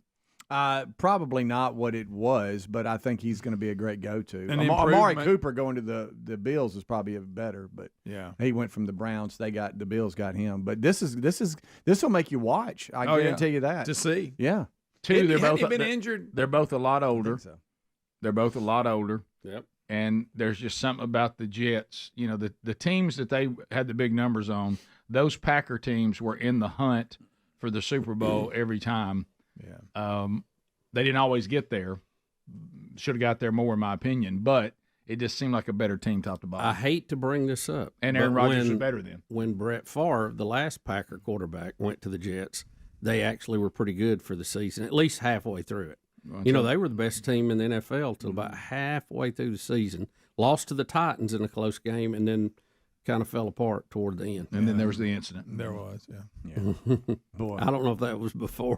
The one that Greg always brings up. Of course, Bubba, him ended his career with an interception in the playoffs. Oh, I know. For the Vikings. I heard. I know.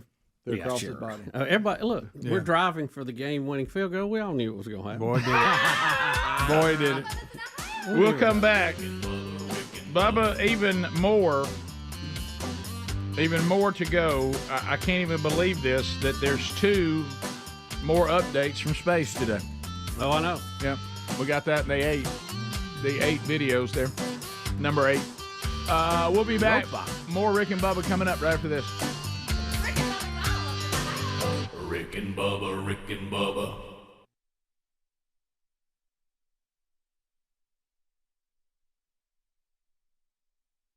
It appears that Adam Lambert has released his first single. Oh, yes.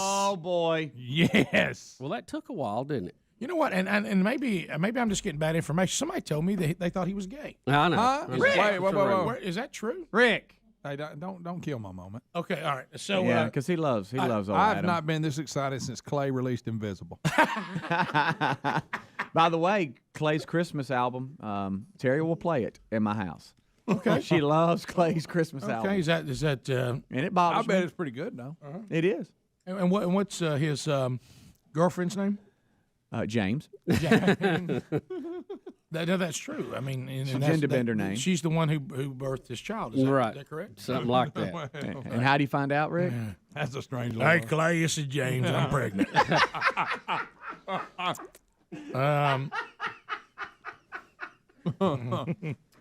But anyway, the new single. Me and Clay and Baby makes 3.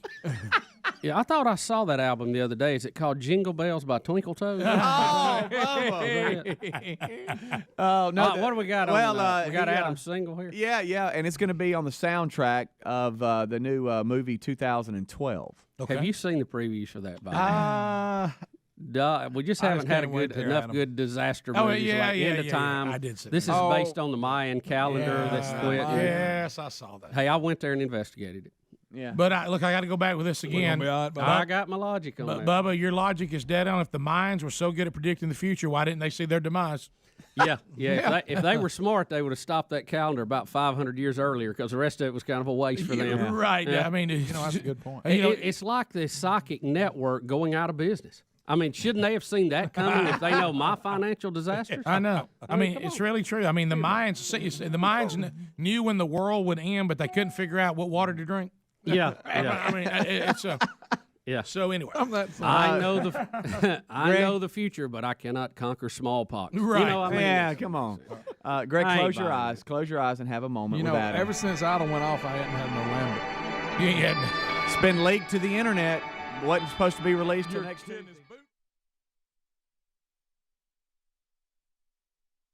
We need Winnie's French. Okay. I don't know Anybody what got that any of would that? be. I have no idea what that would be. Hold on.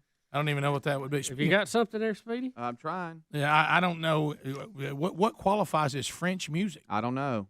I don't know. I don't have.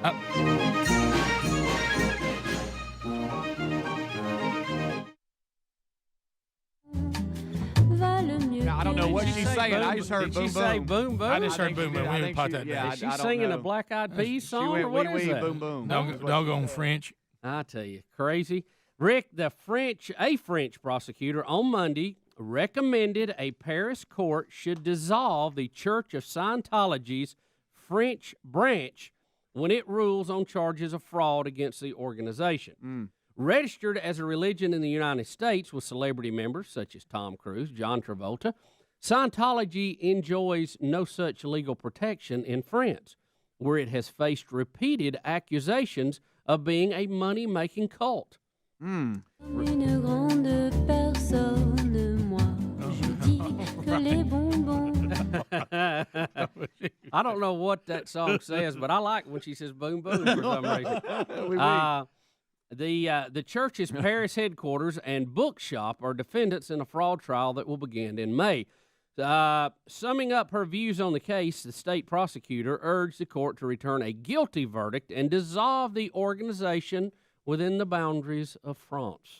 The Church of Scientology denies the fraud charges and says the case against it violates freedom of religion. Une grande personne, moi, je dis que les bonbons. I'm afraid to have that translated, but doggone, it's funny, isn't it? It is. Let's see. If the court follows the prosecutor's recommendation, Scientology could appeal the verdict, and it would be suspended. The trial centers on complaints made in the late 1990s by two former members who spent huge sums of money on Scientology courses and purification sessions. Isn't that where they shock you to get the bad things out of you? Isn't that what somebody had said on one of the documentaries? Did you just refer to that as this is where they shock you to get the bad things out of you? Yeah, I think they do that. Yeah, I think they do that. Yeah, because aren't we're all descendants of the Earth, the penal colony. Right, because their deal is that we've been corrupted.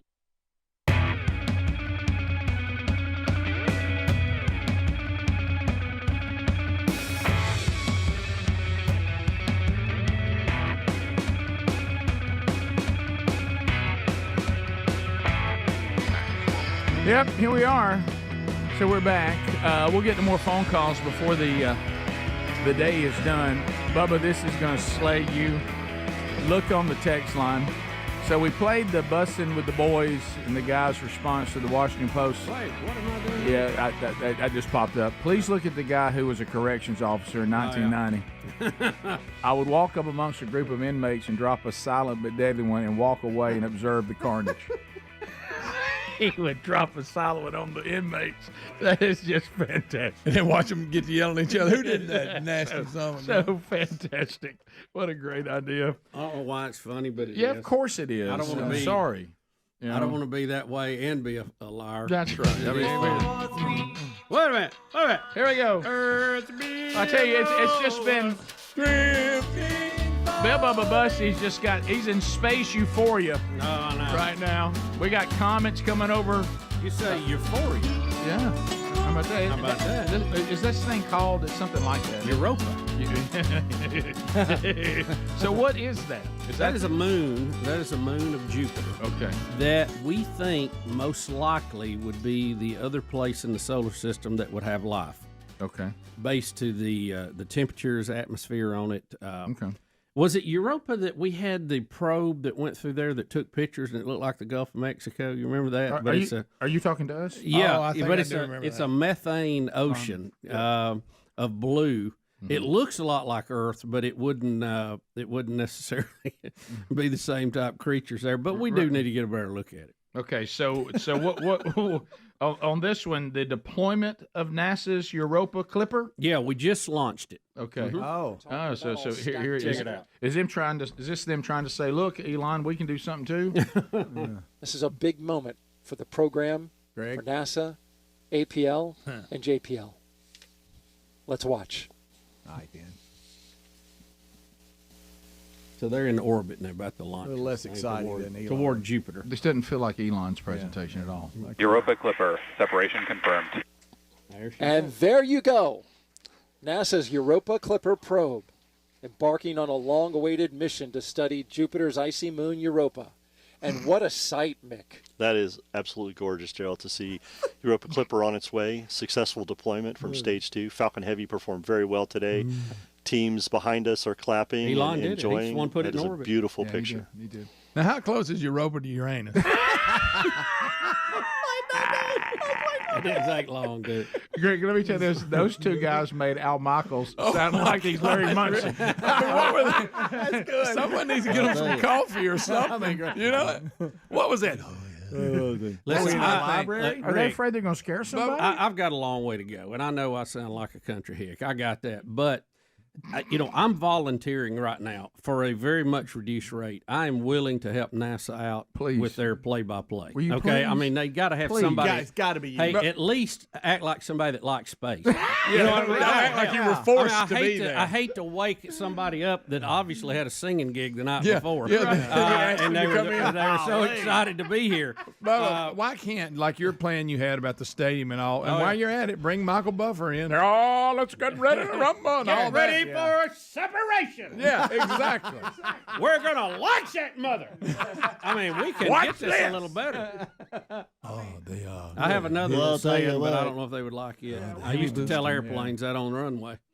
Here we go. Let's see. You may remember that one. I do remember that. Yeah. All right, I'm going to see. We're going to try something. Let's get ready to rumble. It's almost like they were trying The to be quiet. Europa Clipper. It's like they somebody's asleep and they didn't want to wake them So up. I'll tell you, go in here, but be quiet. Be quiet. It's He's still like, resting. yeah. Are astronauts sleeping in the next room? You didn't want to wake them up? Is that it? Wow. Look, we'd like to tell you more about the Europa Clipper, but Alan Beam is taking a nap next door. We want to keep it down. We got to hold it down. I don't know. Is this the song I'm looking for? Man, Have you ever? no, that's not it. Here, bring that over. Have you ever? All right, here we go. Will you please stop? I have a Just hold system. it. Just hold it. Yeah, I know, but You're then, about to break your neck. I know. Looking for it. like something. I mean, along. Is this the one? Bubba, you're the guy Yeah. here. And we've just released on their way to Jupiter's icy Europa. Is that right? Europa moon. And there she goes, Bubba. Look at that. The Europa Clipper. I see moon. I see moon. And we'd have the little mascot, for the Nuggets come out there, and he'd do the stork, and all that stuff. I mean, we got to pep this up a little bit. Come on, we're America is a microwave and promotion haven. We got to turn it up. Yes. I tell you, in the other room though, they're doing this. I mean, seriously, I've heard golf matches. They were more excited than for that. sure. I don't understand who they're trying not to spook. I know. I mean, I don't get that. All right, well, there it goes, though. Now, Bubba, you're going to love this one. Here is, and she wants to be your president. You may have heard of Kamala Harris. I've seen people get more excited about painting a wall. Yeah. Would you like to hear Kamala talk about space? Oh, I bet it's let's hear the. She wants to be the leader of the free world. Here we go. Let's talk space. There's this whole. I talked with somebody once who said, if you just look at where the stars are in the sky. Mm-mm. Don't look at them as just random things. If you just look at them as points, look at the constellation. What does it show you? Mm. So you just outlined it, Roland. What does it show you?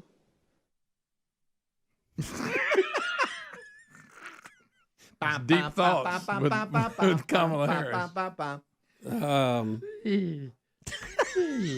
Did we edit that or something? Because that made absolutely no sense. She's a mental. Can I hear that one more time? Because maybe I missed it. Yeah, we'll try it one more time. One more time. This is the Vice President Harris, wannabe president, comments and questions on space. Yeah.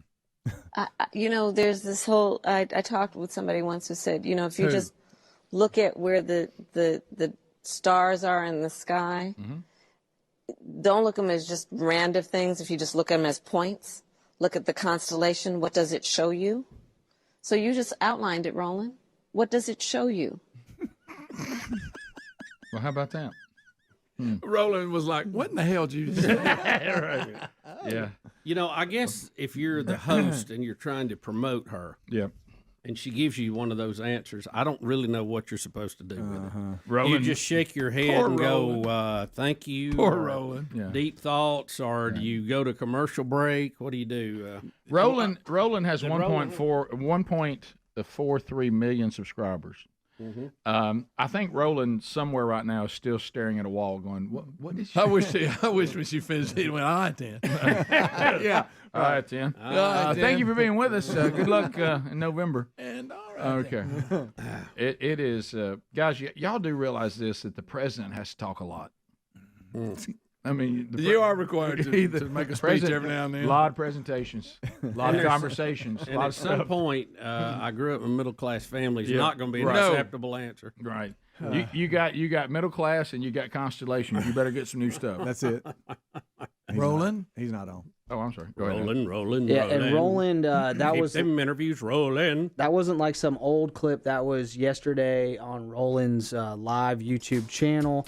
And speaking of just having to talk a lot, when we played that clip of Trump earlier at the Bloomberg Chicago business owners meeting, that was a hostile crowd. Trump was in front of that crowd for an hour. At the end, they all stood up and applauded.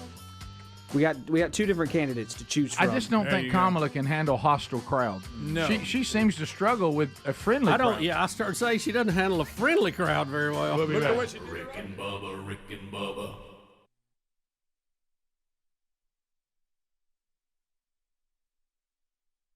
Bubba, you know that I made a decision a long time ago, and it's one of the things I've really worked on is, trying to understand my strengths, but also fully embracing my weaknesses. And I would say that's probably not one of the stronger things that you have in your world. Yeah, is embracing your weaknesses. Well, I've learned to plan my life around things that not just that I do well, but things that I don't do well. Right, I got you. And most people do have a hard time. You're right, looking at themselves and going, I'm just not very good in this area. And one area for me is that I lose things. Or I tear up things, I break things, I misstep with things. And so I've never spent a lot of money on a cell phone. I refuse to do it because I know at some point that I will destroy it or lose it. So then, if it's not that much of an investment, then I just switch it out and get another one. So I've even gone as far as to tell the phone company when I lost one phone, I said, look, if I find it, I just want to keep it so I can use it as a backup when I tear this one up or lose. Wait a minute, is this another phone update, Rick? Yeah, and speaking. Oh, well, then we've got to have a theme song because we only have theme songs for things that we revisit constantly. Reoccurring. And so since you're doing this again, here it is.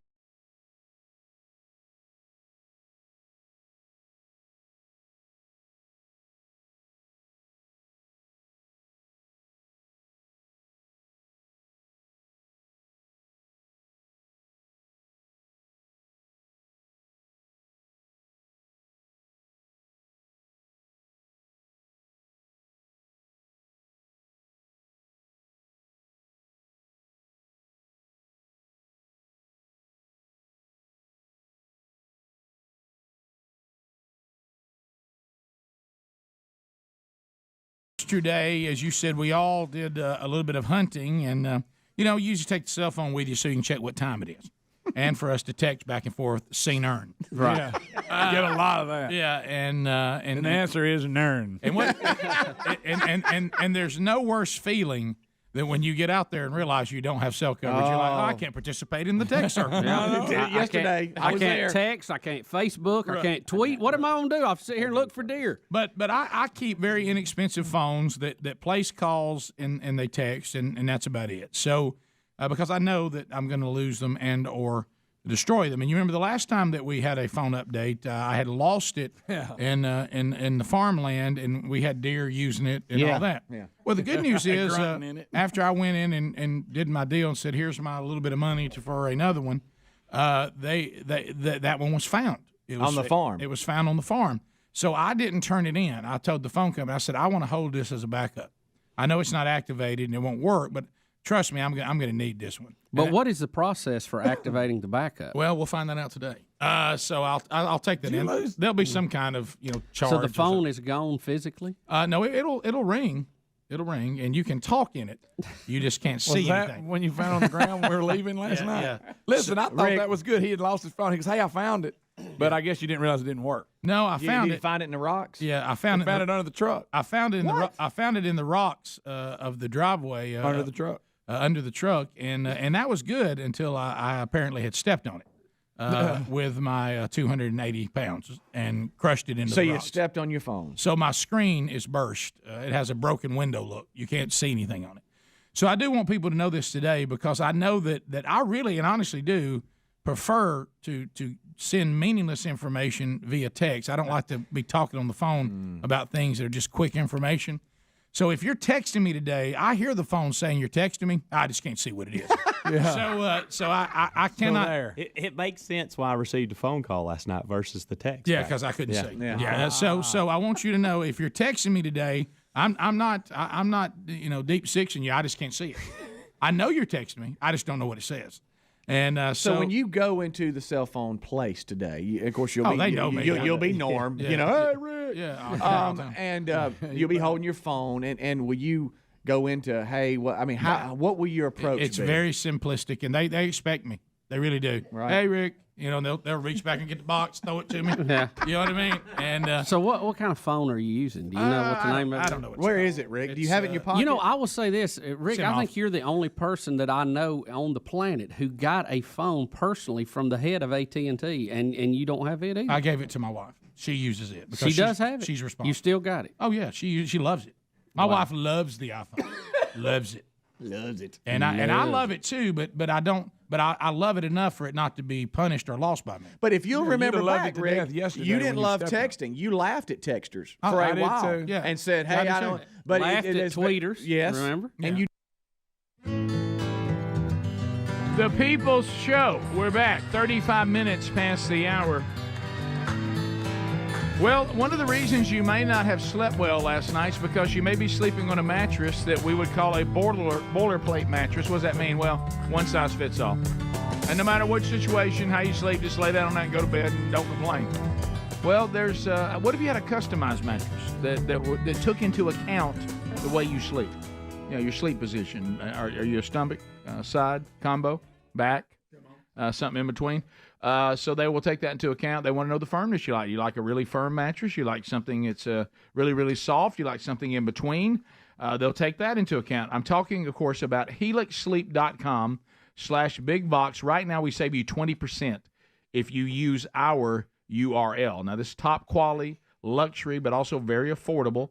Unlike a lot of mattress companies out there, Helix owns their own manufacturing facility, and each mattress is made right here in the USA by a team of skilled manufacturers and then customized for you and shipped directly to your door. Free shipping also available. You get 100 nights to sleep on it to be sure you love it like Greg and Lisa Burgess love theirs. HelixSleep.com/bigbox. Save 20%, get free shipping, and get a customized mattress. The sleep quiz takes very little time. You get the information to them quickly. They get it done. Quickly. You sleep on it up to 100 nights. Be sure you love it. There's also a link at rickandbubba.com under the sponsors button. So, Bubba, a couple things to hit. Now, Rogan's back in the news again. You know, he's got the Trump interview coming up. When is that, by the way? It's going to be pretty soon, I Got to be suspect. pretty quickly. Pretty soon. Next 2 weeks. Bubba, Joe Rogan in shock as a whistleblower reveals U.S. military has mastered alien anti-gravity technology. Watch out. Now, the guy he's interviewing, do we have a clip of this, Adam? No, He's working on it. He's working, okay. Investigative journalist Michael Shellenberger said he had spoken to insiders with direct evidence to the Pentagon's long-rumored UFO crash retrieval and reverse engineering programs. It's a stable of UFO lore. UFO. Dating back to the alleged crash in 1947 in Roswell. Oh, yeah. These alleged efforts to reproduce the propulsion system of an alleged extraterrestrial spacecraft have long been linked to the U.S. Air Force 70-year effort to crack anti-gravity power. Now, I saw a little bit what I believe was what Adler is looking for, and he had very detailed drawings and explained how this was working, and it was pretty impressive. He goes on to talk about that what the ramifications would be if this became public and people believed it and the government actually let it out, about society possibly collapsing because we're faced with the illusion that someone who may not be human is in control. I talked to a guy who is pretty up on this. We've interviewed some people who were pretty high up in these things. Travis Taylor being one of them, who worked on the government's UAP program. And we've always said, hey, are these physical beings that are in our time and space, and it just came a long way because they're technically advanced? That's a possibility. Are they interdimensional travelers? That's also a possibility. If you're a believer, if you're a Christian, you know we have interdimensional travelers already. They're called angels and demons. So we can't rule that one out, especially if you claim to be a Christian. So the other thing, and this was brought up to me, he said, if we are under an old earth, and nobody knows, we have these arguments. I mean, the Bible would say it's a new earth, but you also have Christians that will argue, no, you're reading that wrong. It's an old earth. I mean, I don't know if we've been around for 1 billion years or 6,000, don't know. But he said, if we are under an old earth timeline, the chances that we have just now be visited by either one of those two groups I mentioned to you are actually small compared to the fact they probably arrived here a long time ago, either crashed or colonized, and have been living here and undercover and unbeknownst to us for a long period of time. And we're just happening to catch them coming and going, if you will, every now and then out on their missions or whatever they're doing. And he even brought in the fact that they probably, these things that we're seeing, these orbs, are some type of drone ship that they're commanding from a central headquarters and all this kind of stuff. But it was an interesting thought that, they may have an alien base here on Earth and basically be other Earthlings now, so to speak. Bubba, he's a sexy big peacock of meat. So anyway, but this story, if I'm reading it right, what they're trying to suggest is that the government can fake all this by pretending you're seeing something you're not really seeing, right? And that they've mastered this. Now, they may have mastered it by the things you're talked about, but they're going to use it Not that they have these people. They've learned how to do this, and they're going to give you the illusion that you're under attack from someone from another place because they've mastered this technology. Could, don't know. An anti-gravity, if you have control of that, you would be able to fly things in unconventional ways.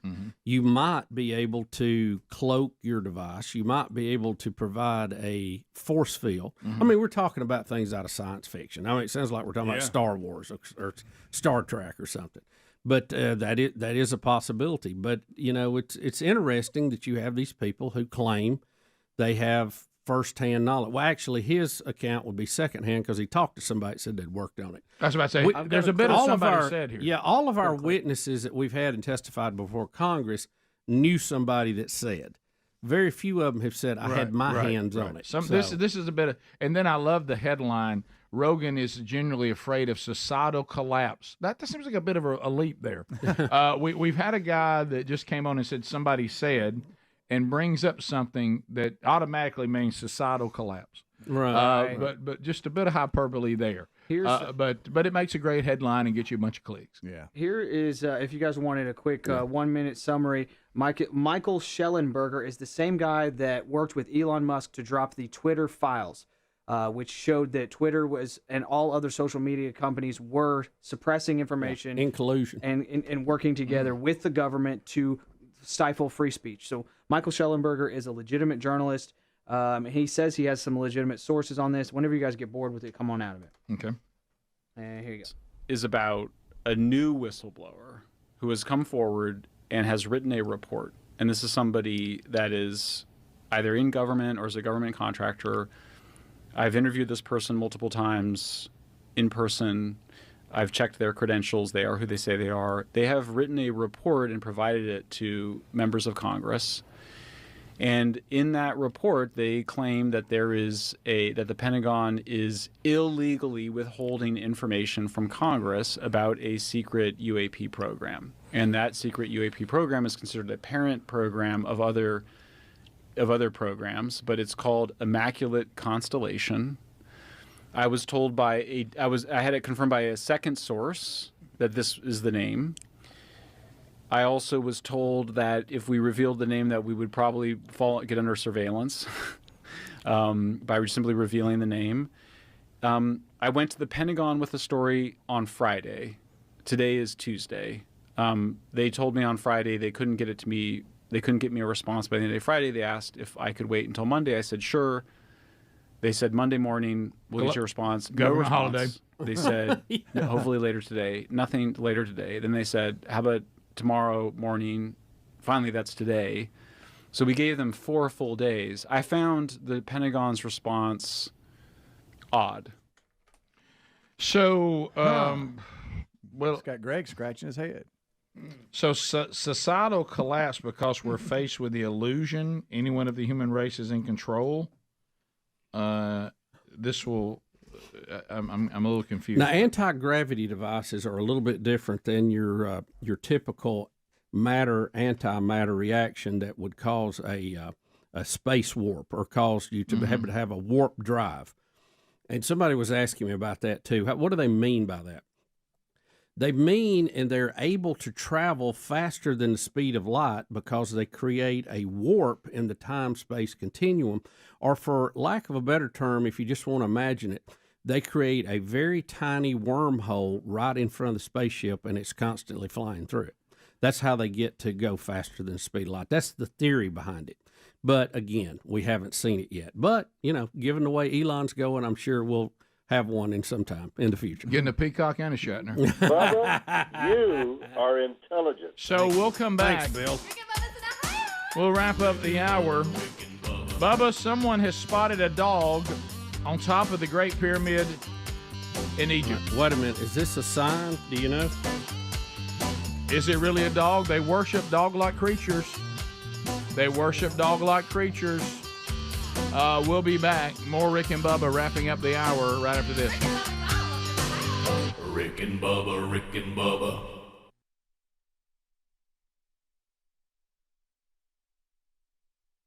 You do both. So do you think if you ever had one, no, you got it? I think you're misunderstanding it. Okay, you're missing the whole point. I understand. You're missing the whole point. I'm not against the iPhone. I'm against me breaking and losing the iPhone. Right. It's worth too much for him to carry because it ain't That's an expensive phone. See, this phone I got that's like $59. Yeah. I mean, Rick, let me ask you this. And I always have the insurance on it. So I just get another phone. Should you? And it'll cost me, a few bucks. Your backup phone, you've got to go and you got to have it activated and all that. Should you just keep it activated like it's a member of your family, and then have it in a special place at home? Let Sherry keep up with it, and then you go and get it. Here's the problem: it had to have a different phone number. That's right. Well, couldn't you just forward your old number to that one? I don't know. That's a good question. I'll find out. In a title. I'm just thinking. So you got what I would call a hot backup. So today, amazing. Today, if you're a person who needs to get in touch with me today, there are 2 ways and 2 ways only. That is email, which I'll check here at the show, and then sometime possibly later tonight. That's iffy. Or Rick, what about these Go phones that you pay for in advance, and then when the minutes are up, you just throw it away? I like that. That may be me. That may be me right there. That's not bad. And then the only other way is you have to call me, and me have the phone with me, hear it ring, and actually answer it. Because I don't know. I can't look at missed calls. I can't see text. So the only really way. What are your chances of answering a call you can't tell who it is? Not very good. Yeah, I started to say not very good. But how's that feel? I kind of wish mine was broke. No, I like. See, the thing is, here's what happened. Back to the basics. Here's what happened to me in technology, and Bubba was all over this. I will not pursue technology until I can realize, wait a minute, this can take hassles off of me. Texting kept me from having to talk on the phone all the time. Yeah.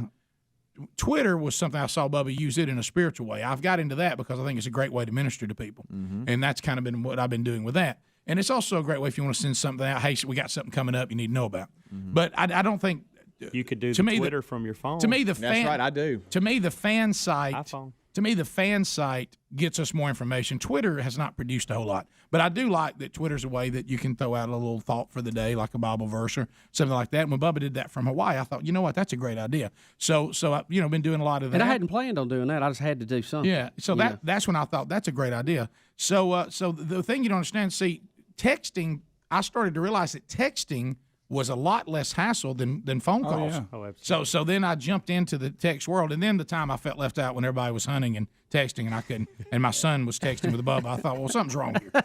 Listen, I used to get on to my kids this text, and I said, won't you just call somebody? And I'm like you. Then I started doing it. I go, this ain't bad. And I also like when we're in a meeting or something, you can text me and go, God, I wish this guy would hurry and shut up. Or look at his hair. Right. That's what's cool.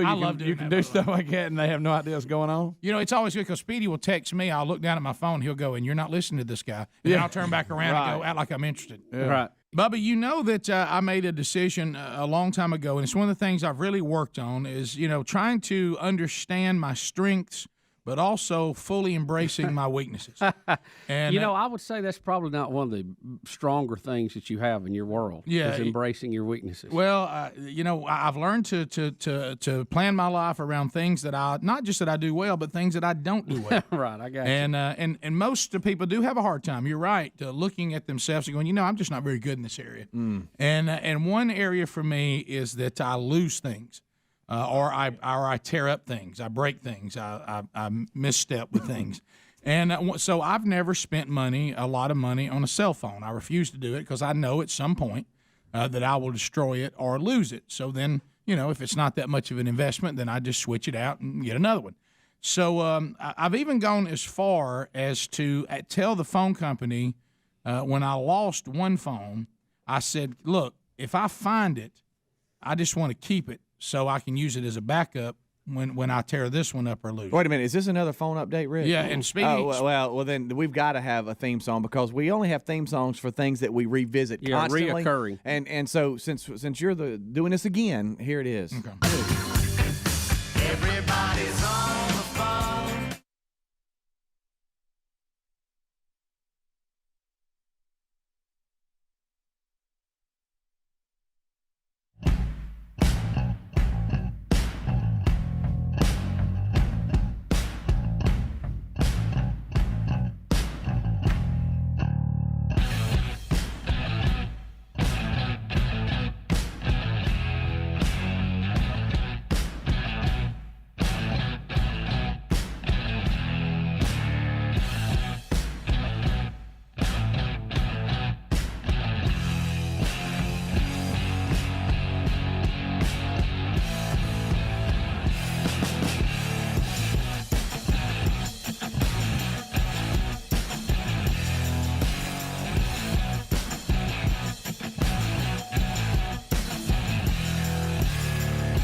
solid as a rock. Thanks for being with us today as we wrap up another hour. Don't forget Wednesday Bible study back today. Noon Central, 1 o'clock Eastern, Daniel chapter 3 today. So if you can't catch it live, the archive available soon after on our YouTube channel and our podcast channel as well. So we'll see where the whistleblower story goes on some sort of alien technology that the Pentagon is hiding. You know, one of the things we have mentioned, though, you and I on that, with, what's the end game, and you and I have been saying this for most of the 31 years we've been at this, from our biblical worldview, we do know that a one-world government is coming, and trying to figure out how that's going to be. One of the things we've thrown out, no matter how it's done, whether it's manufactured or how it's done, but if you can get the world to think that we all have a common enemy from another planet, and we all must join forces together to defeat them, that would do it. So there's that's probably the only way you could do it, and also explain the disappearance of millions of people overnight. Right. So that's just something we've thrown out over the years, or elect Kamala Harris. Any of those. Right. Any of those work. Bubba, now we know about the giant pyramid of Egypt. It's a amazing. marvel. It's a marvel. Yep. It's a marvel, and there's all kinds of some of these theories on how was this built? Where did it come from? What's going on? We speak, of course, of the Great Pyramid of Giza in Egypt. A man was doing one of his powered paragliders, which anybody who gets into those, wow. And he flies over this quite a bit. I've seen these videos because it is amazing. Yeah. And he, this thing is 450 feet tall, and he sees a dog on top of it. You can go up the steps, but they're pretty big steps. Do I need audio? Is that okay? It's just the rotor sound. Okay.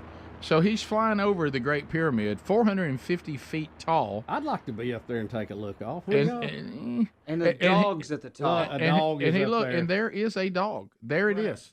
And they said he was barking at birds. You see him right there? Did you say I'll be dog? Look at that. So how did he get up there? This construction happened thousands of years ago. The pharaohs had it built, probably on the back of slave labor from other countries, which, if you've read the Bible, you've got seen that. And it was this great engineering feat, nothing in the world like it at the time. And now we have a dog barking at birds on top of it. How did that dog get up there? Well, he just jumped up there. What do you mean jumped up there? Look how far. No, look at the steps. The steps are big, but you can make it. I mean, that's a long way. One step at a time. Yeah. I'm not sure. I don't know about this. He just have to hop down, or hop up. Yeah. Where are we on technology? Can he get down? Can a dog be put in video and it go viral? I mean, sure. Yeah, you can. Do you find it funny that around these pyramids they've built like paved roads now? Oh yeah, you look one direction. There's this whole city over there. It's crazy. One direction is desert, and the other direction is just a city. That dog ain't no one go up that. Greg, get the meter out. That's where I'm at. I've got a hard time with that. The dog could easily jump up there. It'd take time, but jump up. He ain't usually doing that. One block at a time. Absolutely. No, well, why would he stay all the way to the top? Why would he go all the way to the top? Y'all ever seen Transformers when he tries to climb it? Hey, y'all stop. Greg and Lisa are going to take this dog in. That's Lisa wants to know where we get it. Look, it's just jumping up on the couch 1,000 times over and over and over again. Dog can get the top. Why would it do that? It's like a big hurdle. Because dogs are stupid, Greg. Who told the dog that he could get it? I caught Franklin eating a mangled dead bird yesterday. Well, okay, we've heard dogs about are Franklin. stupid. Nice. Too, the Franklin couldn't original, do this. the original design of these did not have those steps on it. They were slick on the side. Yep. And that material has weathered off over the years. I think it was limestone. It was like gold plated in like limestone and maybe even marble too, Bubba. Is that right? Something. But we know about it. Pyramid we experts. know about it. Y'all, that's real high. 450 feet. You don't think that dog would have got about a third of the way and said, "What am I doing?" There ain't no way that's No. that dog's fake. Do you find it strange I think too? somebody dropped There's a him lot there. of science in the pyramid where it's located and all that. I mean, Astrology. certain times of the year it doesn't cast a shadow on the sure, equinox, all that stuff. It's exactly north, south, east, and west. Okay, they knew that. Yep. They've got. There's all. It's built to specs now that we would build skyscrapers in New York too. Yep. I mean, it was unheard of in that time. Mm-hmm. So it's pretty cool. I mean, there's a whole lot of things built into that. Just the whole telling you fake. that they had a lot of engineering skill when they built it. And they knew about constellations and all that. Yep. And dogs could climb it in the dogs future. could climb it. They're and- eating the dogs. They're eating the Dogs. cats. The dogs are climbing. I think somebody put the dog up there, or it's fake. It's got to be. Somebody Don't see came how over. that This was. guy came over in it. Can't believe you can think of this, Greg. He came over in his paraglider the dog with the down. dog, set the dog down, went back. Oh, look, it's a dog. I don't know if Yeah, they got something. that much landing room on top. You don't know, Greg. That's as good a theory as any. It is. It makes more sense than a dog. Or climbing look, that there high. could be some kind of wormthole around that thing. The dog wandered into it and shot him out of That's there. right. Who knows? And for all we know, it's DB Cooper's Or dog. he's a real old dog and he was there when they finished it. Yeah. That's right. He came out from underneath. All right, so Bubba, did you know an assault bow I exists? have never seen such. Can I shoot heard about arrow this. after arrow like a Ooh, machine gun. I like it. An assault bow. Yeah, I thought this was pretty cool. And Oh wow, this you know, is it's almost got like a magazine. So these are not legal, right, for hunting? No, you can buy them. Yeah. Oh, well, so as can far I as can I hunt with it? Look at that. Boom. It shoots Oh, it it's out got of a the little. tube. Yeah. Oh. Oh wow. Greg, do you know about this? I did not. You believe this too, or you think it's fake? I Look I at believe that. this. Okay. Oh, Daryl on The Walking Dead. If he'd have had one of them. Yes, that's what I'm talking about. So This is an apocalyptic dream right here. Adler, what's the name of that? I got to look that up. That's cool. Assault bow. They've, does it have a brand name? Yeah, I found a Blackstone. a company out of Lebanon, Tennessee. Mm-hmm. Not Lebanon, Lebanon. Lebanon, Tennessee. They make a archery rapid bow shooter. It launches 6 arrows. It's a compound bow. Yep. And they make one that shoots arrows, and they make one that shoots steel balls as well. And What do you? Can I ask a question? what do am you, I supposed to call it? Hey, what are you hunting with that? Right. Squirrels. Balls of steel. Squirrels, because when the world ends, food supply dries up, you don't want to be attracting lots of attention with a loud gun. You want to be able to shoot something They real said quietly. they said when they started experimenting with that, they found the first to work with. They were in a drawer in Tim Wall's house, and but the They shoot balls of steel. Now this other one shooting I balls said, of steel. I said steel balls, not balls of steel. You meant balls of steel. You did. That's what you meant. They said they've already sold 1,200 of them to Chicago. I gotta look that up. Wow, cheaper than I thought it would be. Oh, really? How much? It looked kind of Was flimsy. it run? Speedy run? Between Yeah, Speedy's. between 2 and 4, depending on 100? Yeah. Really? Yeah. Well, you got Speedy. Just he thinks Hey, I'm sitting that up. was the most hopeful 100 I've How ever about heard. the balls of steel? How much are those? Yeah, how many Those And are, how many can you buy at a time? You can't buy those. You got to be born with them. All right. Hey, that was him. Yeah, that's I tell you, well, they don't exist anymore. He's a pistol here lately. He really is. Pistol. Hey, and speaking of dogs, they found the owner of the dog that was tied up in Hurricane Helene. How'd they find the owner? They tracked the owner down, and they are pressing charges against him. And the dog is fine, and they renamed the dog Trooper, and everything's gonna be good. So Trooper. So you take that to the bank, Greg. All right. Top of the hour. Rick and Bubba, Rick and Bubba.